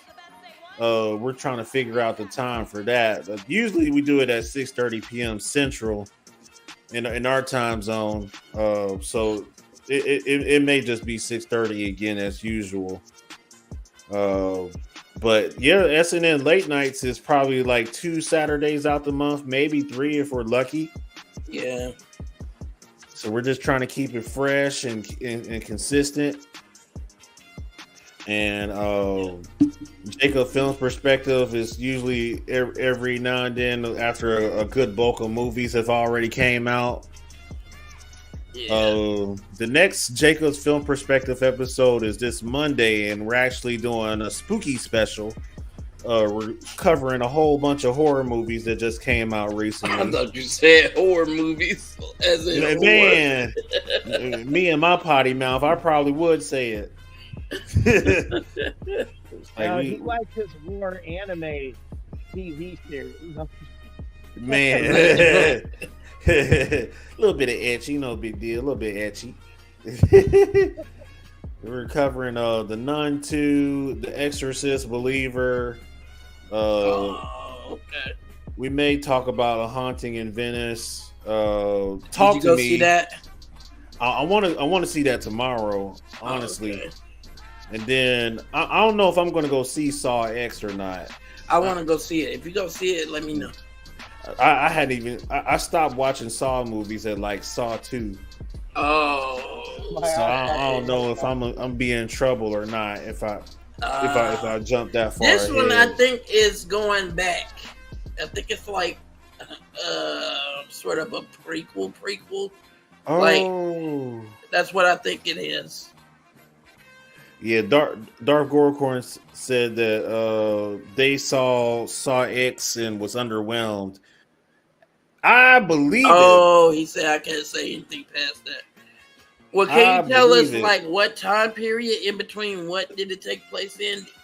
Is it like? Did it take place? Is it a prequel or is it a sequel?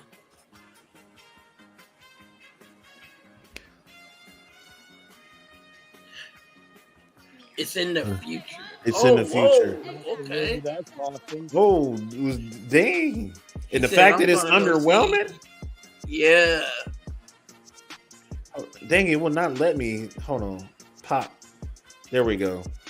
Yeah. What the fuck is going on? I have no idea.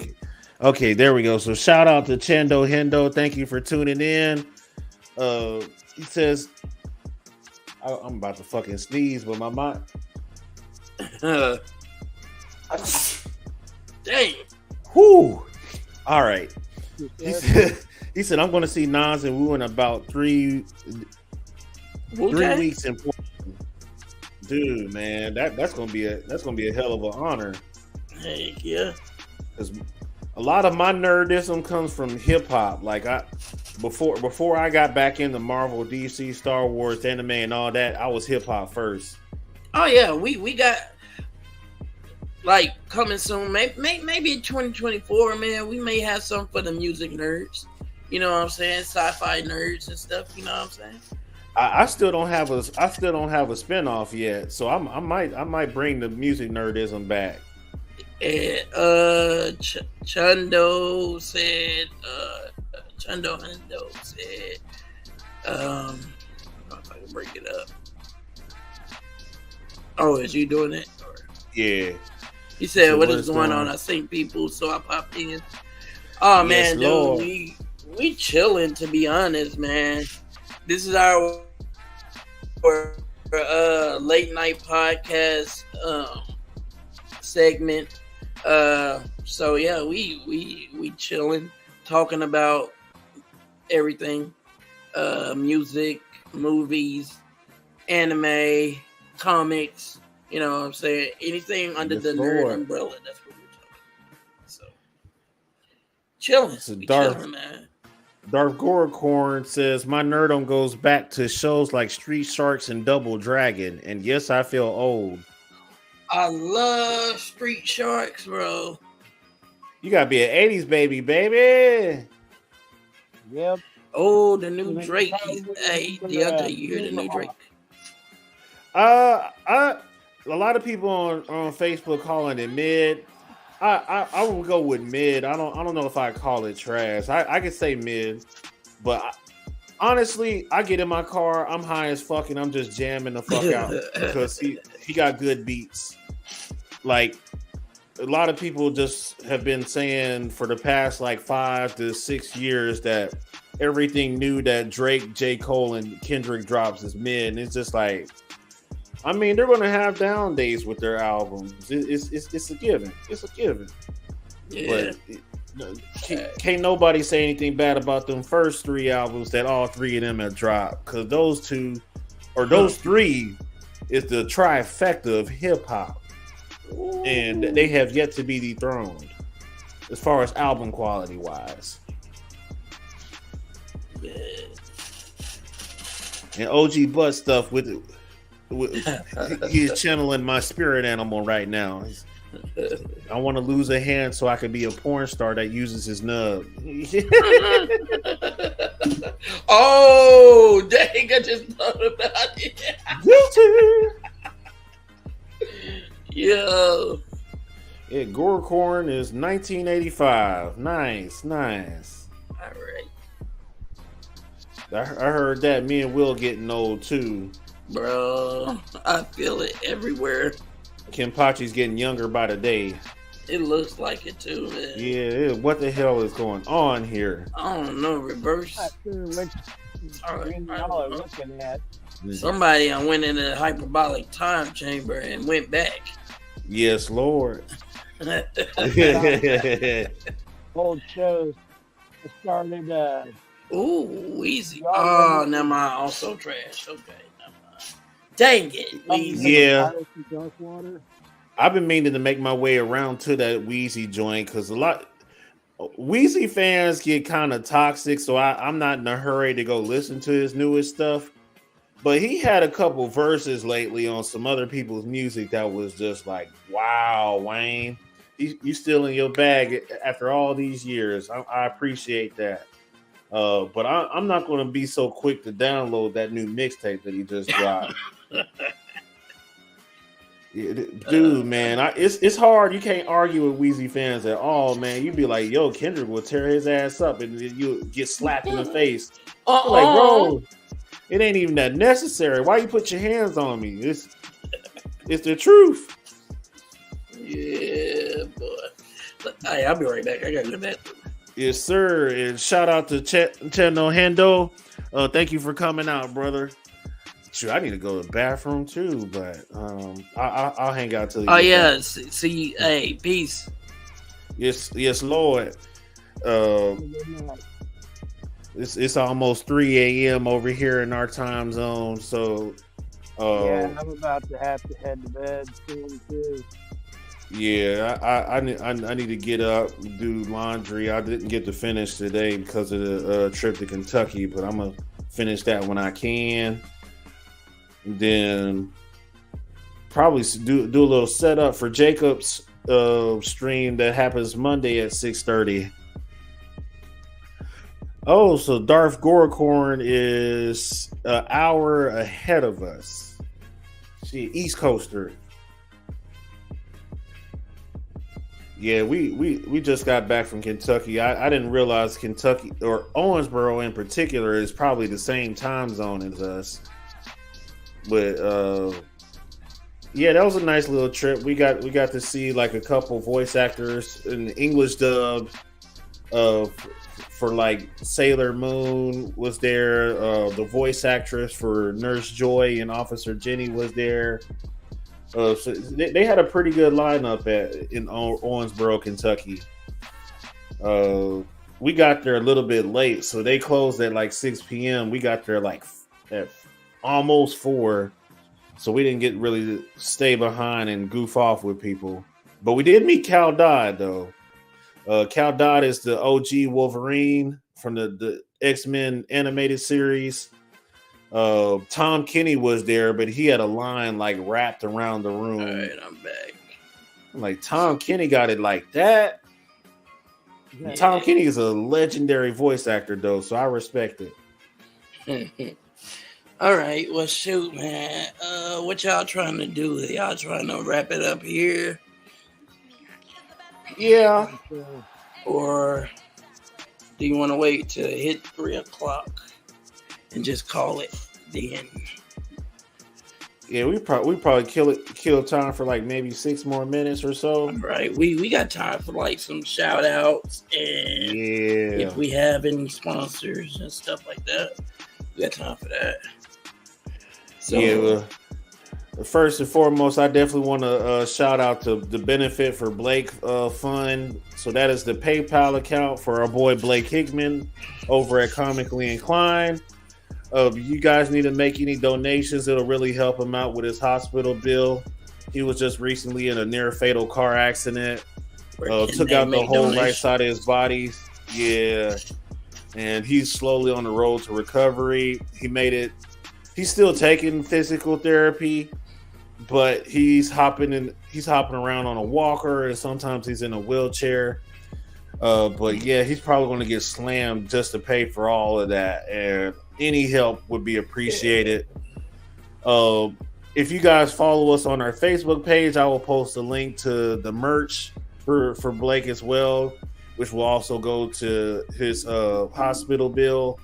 And then the other half of whatever you donate will go to another charity as well. So you'll be able to order a shirt. Jessica will pick them up for us and deliver them to us. They come in almost every size, but they come in one color: short sleeve, long sleeve, sweater, you name it. And they have a really dope design on it. And it's all for our boy Blake Hickman to make a speedy recovery and not have to suffer from financial hardship just because he almost got destroyed by a semi truck, and the hospital's like, so give us thousands of dollars. Yeah. So yep, you're looking for him on PayPal. It's at Benefit for Blake. Capital B, capital F, capital B. Capital B. What? I'm gonna type it in the chat. Benefit for Blake. At let's see, capital B. Yep, B for benefit, capital F, and then capital B for Blake. Okay. Benefit is BENE, right? Yep. All right. I think that's correct. So yeah, just follow us on. I'll make a post on the YouTube channel.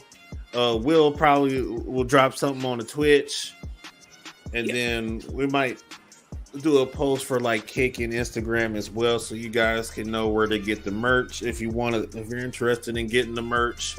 Yeah. All of this goes to our boys' fund and to help pay for his medical. You know what I'm saying? He really needs the help, and we want to try to do anything that we can to show our support. So if you guys would help us, support Lord. Yeah, if you're watching us from YouTube channel, like and subscribe. If you love our content, we will keep y'all up to date. Most of our announcements either pop up on Instagram, YouTube, or our Facebook group. And you can follow either the SNN Gaming Facebook page, or you can follow the SNN Crew Facebook page, or both, and you can stay up to date on when our next show is going to go live. Yes. Also, shout out to Comically Inclined, which is another podcast like this one, where you guys can go and you guys can discuss. Mainly, they discuss comic books. Mainly, they do top 5, like over there at their show, and they also do Rumor Mill, where they talk about the latest nerd news that's out. And shout out to Black Cat Soap and Sundries. Also, check them out. Also, you want to let them know where they can find you again, Kempachi, before we close out. Yep, that is blackcatapothecary.biz or Black Cat Apothecary on Facebook. Okay. Absolutely. And if you're in the local area here in Cape Girardeau, Missouri, you can catch them every other Saturday from 8 to noon or 9 to noon at the Cape Girardeau Riverfront Market. Yes. Yep. You'll be able to buy products in person. What's that? I said we only have one more day there before the end of the year. Okay. Oh. Yeah. Next weekend we're there, and then the following weekend, after that is all booked solid until the end of the month, and the end of the month is the last for the Riverfront Market for the year. Okay. True that. Hey, y'all go catch them. The one that I do want to, there's 2 others coming up. We've got the Mystic Market. It's going to be at the Shawnee Center on the 28th from 10 to 6. And then on the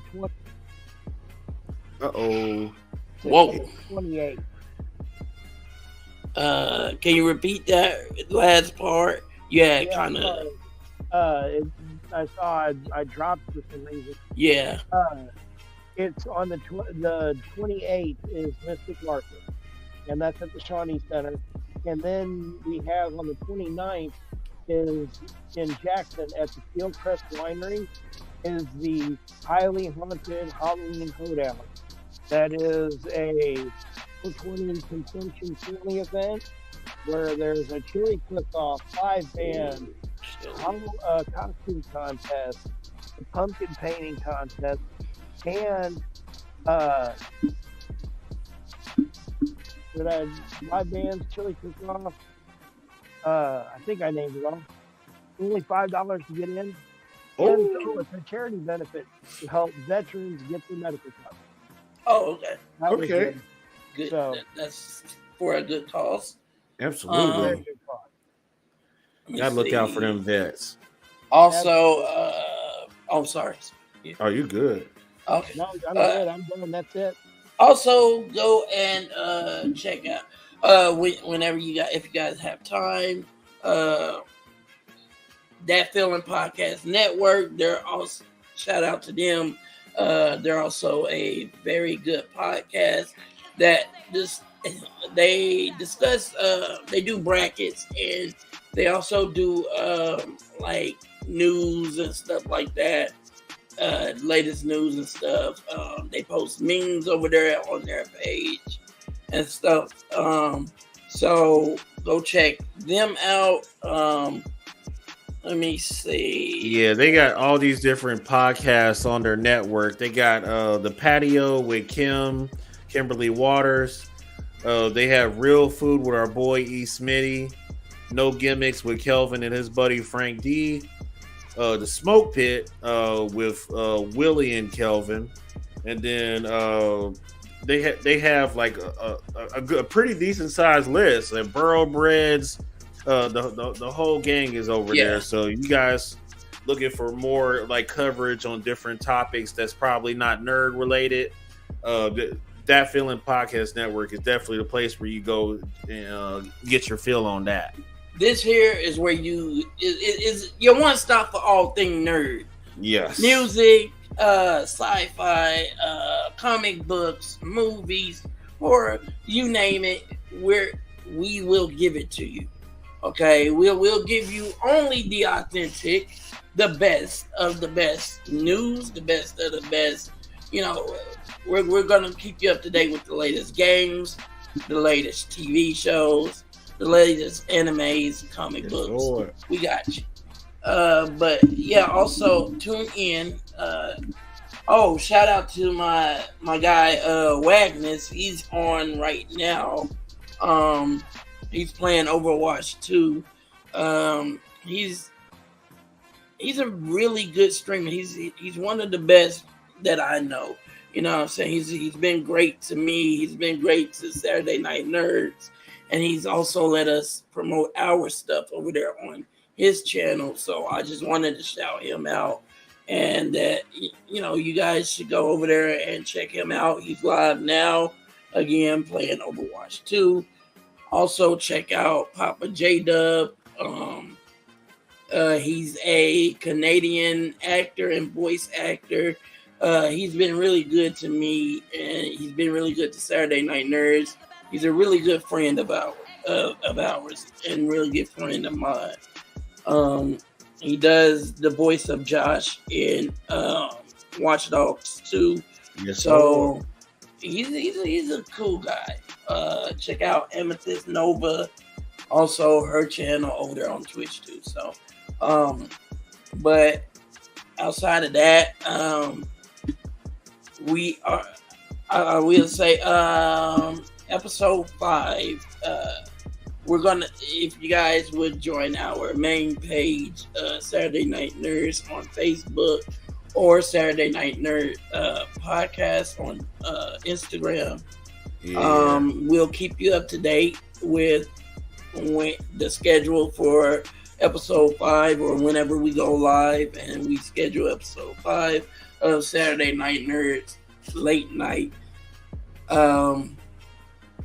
Yeah, man, this has been a very successful night for us. For you know what I'm saying? We had fun. Shoot, we lasted to 3:05 a.m. Yeah. God dang it, shoot, up here talking about everything, chatting it up with you guys in the chat. Thank you guys, all of you, for stopping by. Make sure you tell your mama, your grandma, your brother, your sister, your uncle, your aunt, your nephews, and your niece that Saturday Night Nerds is the place to be, the time to be, and the moment to be the best nerd that you can be. Thank you for thank y'all for stopping by, and tell everybody about us. You know what I'm saying? Come join the hype. Yeah, like, share, and subscribe. Run them numbers up. We appreciate Sir. everybody that's done it for us before and people that's still doing it for us to today. You guys are awesome. We love you a lot. And oh, by the way, October 21st, 6:30 p.m. for now until we Follow us. So episode 10, you'll get to meet Thomas Concho and Cameron Road as well. We don't know what our topics are just yet, but we'll be figuring out as we come and go. Okay. This Monday coming up, October 9th at 6:30 p.m. is what's up? Is it Mugiwara Monday? We do have Mugiwara Monday. We need to figure out a time for that. We have figured out 6:30 p.m. is Jacob's Film Perspectives. Oh. That is the Halloween horror spooky special where you can see all of our opinions on the latest and greatest in horror films.